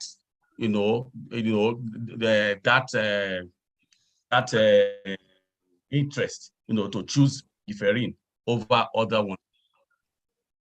And you cannot answer that question if you don't show us the structures of all other phytochemicals. I know that they are not difficult structures, but definitely you can go through structural activity relationship to explain why this particular one is having better binding activities over the other. Thank you. That's what I want to contribute to your work. Yes, thank you. I got it, sir. Thank you very much. Yeah, Dr. Adewale was pointing out towards structure activity relationship of phytochemicals. All the structures are important, structural parts, structural features, motifs are important in order to compare the pharmacological and receptor interactions, also pharmacological activities as well as receptor interactions. We move over to, with your kind permission, doctors, we move over to next candidate, Mr. Rajesh Maheshwari. He is available. Shall we ask Mr. Rajesh Maheshwari to put on himself on camera and put on his slides? His presentation is encoded P4, entitled Renoprotective Effects of Coenzyme Q10 alone and in combination with metformin and sitagliptin against experimentally induced diabetic nephropathy in rats. Yes. Mr. Rajesh Maheshwari, are you there? Yeah. Yes, sir. Yes, sir. Very much till he puts its slide. Yeah. Let me mention that Dr. Shailendra Shivaji Guru is also an active member of advisory committee to American Herbal Pharmacopoeia. That is why he is very particular about the Ayurvedic and phytochemical extract. Yes, sir. Yes, Mr. First of all, am I audible, sir? Yes, you are. Will you Yeah, please sir. put yourself on camera? Sir, some technical issue is there, I think. In mobile as well as laptop, it could not be. Is it okay with you people? Okay, sir. Okay. Okay. Sir, first of all, good afternoon to respected judges and the organizing committee members. I am going to present the rhinoprotective effect of coenzyme Q10 and its combination with the metformin and sitagliptin against experimentally induced diabetic nephropathy in rats. First of all, sir, the introduction, the diabetes mellitus. We all know the metabolic disorder of multiple etiology characteristic by hyperglycemia with carbohydrates, fat, and proteins, metabolic alteration that result in defect in secretion of insulin, its action, or both. The majority of intake of food is converted into the glucose. In patients with diabetes, the insulin does not work. Therefore, the sugar and the fat increase in the bloods. The symptoms we already know: polydipsia, weight loss, continuous hunger, frequent infection, feet ulceration, erectile dysfunction, fatigue. There are so many types of diabetes: type 1, type 2, gestational diabetes.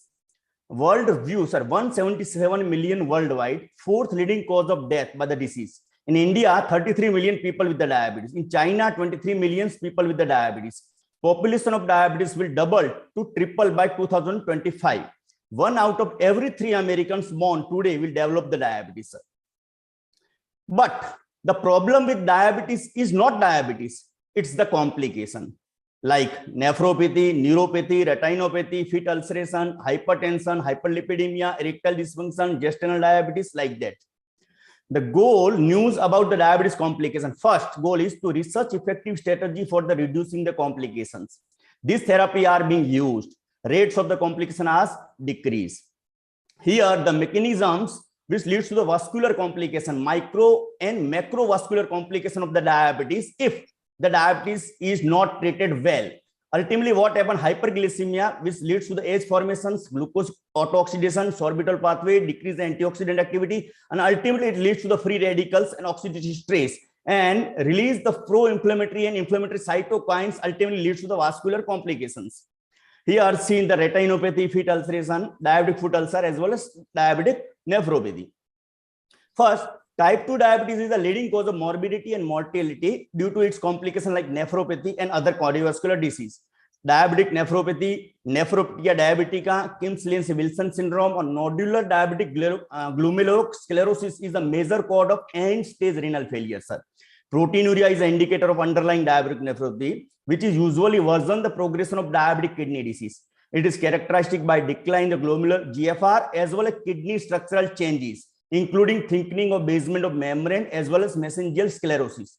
It has been found that hyperglycemia is a major cause of increased advanced glycation end products, which are responsible for the renal dysfunctions. It is also found in previous study that oxidative stress is further responsible for the pathogenesis of diabetes nephropathy. Here, right now, the angiotensin converting enzyme inhibitor as well as angiotensin receptor antagonists are main therapeutic agents. Presently, it seems to produce the partial reduction in proteinuria and to attenuate the progression of chronic kidney disease to the end stage kidney failure. However, many patients do not respond to these agents and they progress to end stage renal failure at the early stage. It was reported that increasing the evidence in protective effect of dietary antioxidant as a potential adjuvant therapy to prevent or delay the diabetic complication. That's why we select the coenzyme Q10 as a herbal and as well along with the metformin, insulin sensitizers, and DPP4 inhibitors, sitagliptins in this study. Therefore, it was thought to combine antioxidant like coenzyme Q10, metformin, and sitagliptin to study their rhinoprotective effect in experimentally induced diabetic nephropathy. Is the literature of review. I skip these slides. Need and objective of the study. Why it is need? Diabetic complications such as nephropathy, neuropathy, retinopathy due to the type 2 diabetes may occur after the prolonged period of exposure of the high amount of glucose to the blood vessels and internal organs. This because of glucose toxicity, otherwise called glycoside end products. Even the patients respond to all anti-diabetic drugs. There are few patients who are susceptible to the diabetic complication as very early stage. Several studies have reported that oxidative stress play a major role in developing the diabetic complication. Therefore, there is a need of more and more anti-diabetic drug with the combination of antioxidant, which can delay the onset of diabetic complications, and thereby this increase the lifespan as well as quality of life of the diabetic patients. Therefore, it was thought to combine the antioxidant like coenzyme Q10 with anti-diabetic drug to study their renoprotective effect in experimentally induced nephropathy. All the experiments and protocols described in presently were approved by the IIC as well as CPCA. The experimental conditions were maintained as per the CPCA guideline. Drugs and chemicals which is procured from some companies and standards and local vendors. Type 2 diabetes was induced in overnight fasted adults albino rates 200 to 250 grams by single area intraperitoneal injection of 65 mg per kg streptozotocin 15 minutes after the IP administration of 110 mg per kg nicotinamides. Hyperglycemia was confirmed by the elevated blood glucose level at the 72 hours and then on the day 7 after injection of streptozotocin and nicotinamides. Those animals were selected, those fasting blood sugar level is more than 200 milligram deciliters were considered as a diabetic and were used for the diabetic nephropathy study, further study. Here diabetic rates were randomized into following groups, each having a 6 animals. First, diabetic control rates. Second, diabetic rates with the coenzyme plus metformin. Third is diabetic rates with coenzyme plus sitagliptin. And fourth one is diabetic rates with the coenzyme Q10, metformin, and sitagliptin. All the above mentioned treatments were given daily to the respective group of the animal for 42 days. Now, at the end of the study, blood sample were collected, serum was separated, and serum was stored at the -20 degrees centigrade until further biochemical estimations. Here, biochemical and chemical parameters: serum urea, serum creatinine, uric acid, urinary protein, urine volume, HbA1c, tissue marker like SOD, MDA, GSH, catalase, tissue nitrite, MPO levels, as well as TNF alpha and TGF beta were determined by the ELISA kits according to the manufacturer instruction. And after the end of the study, all the animals were sacrificed and kidney of each animals were dissected and went for the histopathology study. All the data which are expressed in this study are expressed in mean plus ACMs.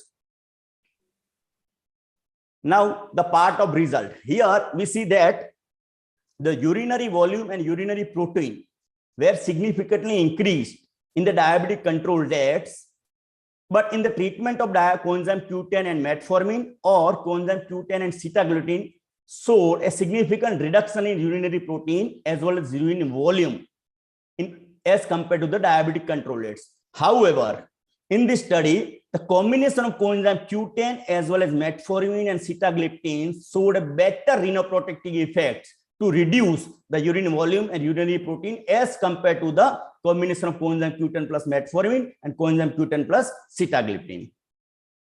Here, second, the glycolate hemoglobin, HbA1c, serum urea, serum creatinine, and serum uric acid were significantly increased in diabetic control rates.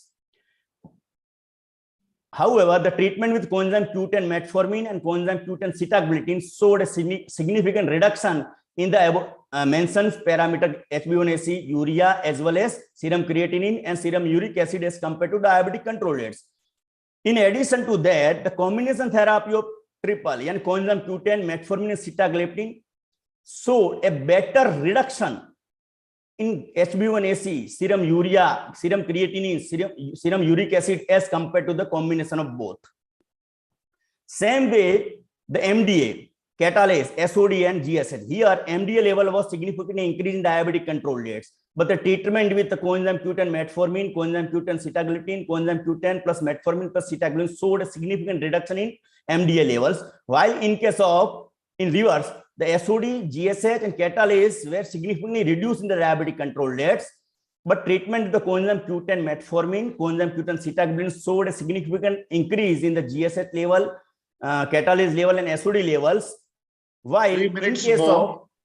of coenzyme Q10, metformin, and sitagliptin showed a significant improvement in the catalase, SOD and GSS as compared to the combination therapy of both. Same way in TNF alpha, TGF beta, MPO, and nitrite levels were significantly increased in the diabetic control rates. But in treatment with the coenzyme Q10 along with metformin as well as along with the sitagliptin showed a significant reduction in the TNF alpha, TGF beta, nitrite level as well as MPO levels. But moreover, the combination therapy of coenzyme Q10, metformin, sitagliptin has significant reduction as compared to the combination therapy of that. Here, the histopathology of the kidney showed that the glomulosclerosis, tubular vacuolization, international fibrosis, and thickening of glomerular basement membrane in diabetic control rates. While in case of the combination of coenzyme Q10 as well metformin and coenzyme Q10 plus sitagliptin showed a moderate reduction in this. But in case of combination of 3 drugs, coenzyme Q10, metformin, and sitagliptin showed a mild glomulosclerosis, tubular vacuolization, international fibrosis, as well as thickening of glomerular basement membrane. Here we already discussed the discussion along with the results. Now, the conclusion of this part, this study indicates the concomitant addition of coenzyme Q10, sitagliptin, and metformin showed a better renoprotective effect by virtue of amelioration of lipid peroxidation as well as due to the improvement of renal function and suppression of TNF alpha, MPO activity, TGF beta, as well as nitrate content in the renal tissue. Here are the references, and thank you so much for the listening.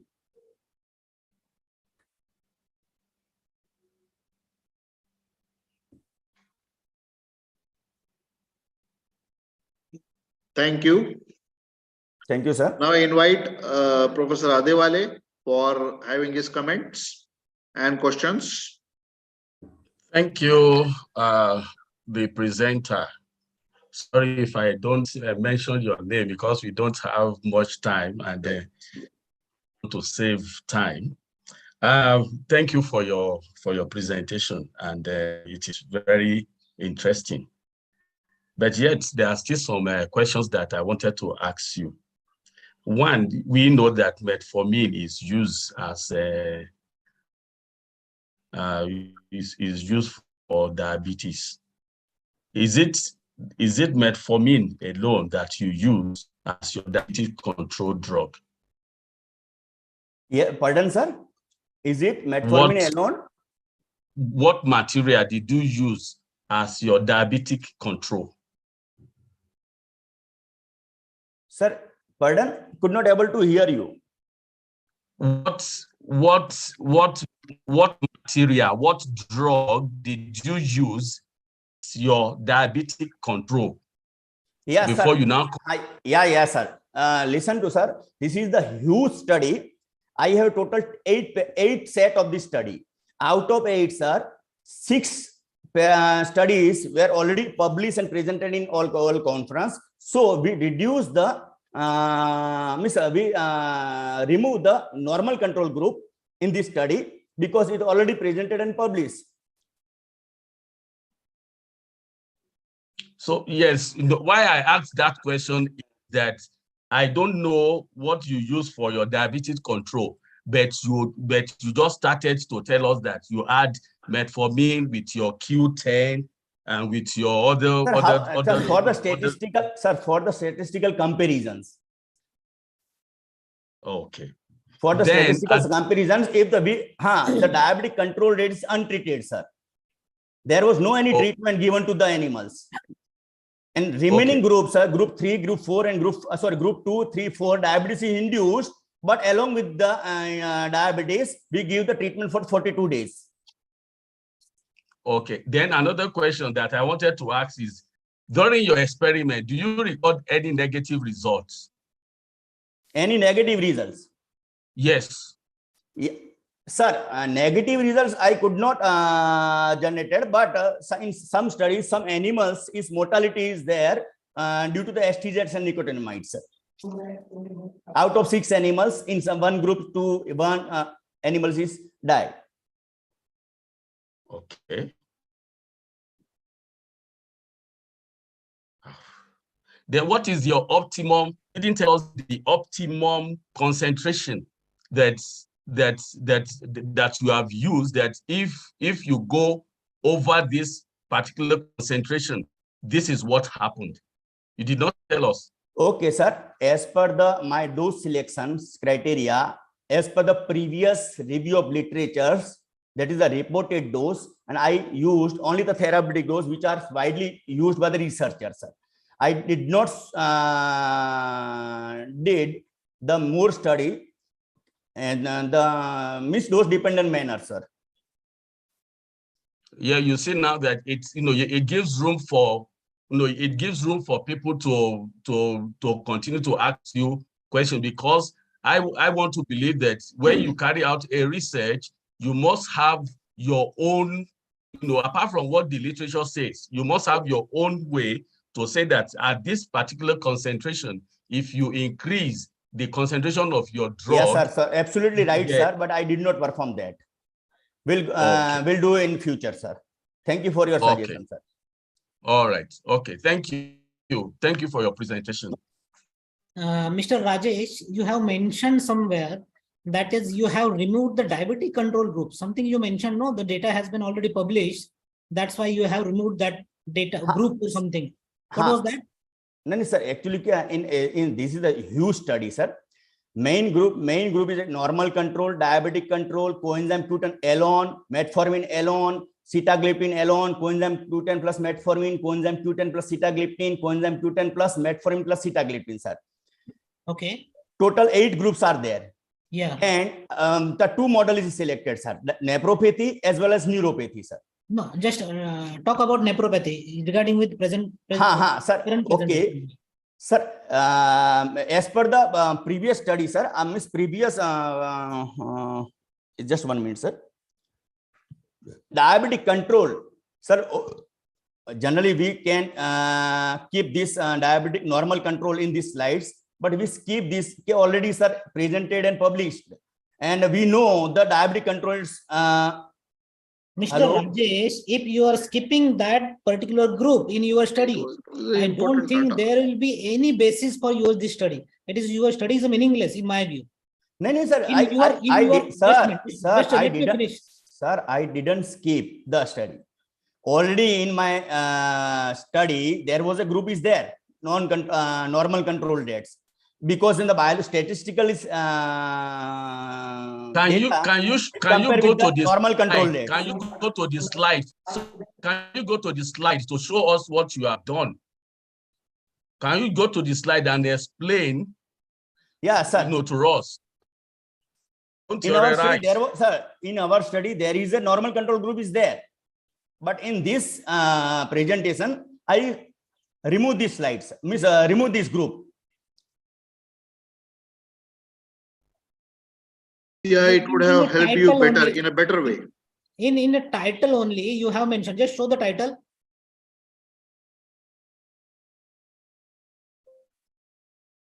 That is a renoprotective effects of coenzyme Q10 and coenzyme Q10 alone. Something was there, no?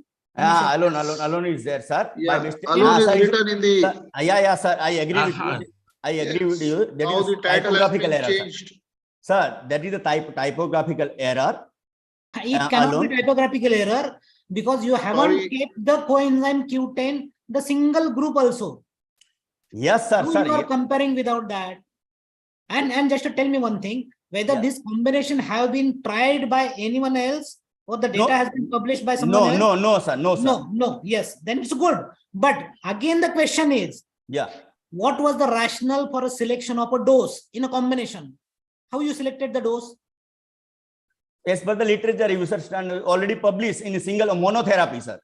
Yeah, but in combination, it is not necessary. It will work in the same way, no? No, definitely, sir. Have you performed it may. For the combination, have you performed the acute toxicity study? No, sir. Then?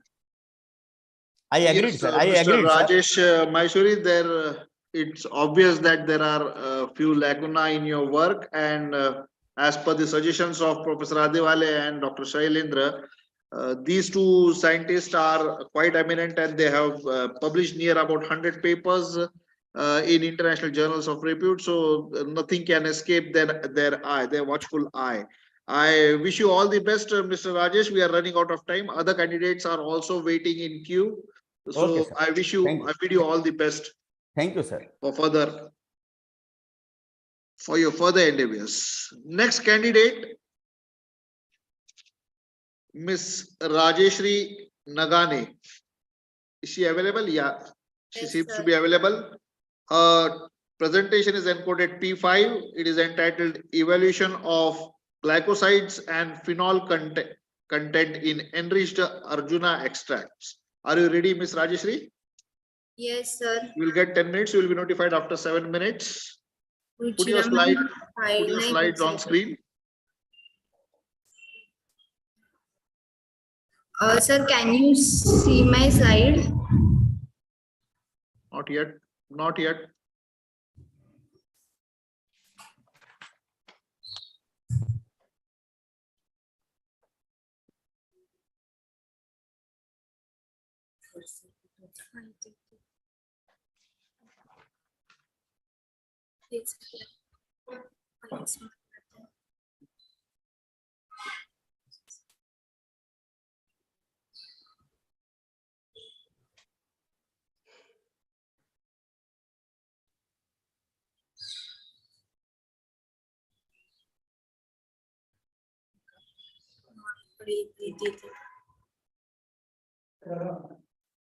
Is there any problem, Ms. Rajeshri? Should I call upon next candidate? Yes, sir. So in the meantime, you can overcome your problems. Yes, you can sir. Get over the glitch. Okay, sir. Okay. Yeah. With your due permission, I move over to Mr. Abhinav Baez. Is he available? Mr. Yes, Abhinav sir. Baez? I am available, sir, there. Yeah. Put yourself on camera and you put your slides. Sir, it is visible? Yeah, it is very much. Sir, just wait for 1 minute. Yeah. So now it is visible? His time starts now. Good afternoon, all of you. Today's my topic is in silico studies with a pyranol 2,3-C pyrazole derivative as a selective serotonin reuptake inhibitor, that is SSRI. So, firstly, we introduce as a depression. What is meant by the depression? Depression is a common mental disorder that is manifested by the loss of interest in activities, insomnia, sadness, anorexia, and according to WHO, maximum 10% of the population all over the world are affected by the depression. In between the 10%, there is a 5% maybe the more than 60-year age. So I choose my pyranopyrazole derivative. With the pyrazole is a 5 ring members and the pyran is a 6-member rings, as well as the pyranopyrazole ring is a multi-component synthesis such as the medicinal use as well as a biological use. So when we're talking about the materials and method, so first one, that is a preparation of ligand. You use use as a chem sketch for the draw the structure of the ligand as a save as a file in the Mol2 file, and go for the Avogadro software. Avogadro software for the Mol2 file is converted into the PDB file. Now talking about the preparation of the receptor, so go for the protein database and add in the 4mm8 as a PDB code for the antidepressant activity and save as a PDB format.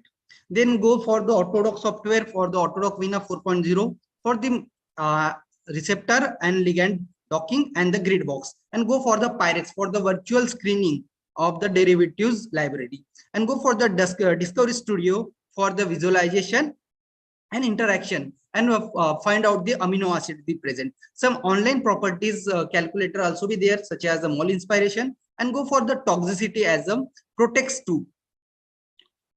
And talking about the result and discussion, so my ligand is the structure 6-amino-3-methyl-1,4-dihydropyranol 2,3-C pyrazole 5-carbonitrile, and obtained from the grid box is the Autodoc software 4.0 with the structure of receptor grid box as well as the interaction.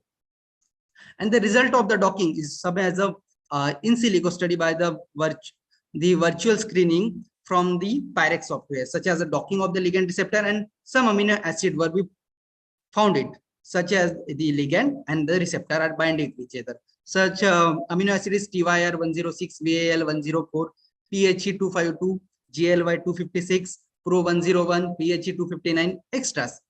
And the best binding affinity was be found to be in the -944 and with the RMSD 2.79.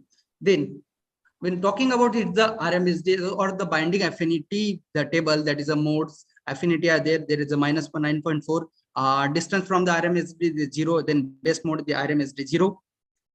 And then go for the some mole inspiration property calculators. So the robustness of the log P is a 0.23. The TPSA, that is the topology polar surface area, is a 87.73. Numbers of atoms are 13. Molecular weight is a 178.19. And the hydrogen acceptor, the 5, hydrogen donor as a 3, volume is a 158, and some predicted bioactivity, that is a GPCR, ligand, ion modulator, kinase inhibitors, protease inhibitor, enzymes inhibitors are the find out from the mole inspiration online property calculator. So conclusion, it is a potent activity as an antidepressant. When I'm choosing for my ligand, that is a 6-amino-3-methyl 1,4-dihydropyrano 2,3-C-pyrazole 5-carbonyl derivative, and dock with the 4-MMate as the PDB code for the antidepressant activity. I'm find out the -9.4 as the best binding affinity of this document of the format. And then the protects or the toxicity, the LD50 calculated was 50, the 250 mg per kg, and other physicochemical properties were in the range. Thank you so much, sir. Thank you, Mr. Abhinav. Yes. May I invite Professor Adewale and to question Mr. Abhinav. Thank you, Mr. Abhinav. Yes. It's a good presentation and very straight to the point. But the question I wanted to ask is what are the shortcomings that you have identified with standard drugs before you chose Pyrano 2,3-C pyrazoles? Yes, sir. Sir, I'm go for the literature survey and then searching as a one-pot synthesis of the Pyrano 2,3-C pyrazole derivatives to forming with the malonitrile as well as the hydrogen hydrate. I can't get you very well. Sorry, can you repeat yourself? Yeah, I think the question the question I asked is that did you compare your work with the standard drug, and if you do that, what is the basis of you carrying out this work? What academic or what added value is your work bringing on the table to people to see that what you have synthesized and has a better selective property, in the serotonin uptake, as a, and also working as a better. That is my question. What actually had prompted you to take up this Pyrano 2,3-C pyrazoles to synthesize it as inhibitors, SSRIs? Yes. Sir, the only for the PDB code for the 4-MMate, I have choose as an antidepressant and docking with it.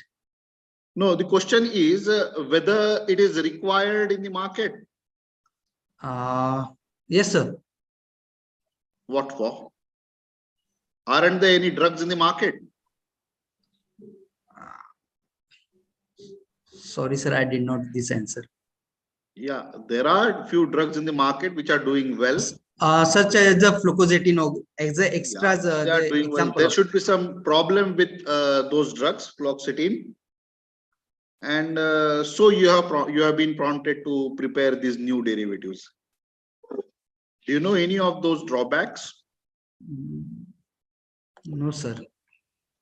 Okay, you didn't check for the side effect of standard drugs that would have prompted you that you want to correct, what are the shortcomings? Yeah. That is my question. That means what is the rationale of this work? Yeah. Sir, actually, I'm go for as a paranotocizipyrazole, and checking for only the PDB code on the using of the in silico studies for the virtual screening. Yeah, but there should be some rationale. Otherwise, this whole hard work would be a fertile effort. Yes. What do you say, Dr. Shailendra? Yeah, you're absolutely right, sir. Sir, Any further comments? No, sir. No from my side. Okay. So I wish you all the best, Mr. Abhinav, for your further journey in research. Okay. I may now call upon Dr. S.B. Patil, my co-host, another member from Scientific Committee at SNJB PharmaCon-2022. Thank you, Dr. S.B. Patil. Yeah. Thank you, Dr. Chatpilwar, sir. He will take you from here for the further 5 presentations. Do remember to call on Ms. Rajeshri Nagane once more after the completion of 10th presentation today. Yes, sir. So the next presenter is Ms. Ruchira Salunke. Is she available? Yes, Ms. Ruchira. No, I think we still have Rashid Nagani. We will go for her after completing remaining we will be calling her at the end of today's session.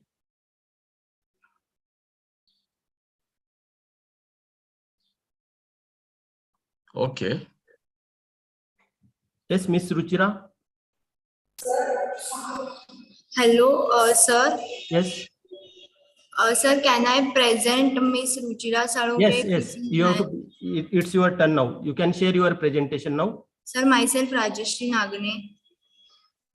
No. We will. Are you ready? Yes. Are you ready, Ms. Rajeshri? Yes, sir. Has the problem been solved?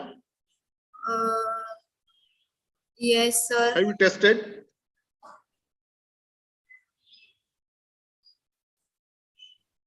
Hello. Hello. We are waiting. Yeah. Dr. Patil, we will allow Ms. Rajeshri if she is ready and she has tested all her gadgets. Yes. You can share your presentation now. Because I don't think Ms. Ruchira is replying. Yes, Rajeshri, you can share your presentation now. Sir, can you see my slide? I already shared it. Not visible yet.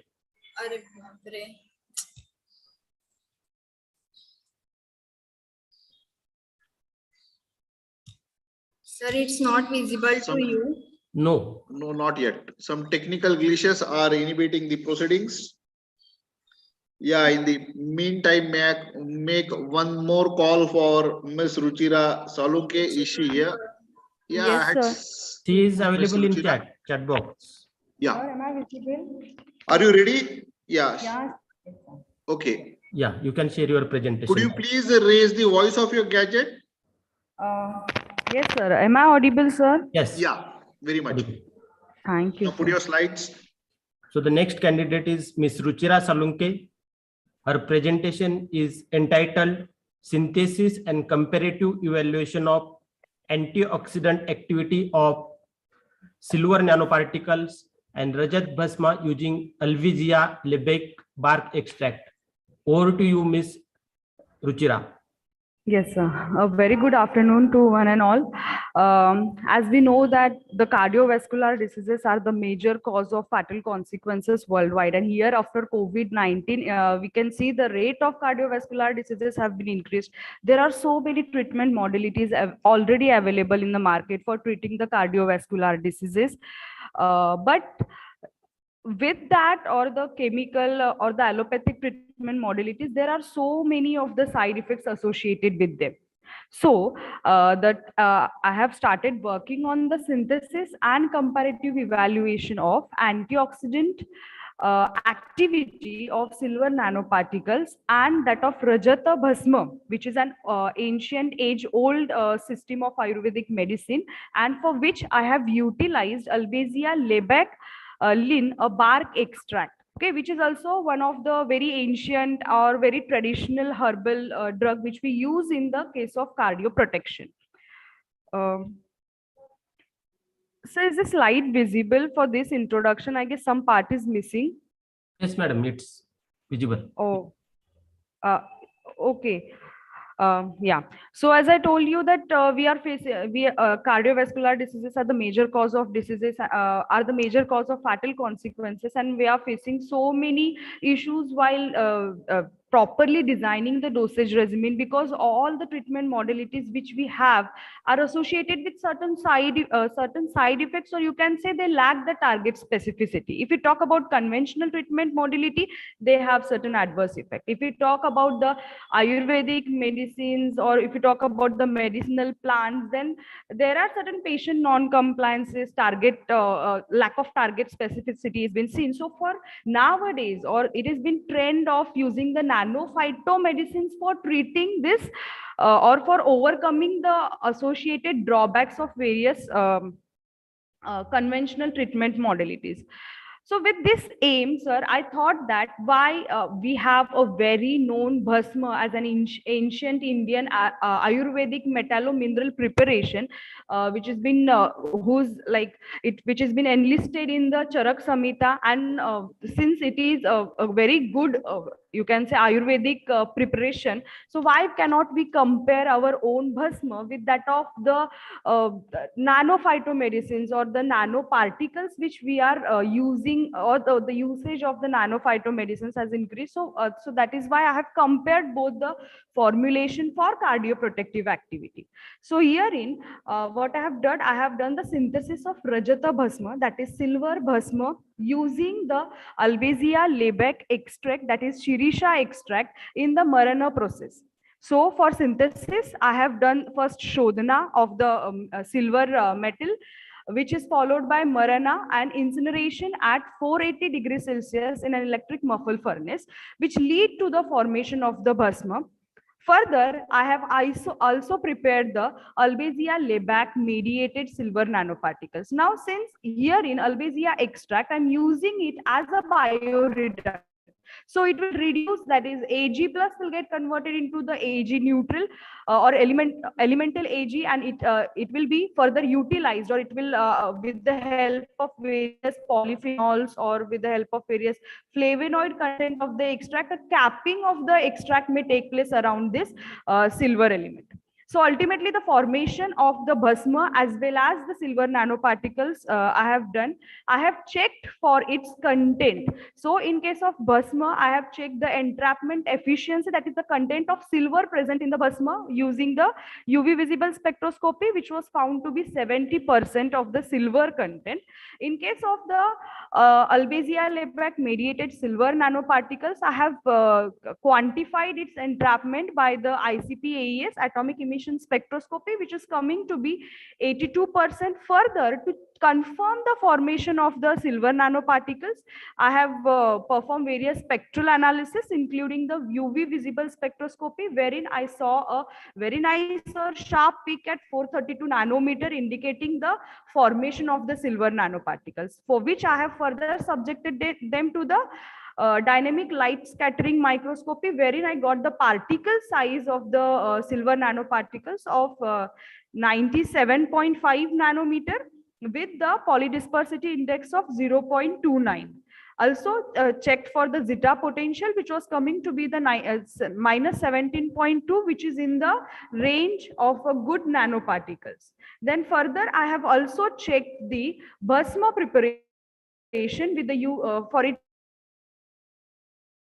formation using the spectroscopic analysis, wherein I have done the UV spectroscopy, wherein I could see the proper nice peak is observed at around 382 nanometer. So it indicates that Rajata bhasma or the bhasma has the silver content, and that silver has been converted into the silver nanoparticles, because we can see a very sharp surface plasmonon at around 350 to 400 nanometers. Then further, I have checked the conformation of this silver nanoparticles by electron microscopy, utilizing the symptom analysis, wherein in a scanning electron microscopy, it was revealed that the nanoparticles formed are of granular shape. Those are in the spherical shape with the range of 10 to 50 nanometer, which confirm the presence of silver nanoparticles. Then I have done further in vitro antioxidant assay of the plant extract and the resultant supernatant liquid as well as the Rajata Bhasma. Herein in this table, I have given the in vitro assay readings for the flavonoid content of the extract or before formation of the nanoparticles, that is the mixture of the extract and the silver nitrate. I have given the content, total flavonoid content of the silver nanoparticles and that of the Rajata Bhasma, wherein from all the three studies or all the three quantitative antioxidant assay, it is seen that the flavonoid content of the silver nanoparticles as well as of the Rajata Bhasma was quite in the range or was quite similar to each other. There is not much difference. Still we can see for the silver nanoparticles, it is 2.15, and for the Rajata Bhasma, it is 179.83. For the antioxidant assay, I have calculated the IC50 value, which was coming to be 40 for silver nanoparticles, and it is 96 for Rajata Bhasma, which indicates that the Rajata Bhasma may be because of more particle size, or maybe it has loosed the comparison can comparatively we can say that Rajata Bhasma is having a less antioxidant capacity. Then I have checked for the total phenolic content as well with utilizing the Folin CO culture reagent test, and we could find out that the phenolic contents are also similar, much more similar. That is, there is difference, that is 152 and 128 for the Rajata Bhasma. Okay, but overall, after the in vitro or antioxidant assay, we could conclude that yes, Rajata Bhasma can be used as a good antioxidant to which can be utilized in the treatment of cardioprotection. So further, as I said that I wanted to focus more on the cardioprotection, so I have further done the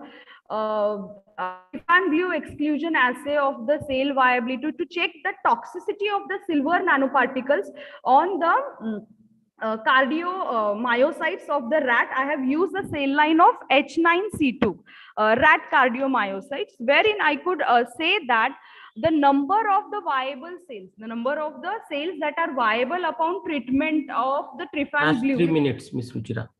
Yeah. After the treatment of trypan blue or after the treatment of the drug extract, as well as after the treatment of the 24 hours of treatment of the silver nanoparticles, herein you could see that there has been not much toxic effect of the silver nanoparticles on the viability of the cells.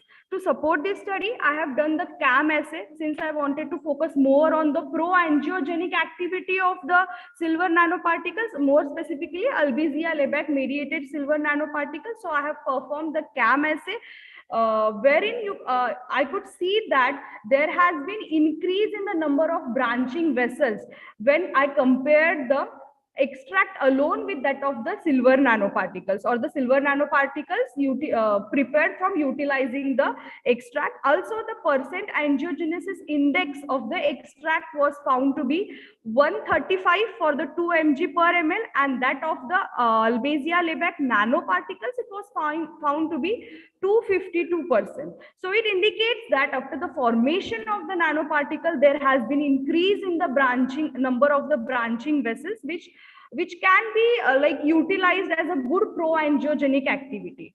So further, sir, I have planned for the in vivo studies as well for utilizing the isoproterenol induced model. But so far from this study, I could conclude that we have our own indigenous, or we have our own old age or very wisdom of Ayurveda, that is Bhasma. So we can also utilize the Bhasma in the cardioprotection, which is showing a much similar activity to that of the silver nanoparticles. So that we are using nowadays. So there is a lot of use of silver nanoparticles have been increased. So we can also go for our old age wisdom of the Ayurveda by utilizing the Bhasmas. That's all from my side, sir. Thank Thank you. you, Ms. Ruchira. May I invite Professor Adewale for evaluating the research work carried out by Ms. Ruchira. Over to you, Professor Adewale, sir. Thank you, Ms. Ruchira. I can see the passion that you have put in your work, and it shows from your presentation. There's one thing that I want you to clear for us there, and that's your plant on its own, that plant that you have chosen. What is the rationale for you choosing Albizia lebac? What is the rationale that you have chosen? Yes, sir. Sir, I have Albizia lebac more specifically is because it is one of the traditional Indian herb of whose the study like actual study relating to the in vivo or fruitful studies are not there. So not only about the Albizia lebac, so for my studies, I have also utilized Arjuna, one of the traditional herbal drug, as well as licorice. But for this presentation, I have only put on for the Albizia lebac. But the only rationale is that since it is one of the well-known traditional drug and it has shown a very good cardioprotective activity. So I just wanted to confirm it by the scientific base. Okay, then if you said did you carry out phytochemical screening of the plant? Because what you said what you presented is you just chose flavonoids and then I think are they the only two phytochemicals that are responsible for you to now prepare your silver nanoparticles? Yes, sir. Are they the only?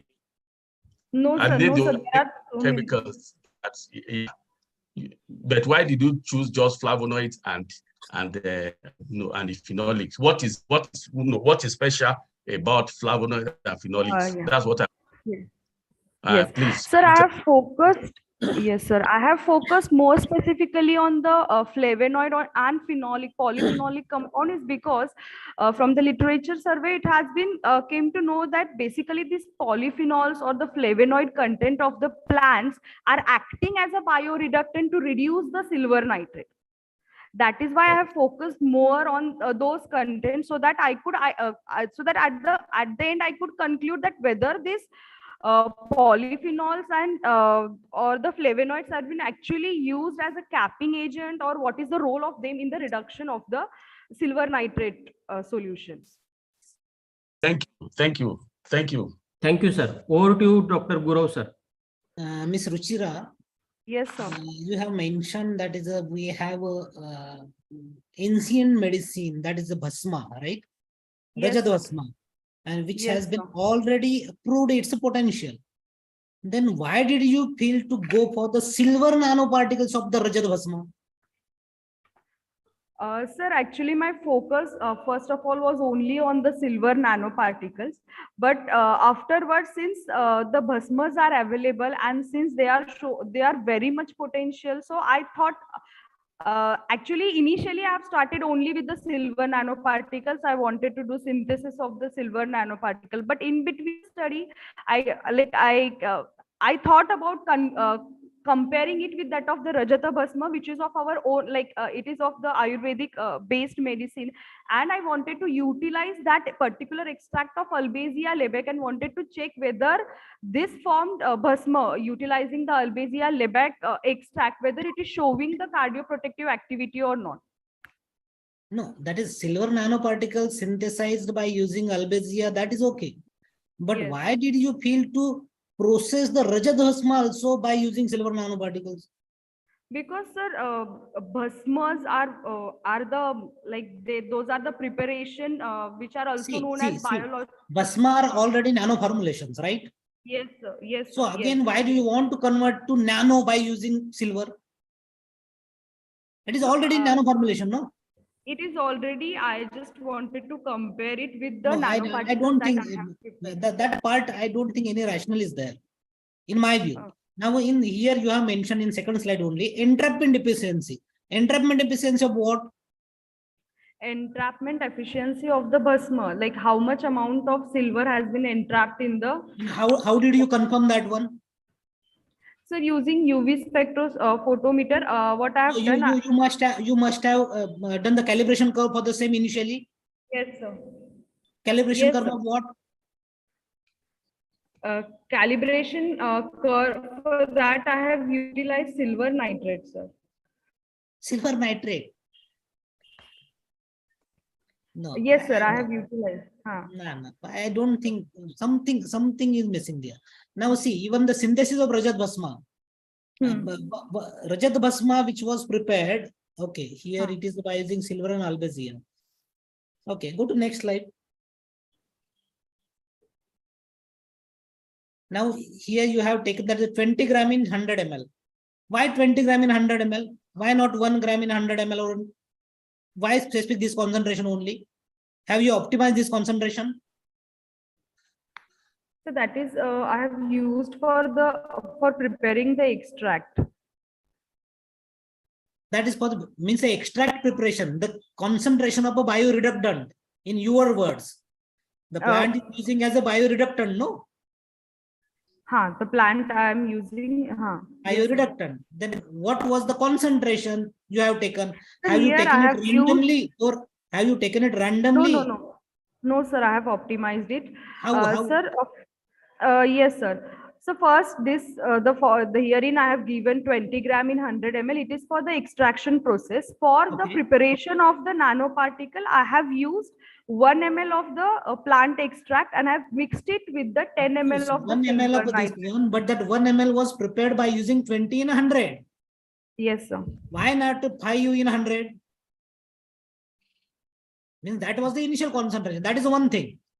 Now, why have you tried to check the effect of other process variables? Because you have kept it for 24 hours. Yes, sir. Means really it will take time. It will take 24 hours to synthesize the nanoparticles, several nanoparticles. No, sir. They have formed in 3 hours only. But I have kept them Who told to you check they will because form in next 3 day. hours only? Sir, I have done this using means upon keeping them on the magnetic stirrer. After 15 minutes only, I have started taking their UV spectrophoto, UV This scan. color change was started after 15 minutes only, right? Yes. Okay. Yes. So, Yes. whether that time plot is there at particular what time you have taken and what was the UV reading? Yes, sir. I have, but in this PPT, I have not included. I have that plot, sir. I have that plot with me. Okay. One silver nanoparticles are synthesized, and that SPR peak will be there. In that SPR peak, extract peak will be again seen. Sir, the intensity of peak has been reduced, sir. This extract peak is only a plain extract peak, and this peak, that is, this is a separate AgNO3 peak. I just wanted to, I have overlaid it as it is, sir. I just wanted to say that. This is overlay, sir. This is overlay. I think, in my view, you have to go for the effect of drug concentration, effect of time, effect of temperature, even effect of pH. It is equally important. It is equally important. Sir. Yes, sir. I have done all these studies, sir. Then where are those studies? Sir, I have directly given the the optimized batch results. Sir, I have not included that. No. I don't think so. You should have given this one here. No. Go to next slide. Okay. Okay. What about the XRD studies? Yes, sir. I have done the XRD study, and it was an amorphous powder. Then where are the data? Where is the data?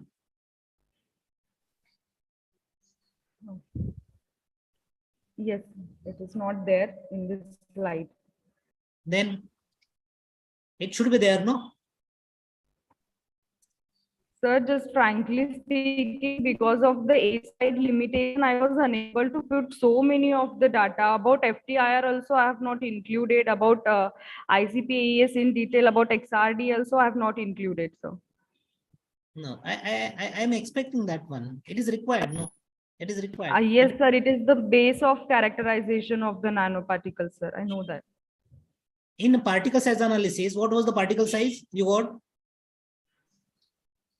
Sir, by the dynamic light scattering, zeta, I got it as a 97.5, but from the same, from the transmission electron microscopy, it was in the range of 10 to 50 nanometers.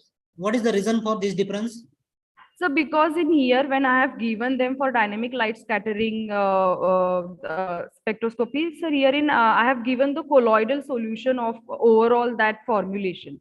I have not separated the nanoparticles and dried them. For the TEM analysis, I have given the dried nanoparticles. So might be because of the hydrated nanoparticles, herein the particle size is more, which I have cross-checked with the XRD also, sir. No, in my view, it's not the reason. If you see the PDI, what is the PDI? It is the dispersity index about the how particles have been dispersed, about the particle Those are the size. polydispersive in nature, if I'm not wrong, right? Yes, sir. Yes, sir. Yes. That's why that difference is there. And it is a 0.291. Generally, what is the ideal range, acceptable range for the PDI? It is a point. It should be 0.1 around. Then how will you justify this? Yes, it is. Okay, anyways, but the main concern was, I don't think it was required to synthesize the silver mediated Rajat Bhasma particles. Not at all. Yes. For the comparison purpose, silver nanoparticles synthesized by using Albizia drug, and it's a comparison with the Rajat Bhasma. That would be the appropriate rationale, in my view. Okay, sir. Okay, anyways, thank you and wish you all the best. Okay, thank you, Dr. Guru, sir. Thank you very much. Should I stop sharing? Yeah. Yes, thank you can stop your presentation. Thank you. Now, next candidate is Miss Bin Saleh. Is she available?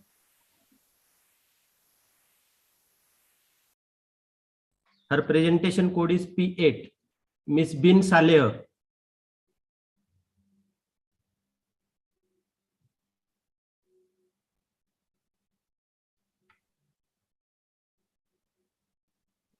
Just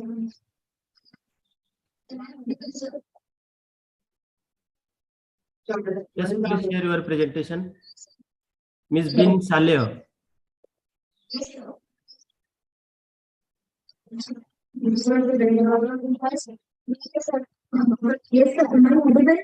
Your voice is not clear. You are not clearly audible.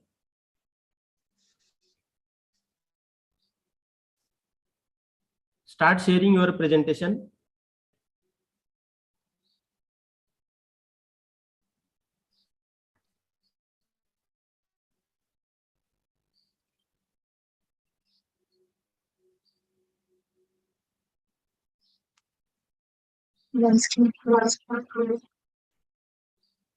Hello, Miss Bin, your voice is not clear.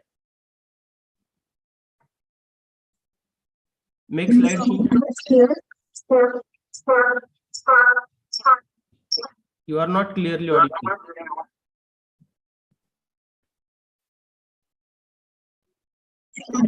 Able to connect from my computer, the voice and connect from another piece. That's why it's echoing. Hello. Yes, sir. Now slightly audible. Make PowerPoint presentation.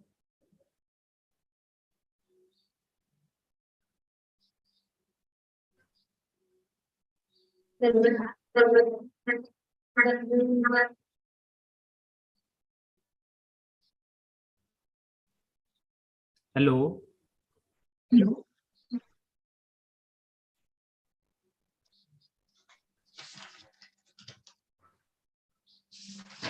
Slides are visible, but your voice is not clear, Miss Bin. Yes.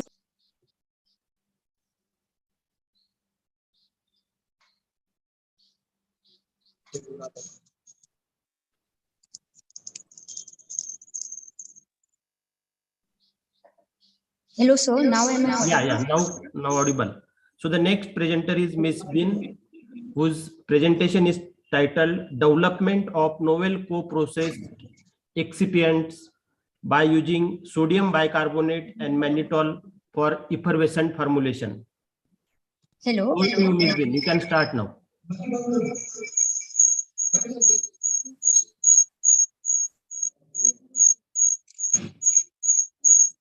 everyone, respected dignitaries and all the delegates.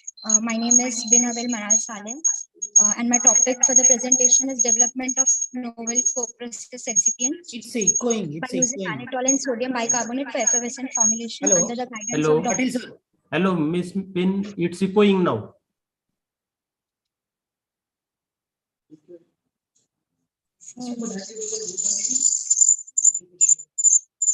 I think two devices are with you where you are logged in, hence it is echoing.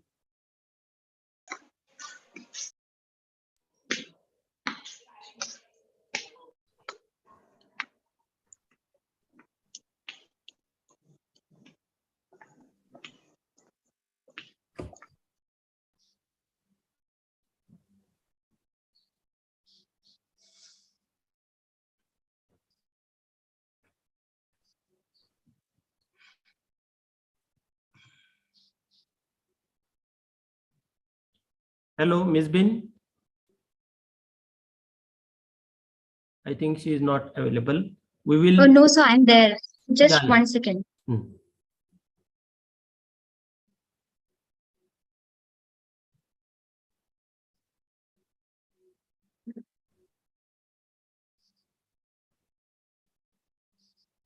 Miss Manal, you please put yourself on camera.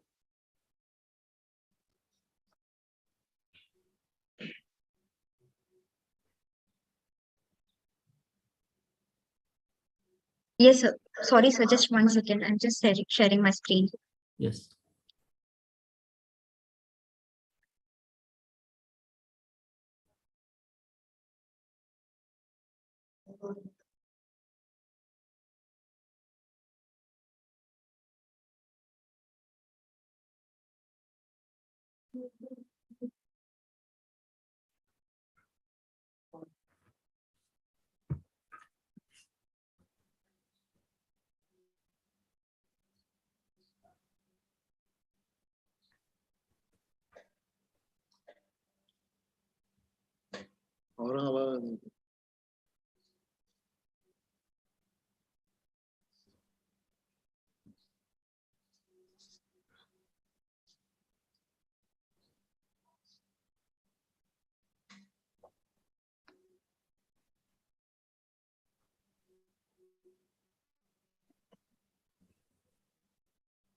Is it sorted? Yes, sir. Is it visible? Not it.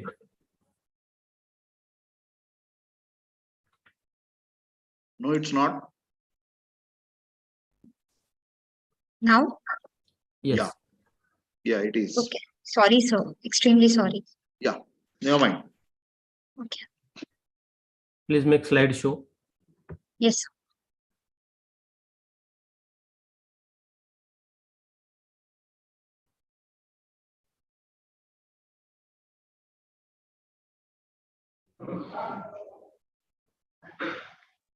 Yes. According to the International Pharmaceutical Excipient Council, excipients are defined as substances other than API which has been properly evaluated for safety and are purposely included in the drug delivery system. There are different types of excipient: single entity excipient, mixture or blend of multiple excipient, new chemical entity or novel excipient, and co-process excipient. Single entity are the primary standard excipient. Mixture or blend of excipients are the two or more excipients that are physically mixed, but they are unengineered particle. They are different. They are separated at the particulate level. And new novel excipients are chemically modified. Co-process excipients. So according to the IPEC, co-process excipient is a combination of two or more compendial or non-compendial excipient designed to physically modify the properties in a manner not achievable by simple physical mixing and without chemical change. So two excipients were selected and the co-process technique was used to develop.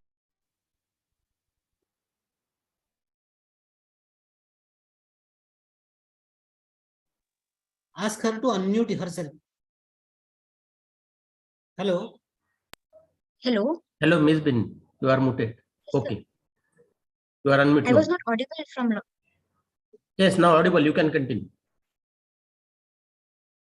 Should I repeat the previous slide?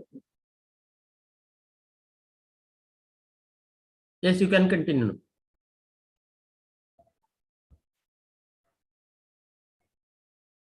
Yes. So co-process excipient, according to IPC, it is a combination of two or more compendial or non-compendial excipient designed to physically modify their properties in a manner not achievable by simple physical mixing and without significant chemical change. So basically, two excipients were selected, and the co-process technique was used to develop the co-process excipient with added functionalities. The steps involved in the co-processing, it is the principle involved in co-processing is particle engineering. First, the excipient selection is extremely important. There should be a balance between the excipient, that is the plastic and elastic behavior, to nullify the elastic energy that is created during the compression process, and the excipient selection should be such that there should be synergism. Second, to determine the proportion of excipient should be properly optimized during the different techniques, and selection of co-process technique should be done to develop the co-process excipient. The advantage of co-process excipients are improved flow properties by control optimal particle size and size distribution, improve compressibility, better dilution potential, reduce lubricant sensitivity. It also overcomes the limitation of the existing excipient and provides synergism and functionality of individual components. Also improve organoleptic and physiochemical properties and remove the undesirable properties of the existing excipient. The major advantage is it is cost saving, and also it enhances the stability of the existing excipients. But the limitation, it lacks the official pharmacopoeial acceptance, and the ratio is fixed. So effervescent formulation, effervescent is the evolution of gas bubbles from a liquid as a result of a chemical reaction.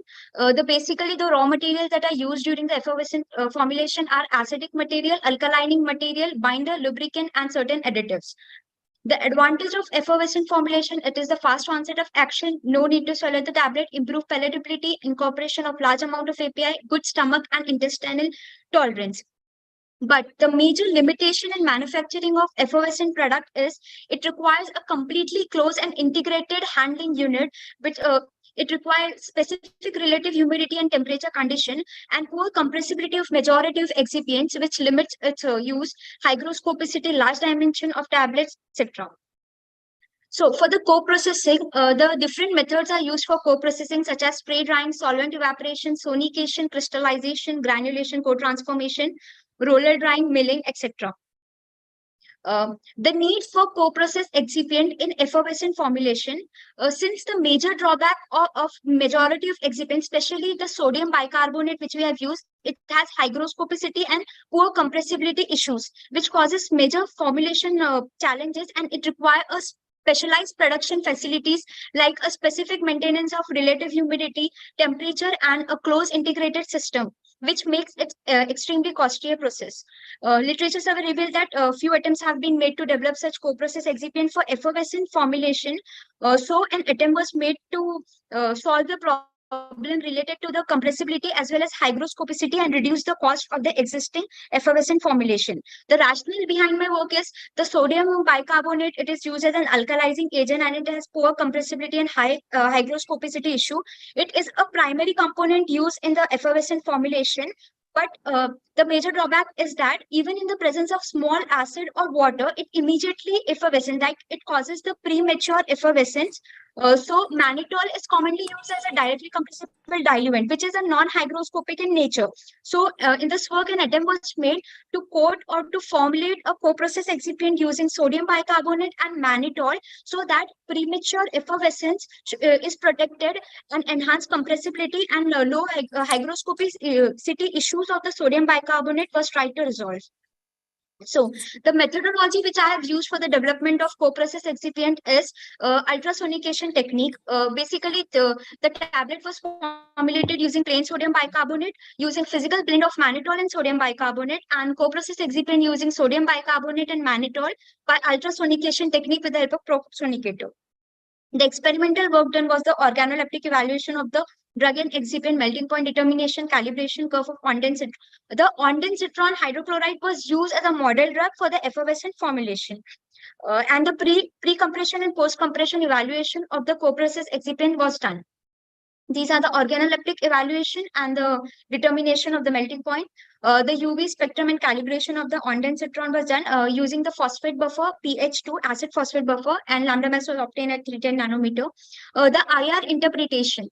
The IR interpretation of plain sodium bicarbonate, mannitol, and the co-process excipient was done.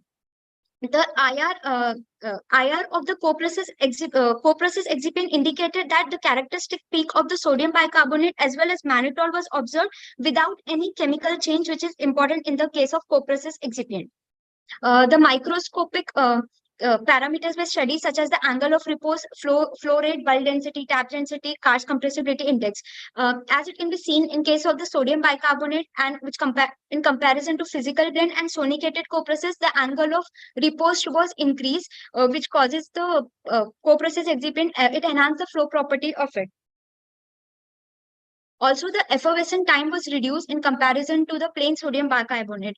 The amount of CO2 release. So, for the measurement of the CO2 that is involved in the effervescent formulation, the apparatus was used, like Chittick principle was used, and this apparatus was fabricated in our laboratory using the Chittick apparatus. The Chittick apparatus was basically used for the determination of the CO2 that was dissolved or captured in the amine solvent previously in 1923.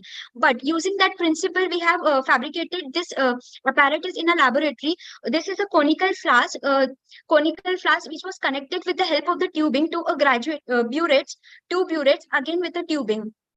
In the conical flask, the water is used as solvent and the tablet was placed, which was completely sealed. After that, the CO2 evolved was passed through this tubing, which causes the displacement of the liquid. And the liquid that was placed in the burette, it was just for the appearance. Patent blue indicators was used, and the amount of the liquid displaced indicated the amount of CO2 released. So this is how we have measured the amount of CO2 released in the effervescent formulation. The moisture uptake studies were also determined by using the potassium chloride, which caused the relative humidity of 82.3% in the desiccator, and compared to the sodium bicarbonate, the sonicated co-process excipient showed less hygroscopicity as compared to the plain excipient. So this shows that it improved hygroscopicity was shown in the sonicated co-process excipient. This is the Kawakita analysis was done to determine the flow properties of the co-process excipient. In vitro dissolution studies were carried out using the phosphate buffer pH2 of the effervescent tablet, and scanning electronic microscope. The SEM revealed this is for sodium bicarbonate, and it was compared with the co-process excipient. So it was observed that in the co-process excipient, the particle size was enlarged, and also both have sodium bicarbonate and mannitol. The surface was irregular, and it was observed that the particles of the mannitol were stick on the surface of the sodium bicarbonate, indicating the product co-process excipient. The powder flow testing. So the powder flow testing was done. The major disadvantage of the powder is that it causes the flow property in the process line. So to determine the flow property, the powder flow tester was used. The flow function result and the wall function results were determined. The flow index between 0.10 to 0.15 indicated that it was free flowing. Also, the internal friction indicated the free-flowing nature of the co-process excipient. The wall friction indicated also showed the cohesive strength of the co-process excipient. These are the results of the flow function graphs and the wall function graph of the plain sodium bicarbonate as well as the co-process excipient. The developed co-process excipient of sodium bicarbonate and mannitol may be effectively used for the formulation of effervescent product because as compared to the sodium bicarbonate, it is less hygroscopic and also better compression properties. Unlike it solves the problems of highly closely integrated system is not required for the development of co-process excipient, and ultimately cost reduction. the future perspective like acute single dose toxic studies in animal needs to be done, and stability testing of developed co-process excipient, also development of these excipient by different techniques such as spray drying technique. These are the references. Thank you. Thank you, Ms. Manal. May I invite Professor Adewale sir to evaluate work of Ms. Manal. Over to you, Professor Adewale sir.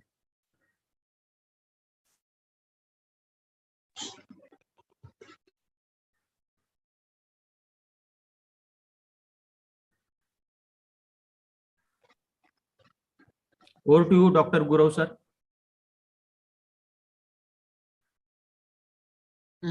Miss Manal. Yes, sir. When I read your abstract, no, if I am not wrong, in abstract you have not mentioned any results, not a single figure, nothing is there. Yes, sir. So at that time the work was not ready? No, sir, it was ready, but I have not included it. I just mentioned the pre-compression parameters what were studied and the post-compression. Like I've just mentioned the names. Yes, you are right. I've just mentioned the studies names. and all those things, whatever data you have presented right now, even that Yes, was sir. also not included in the abstract. No, sir, I have not included, but no. Why I asked you? Because when I read abstract, I was a little bit hesitant. What could be in that study? But the way you have presented the data and everything, really, it's a good one.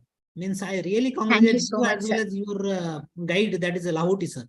I have thank you few so much, questions. sir. Yeah, you Yes, have sir. used Yes, sir. mannitol, right? Pardon? What? You have Sorry, used sir. the mannitol, no? Yes, sir. Mannitol. Why mannitol only? Why not any other excipient? Yes. No, sir. Yes. Mannitol, basically mannitol, it is non-hygroscopic in nature. So just to prevent, and it does not have like pharmacological activity, just for the prevention of sodium bicarbonate, so that it does not interact with the moisture present, and also it does not interact with the acidic component to cause the premature effervescence. So just we were searching for a non-hygroscopic material. So we have used mannitol just to coat it and to prevent from the hygroscopicity and premature effervescence. We are also trying other excipient as well. Which other excipients you can opt for? Yes, sir. Other excipient like we are trying like also non-hygroscopic. The main purpose was to select a non-hygroscopic excipient which was class listed. So other excipient like polyalcohols only, like isomalt, these are also non-hygroscopic in nature. So other than mannitol, we are also trying that excipient as well. Okay. One more thing, that is you have used the direct compression method, right? Yes, sir. Why only direct compression? Why not for others? Yes, sir, because direct compression method is now widely used. Like nobody is opting for wet granulation due to wet granulation or tri-granulation. Compression have a certain disadvantages too. Yes, sir, it has compressibility issues. That's why we tried to solve also. The advantage of that, it has free-flowing powder as compared to the plain sodium bicarbonate. So also it improved the compression properties are also solved. Okay. The flow properties, whatever you have mentioned, I think the Cars index and Hosner's ratio, all were there, no? What are the ideal range for the same? Cars index as well as Hosner's ratio? Yes, sir. For Cars compressibility index, the ideal range should be 5 to 15 for the excellent flow. And above whether, that, whether your formulation, whether it was complying the same? Yes, sir. Okay. And in case of Hosner's ratio? And in case of Hosner's ratio, it is 1.1 to 1.6. Yes. I have not mentioned Hosner's ratio, I guess.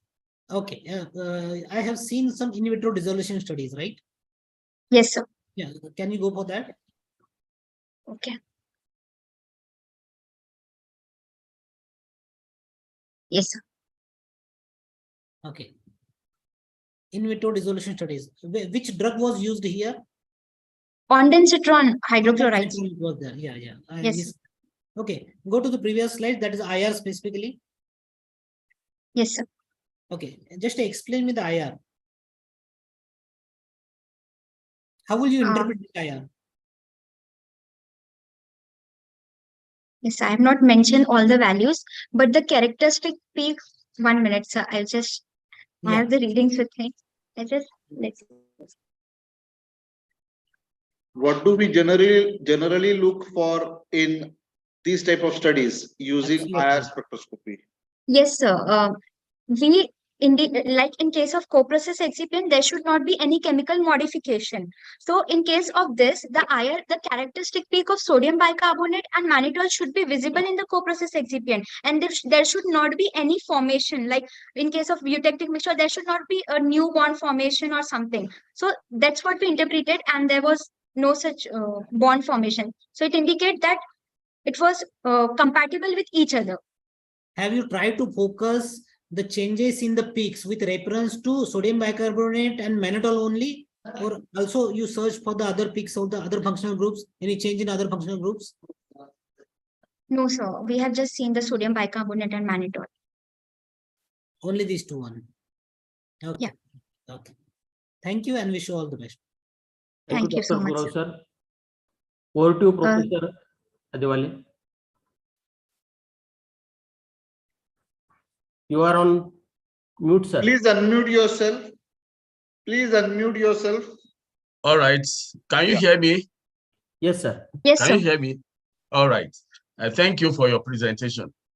One is that you did not really bring in much chemistry in the co-processing of your excipient, because I wanted to ask you, what is the chemistry behind the mixing of your sodium bicarbonate and mannitol? There must be some chemistry that bring these two materials together. Do you have any chemistry to use to explain to us before I go to instrumentation? Yes, sir. There is no such chemistry involved. Like there is only a physical bond formation like hydrogen bond or van der Waals forces, but there is no such chemical interaction between both of them. Okay. Because now, it's just coating of one excipient on the other two, just for the prevention purpose of the hygroscope. Yes, because the reason why I asked you that question is that you run IR, and yes, sir. you know, I was expecting that your IR of individual materials, both your bicarbonate and that of your mannitol, I expected that maybe if you can overlap your IR of the two when you have mixed them together, then you will see whether there is some kind of chemical bonding, or yes. But now I cannot really pinpoint whether you do that. Frankly speaking, there should be much degree of hydrogen bonding between two compounds here, but the IR spectrum shown at the bottom, left-hand bottom side, doesn't show any stretching due to hydrogen bonding, as well as no OH bending is apparent here. I think there is something missing. Yes, when you look at when you look at the spectrum of sodium bicarbonate on its own and that of the mannitol, and when you now combine the two, you will see that there is difference.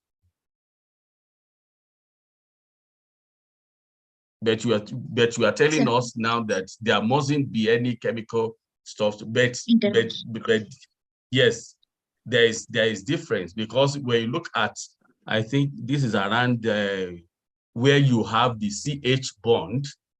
You know, if you can see my CH bond in the in the mannitol. Yes, in the mannitol free, yes, free mannitol.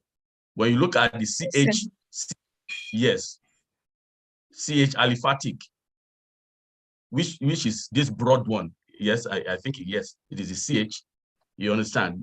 You know, you can, if you come to the co-processed one, you see that you have lost this peak, this vibrational frequency peak. It is not there in, or if it's there, you could see that it is reduced, you know, apparently. So there must be explanations to that.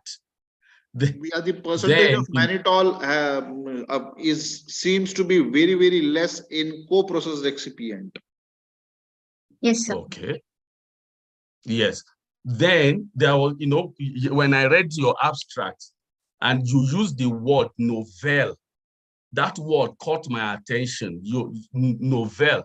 But I have seen several research work published for the mixing of sodium bicarbonate and mannitol, and there are some, and there are some porters, some researchers believed that that you cannot really justify, practically justify this mixing of these two materials to use it in certain treatment of some disorders. If I can understand it very well, can you just tell us, from your own experience, from your own research, that the word novel that you use in your work is justified, so that to nullify what other people are saying about this particular two co-processed excipients? Please, I need to know that.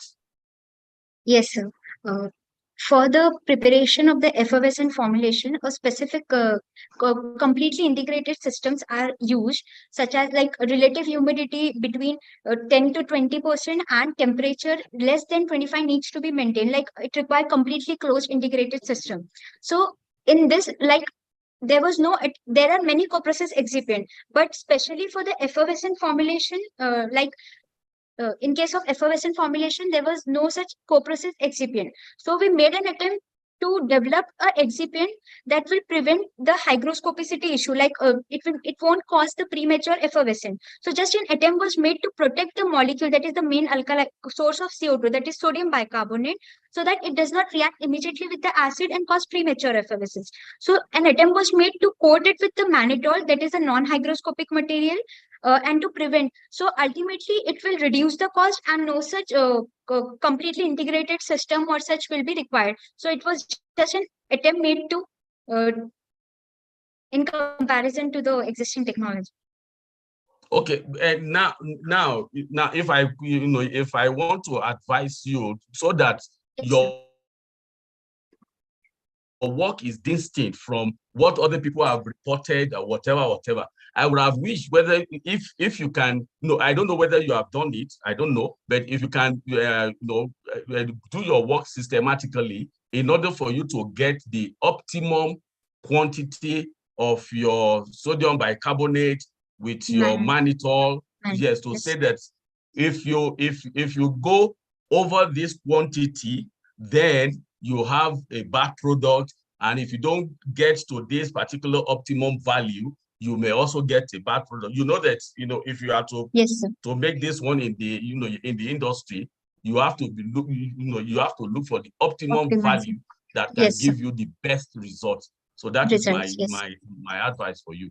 Thank you. Yes, sir. I will definitely consider. Thank you, sir. All right. Thank you, sir. Thank you very much. It's a pleasure.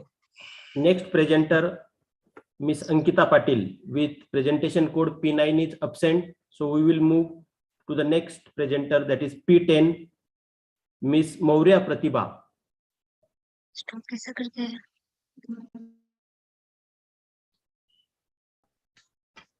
Yes, Ms. Maurya Pratibha, please share your. Can I share?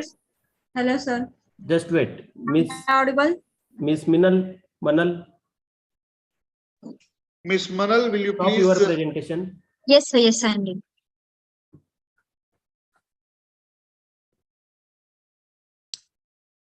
Yeah, Miss Pratibha, you can share your presentation now. Her presentation code is P10 with title Fabrication of Amisulpride Nanosuspension for Nose to Brain Delivery in the Potential Antipsychotic Treatment. What number? What P10. number is that? P10, sir. P9 is not available. P9 has expressed her inability to present today because of her toothache. She has got infection in her buccal cavity. So we shift to next candidate, P10. P10. Miss Pratibha Maurya.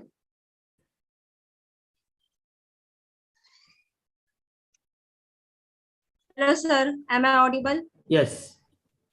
Please share your presentation.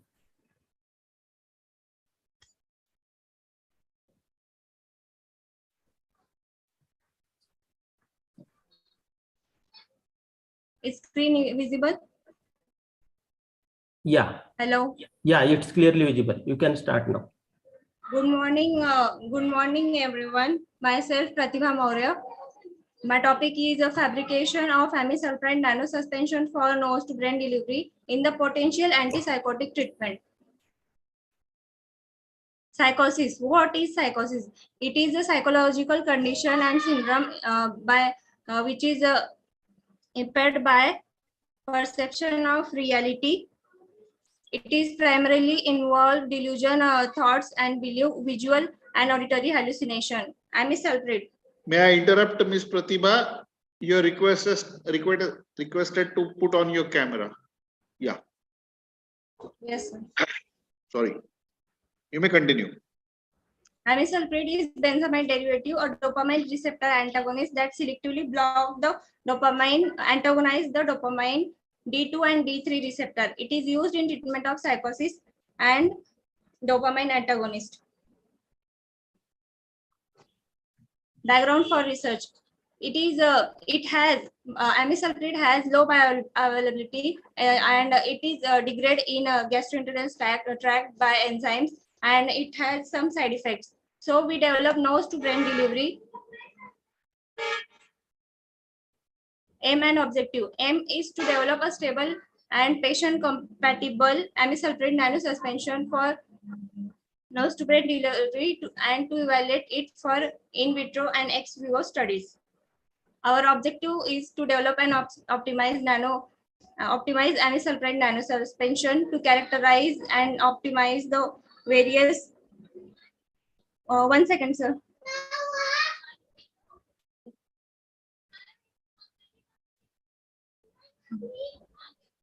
To characterize optimized formulation for various chemical properties, to formulate to perform in vitro ex vivo studies on newly optimized nanosuspension formulation, to perform stability study of optimized formulation.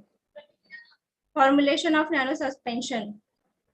First, glycerin was dissolved in distilled water. Then poloxamer 407 was added to above glycerin and water solution. Then it is added to media milling and stirred with using magnetic stir. The drug was dispersed in above solution by slow addition.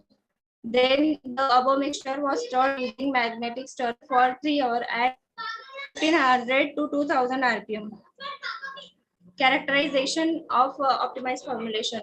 For its dispersibility index is 0.0927. Particle size is 10 to 150 nanometer.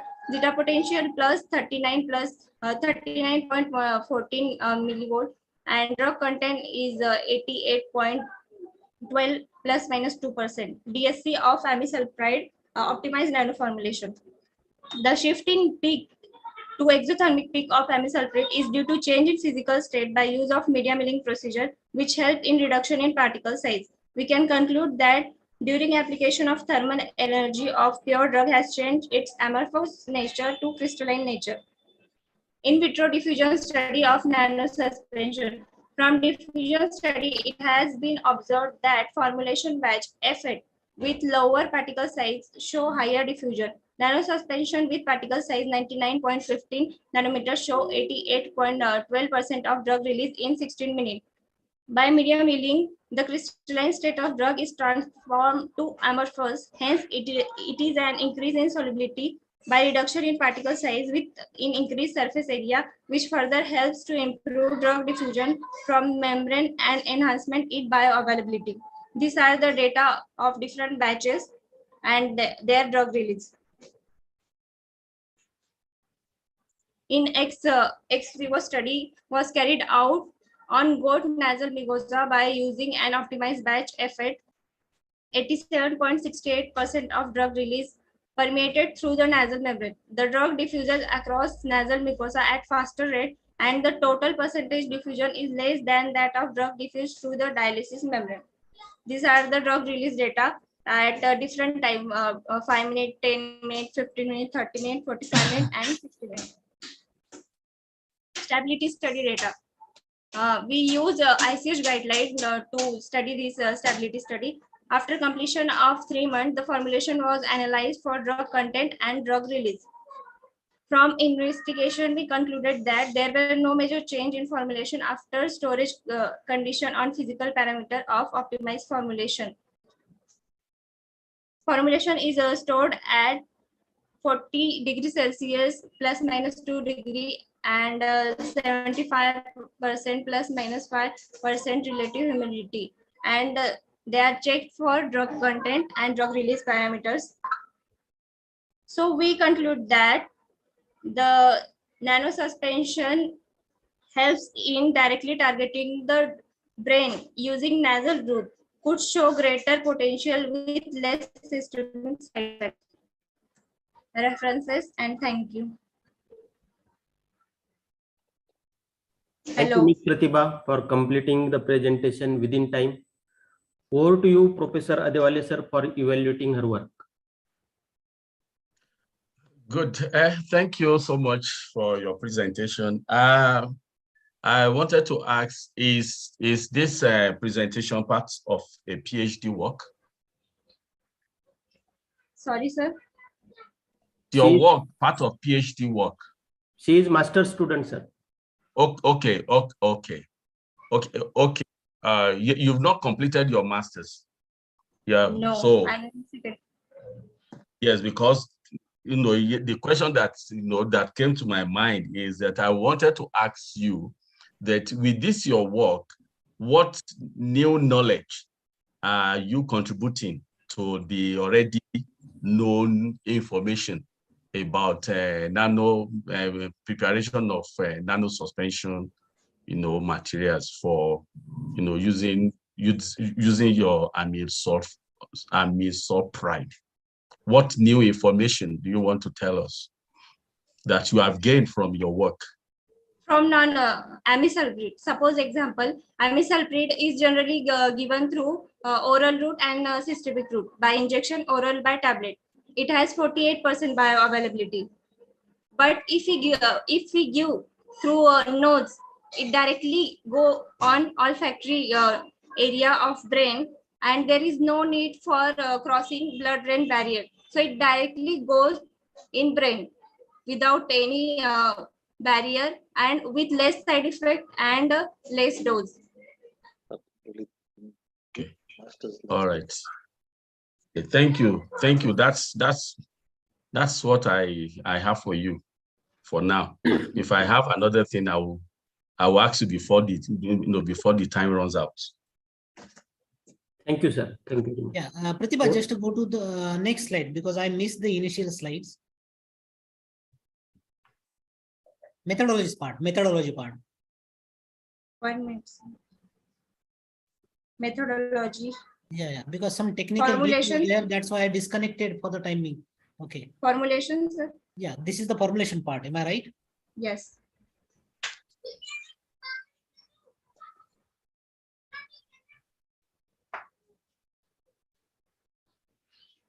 Okay, next.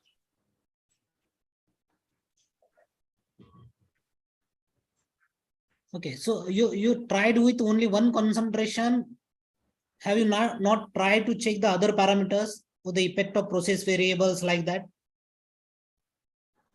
So yes, sir. We use a 3-level factorial design. Three-level Perform. Yeah, just show me that one. Sir, it is not added in this PPT. Because I need that one. Which were your independent variables and which were the dependent variables? It is not added in PPT. Okay, let it be. You just tell me which were your independent variables.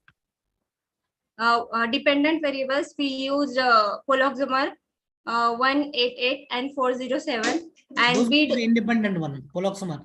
Okay, poloxamer concentration. Yeah, poloxamer type. Poloxamer 188 okay. and poloxamer 407. Okay. And bead to one bead is 10 gram and second is 12 gram, and RPM speed. Speed. And which was the dependent? Dependent. Yeah, dependent variables. Concentration. What concentration? Means response. You check the response in terms of what?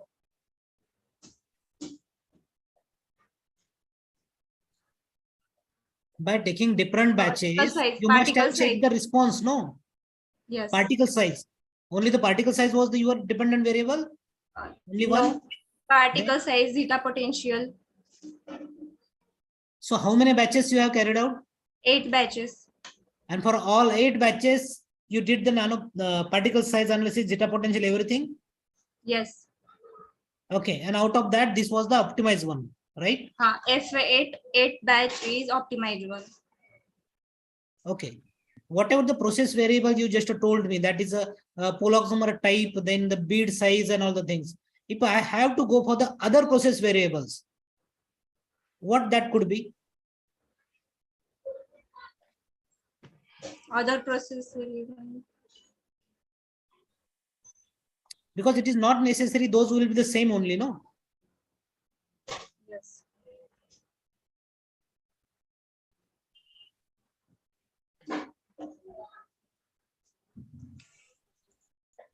Okay. Just go for the stability study.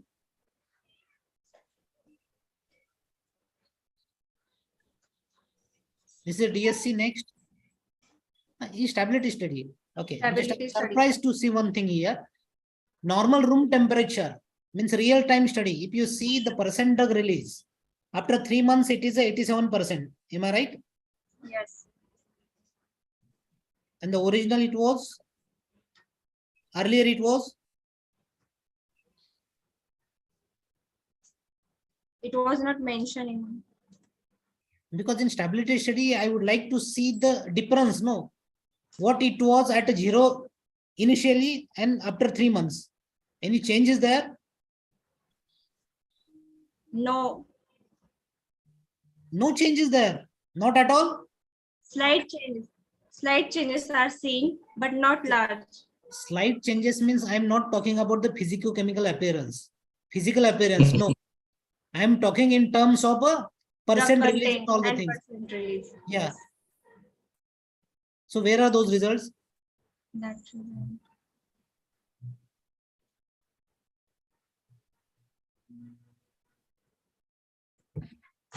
They are not added in. Okay, I have one logical and basic question. How did you confirm that the nano suspension is in form? Particle size, zeta potential, and all. That you did for all the batches, but initially you must have confirmed, no, whether the nano suspension is form or no. Yes. Any other parameter for the same? Just to check.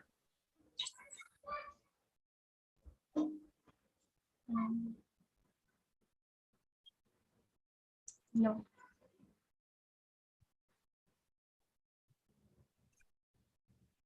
Okay. Okay. Thank you. Okay. Thank you, Dr. Guru, sir. Before you go to your second slide. Go to your second slide.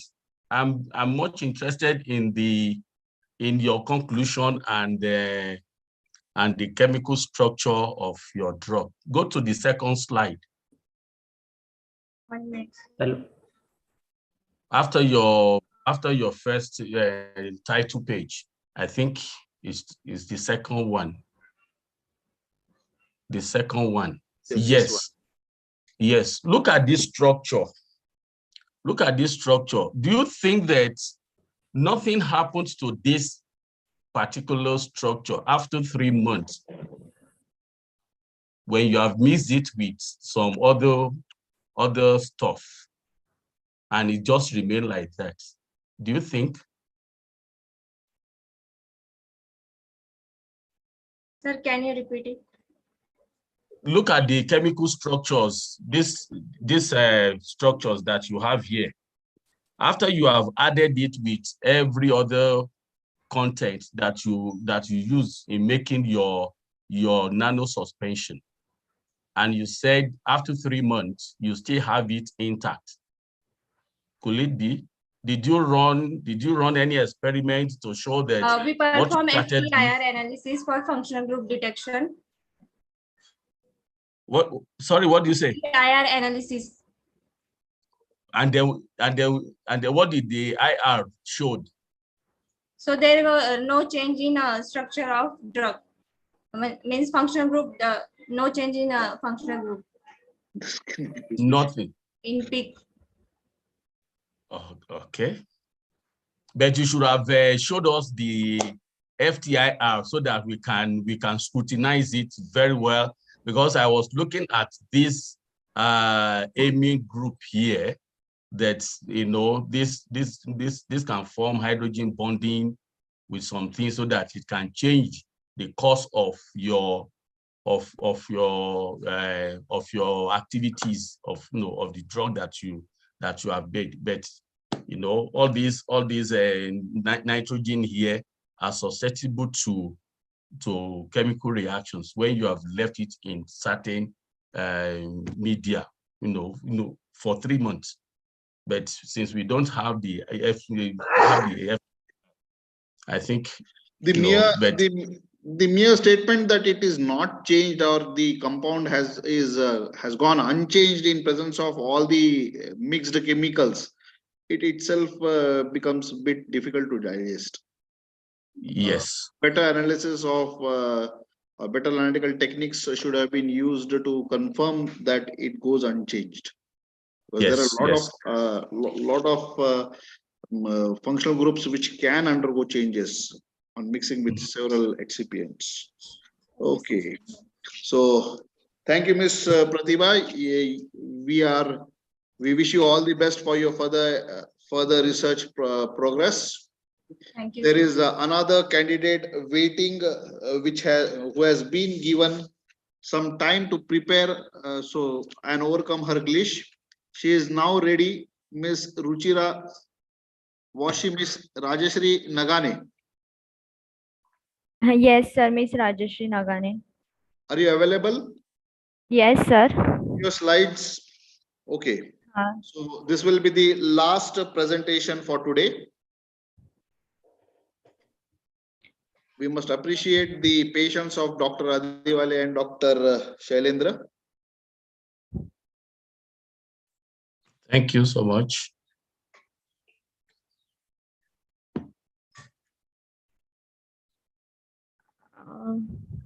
Hello, sir. My slide is visible. Yes, at last. Yes, sir. Sorry for the previous inconvenience, sir. Never mind. Never mind. So my topic is evaluation of glycosides and phenol content in enriched Arjuna extract. Excuse me, will you please put the slideshow? Slideshow? Yeah, the last icon on your right hand side bottom. Okay, sir. Yes. Yeah. My topic is evaluation of glycosides and phenol content in enriched extract of Arjuna. As we know from the ancient times, our Vaidyas are using Terminalia Arjuna in the form of decoction, Shirpaka and Grita for the treatment of various types of the cardiovascular disorder. This activity is because of the chemical constituent present in that. The chemical constituent present in the Arjuna is triterpenoids, glycosides, flavonoids, polyphenols, and tannins. In this project, I am major focus on the bicalin, which is the flavonoid, and the gallic acid, which is the polyphenol, which is the which possess the activity of antioxidant. These are the phytochemical screening tests I had performed in my MPharm. There are alkaloids, triterpenoids, saponin, tannins, carbohydrate, glycosides, and flavonoids. All are present in the Arjuna extract. For the alkaloids, I performed the Dragon-Drop and agar test, and triterpenoid Salcoxy test, saponin fraud test, tannins is for ferric chloride and lead acetate test, Molish test and Barford test are performed for the carbohydrate, Keller-Kiliani for the glycosides, and Shinoda test for the flavonoid. Further, I perform the enrichment. First of all, I extract the Arjuna with the alcohol and treat it with the organic solvent, that is pet ether, chloroform, and ethyl acetate. I use the three different solvents and sonicate it for 1 hour so that the excessive materials which are toxic are removed in that pet ether, chloroform, in the ethyl acetate layer. Filter it and collect the residue and make the concentration and subject it to the UV spectroscopy. And further, I will evaluate it with the TLC by the UV in the pet ether. The bicalene, first graph is of the enrichment with respect to the bicalene. A is the petroleum ether extract, and D is the standard bicalene, E is the ethanolic extract. By this method, I conclude that the petroleum ether is a better enrichment solvent as compared to the chloroform and ethyl acid for enriching the bicalene. And in the enrichment with the with respect to gallic acid, we've seen that there is no enrichment with respect to pet ether, chloroform, and ethyl acetate. So by the enrichment, it was shown that the flavonoid content was increased and the phenolic content didn't show any increment. In UV analysis, it was shown that the bicalene absorbance was increased from 0.56 to 1.5 to 1.46 and 1.36 by enriching with the pet ether, chloroform, and ethyl acetate respectively. Thus, it was concluded that the enriched extract contain an increased glycoside content, thus demonstrating the potential of increasing the expected cardioprotective activity. And thank you. That's all for the day. Very good. The session is now open for questioning. Dr. Shailendra and Professor Adewale.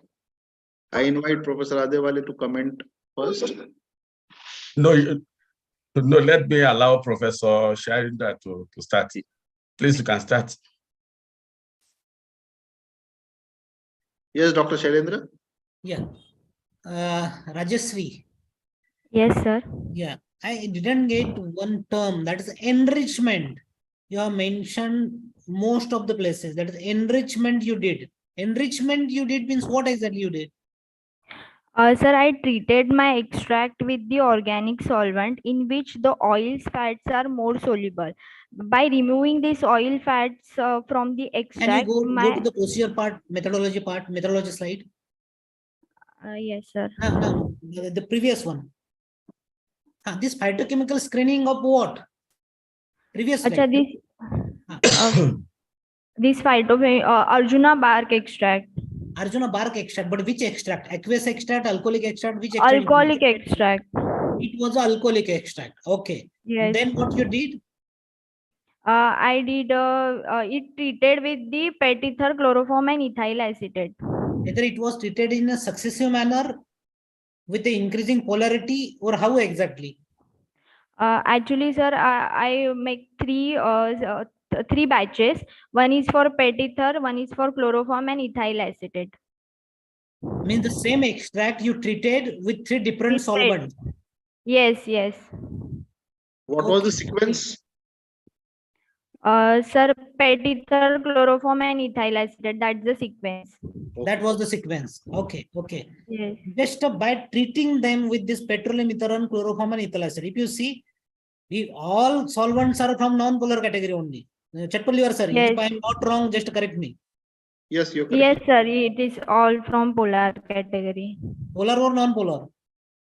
Polar. It's all from non-polar. Yeah, non-polar. It's all of the non-polar only. So just by treating them with the non-polar, because being a bark, generally I don't think pet ether was required to treat the bark. Pet ether is generally required for leaf.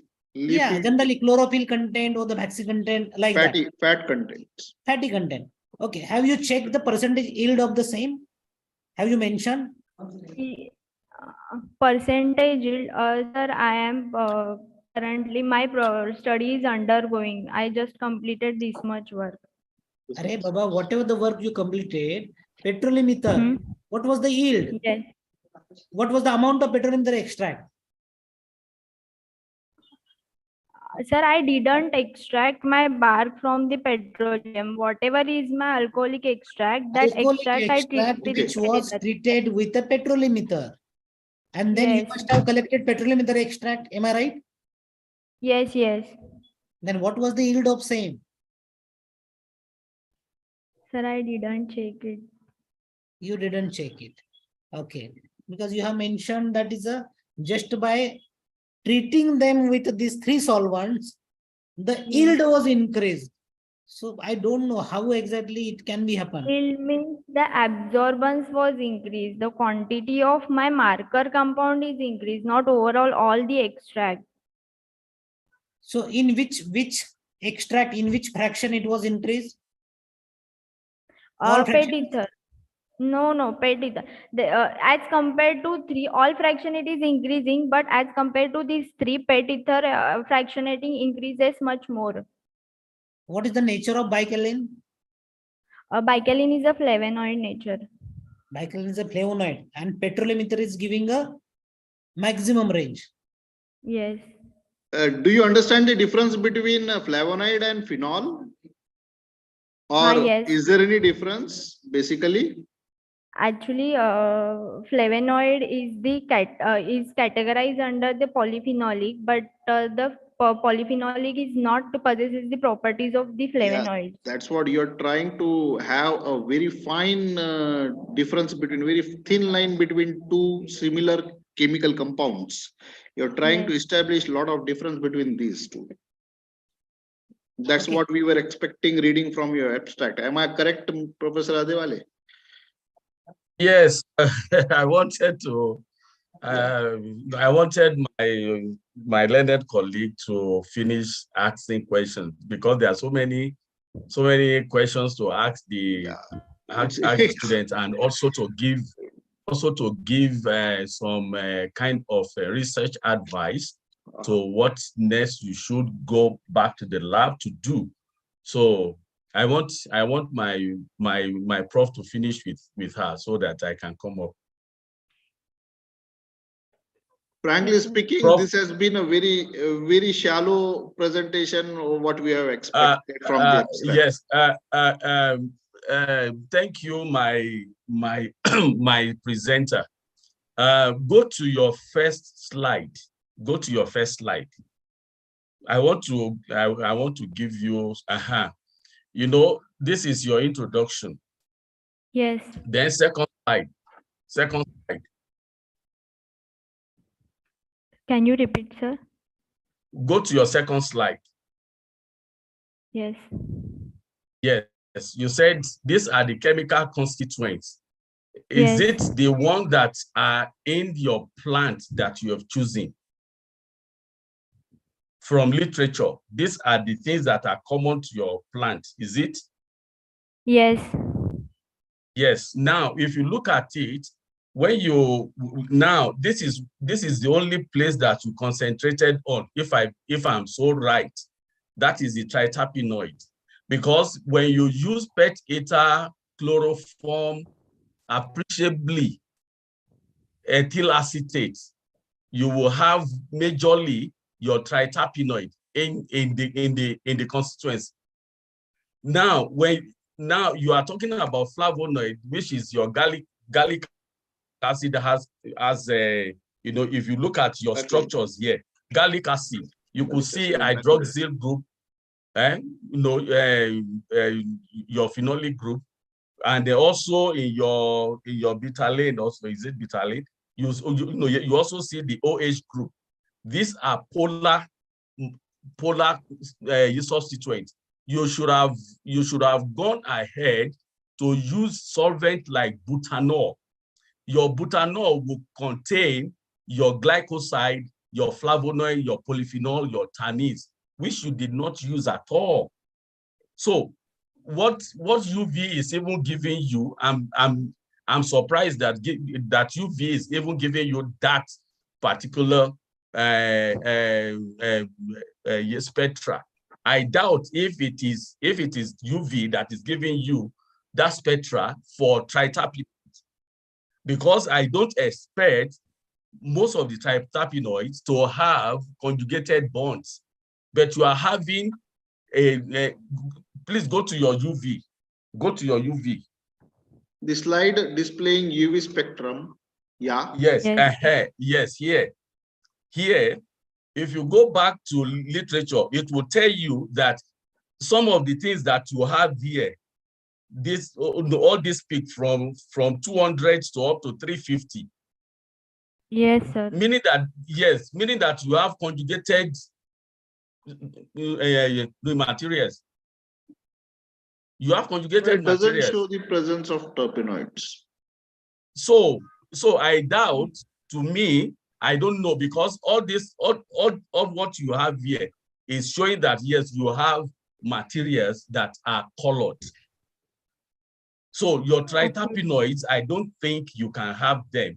So go back, take your ethanolic extract. I don't know. Okay, how did you get your ethanolic extract? How did you get your ethanolic extract? Sir, I oxalate it for 2 days. You soak it in ethanol. Oxalate extraction. Oxalate extraction method. Okay, so then you get your extract, then you now add your PET ether, followed by chloroform, followed by ethyl acetate. Definitely from my experience, ethyl acetate will only be, if you look at, you are having something like a green here, your C ethyl acetate. You will see that it is only one that, almost getting down here, apart from your betaline, which is standard, which is this blue, and your ethanolic extract, because it contains so many things. It contains both the flavonoid, the glycoside, and so on and so forth. That's why you are having it here. Every other thing, I don't expect them to have, a conjugation. And also, you use a TLC. I don't know what information that you use and enrichment using TLC. I don't know, because I don't know. Maybe the word enrichment that Dr. My colleague pointed out. Maybe you wanted to say concentration, not enrichment. Because when you use enrichment, the question that when I read your abstract is that how did you enrich phytochemicals in plants? That's the first question. That's the basic question. You understand me? Enrichment means that you have done something to increase concentration of these phytochemicals in their plants. But I don't think that is what you did. So I would say that maybe you wanted to say concentration as per the percentage yield of your fractions. After you have taken your ethanolic extract, then you partitioned them into different solvent systems. Then the concentration of what you have. So the petroleum ether, what is the concentration? What is the concentration? Which is the percentage yield, not enrichment. So go back to the lab and do some little things, and then you tell your supervisor. Yeah, it is. It's a better advice. It's a good advice to her. Yeah. Thank you so much. Advice. Yeah. Yes, Dr. Sanjay Patil.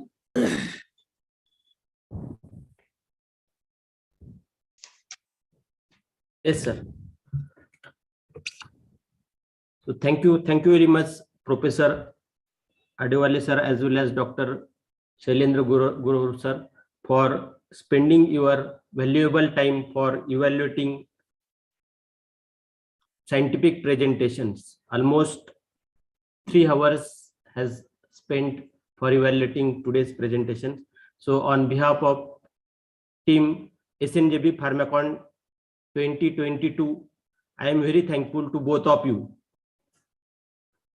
I request our technical team to present a certificate. Patil sir, just a minute. Patil sir, just a minute. Yes. Hello. Yes, sir. Yes, sir. Yeah.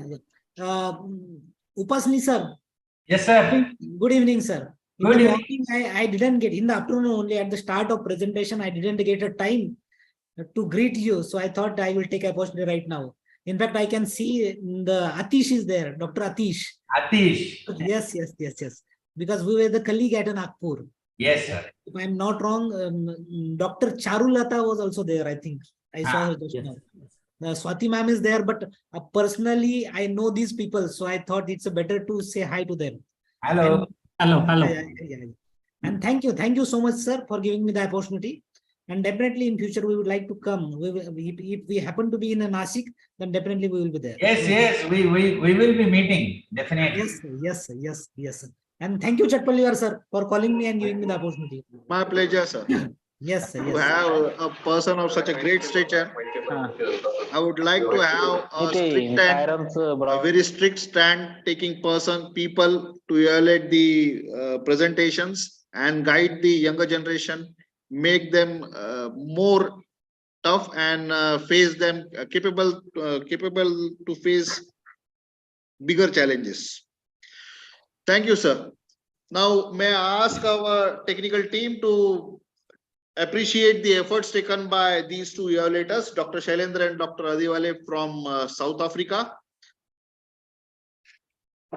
Thank you, sir. Thank you so much. Yes, sir. These certificates would be posted to you. Yeah, sure. And from the SNJB PharmaCon team, we will be always grateful to you for your efforts taken and timely help provided. Thank you, sir. Thank you so much. Thank you, Professor. Yes, thank you, sir. Thank you, sir. Thank you very much. It's a pleasure. I'm handing over the session to Dr. Atish Mundada for concluding remark for day one of SNJB PharmaCon 2022. Over to Dr. Atish. Thank you, Dr. Patil. I'm really pleased as a coordinator of this SNJB PharmaCon 2022. I'm really happy with the outcome of day one of this international conference, which we are holding for next 3 days, 2nd of December to 4th of December. Today, we were fortunate enough to have Dr. Raman Ganga Khedkar, Padma Shri awardee, as a chief guest for our inaugural session, followed by we had 2 technical sessions. First was being delivered by very eminent academician, Dr. Saranjit Singh sir, who is a mentor for our SNJB PharmaCon. He spoke regarding current global regulatory challenges of controls of cohorts of concern in pharmaceuticals, and he explained and elaborated how nitrosamine impurities has created troubles and had led to the recalls of many pharmaceuticals, although they were in the market. Then we had another eminent personality from Australia, Dr. Prashant Nikam, who spoke regarding the impact of COVID-19 on the global pharmaceutical sector, need for greater regulatory collaboration and harmonization for future public health crisis response. He was very elaborative while talking about the different crises that has taken place after pandemic COVID-19 and how it has changed the global scenario in pharmaceuticals. We are really happy to have Dr. Adiloy and Dr. Shailendra Gurav to evaluate the oral scientific sessions. Today we had around 9 presentations. All presenters were very keen to complete their task within the given stipulated period of time. I am really happy that they are following the given guidelines by the scientific committee. At the end of the day, I would like to tell all the delegates, tomorrow also we are going to have a very knowledge sharing sessions. There will be 3 sessions, technical sessions tomorrow. The first session will be delivered by Dr. Vivek Borse. Second session will be delivered by Dr. Amit Bhople. And third session will be delivered by Dr. Pramod Agarwal from Netherlands. So we'll be very happy to see you all tomorrow at 9:55 a.m.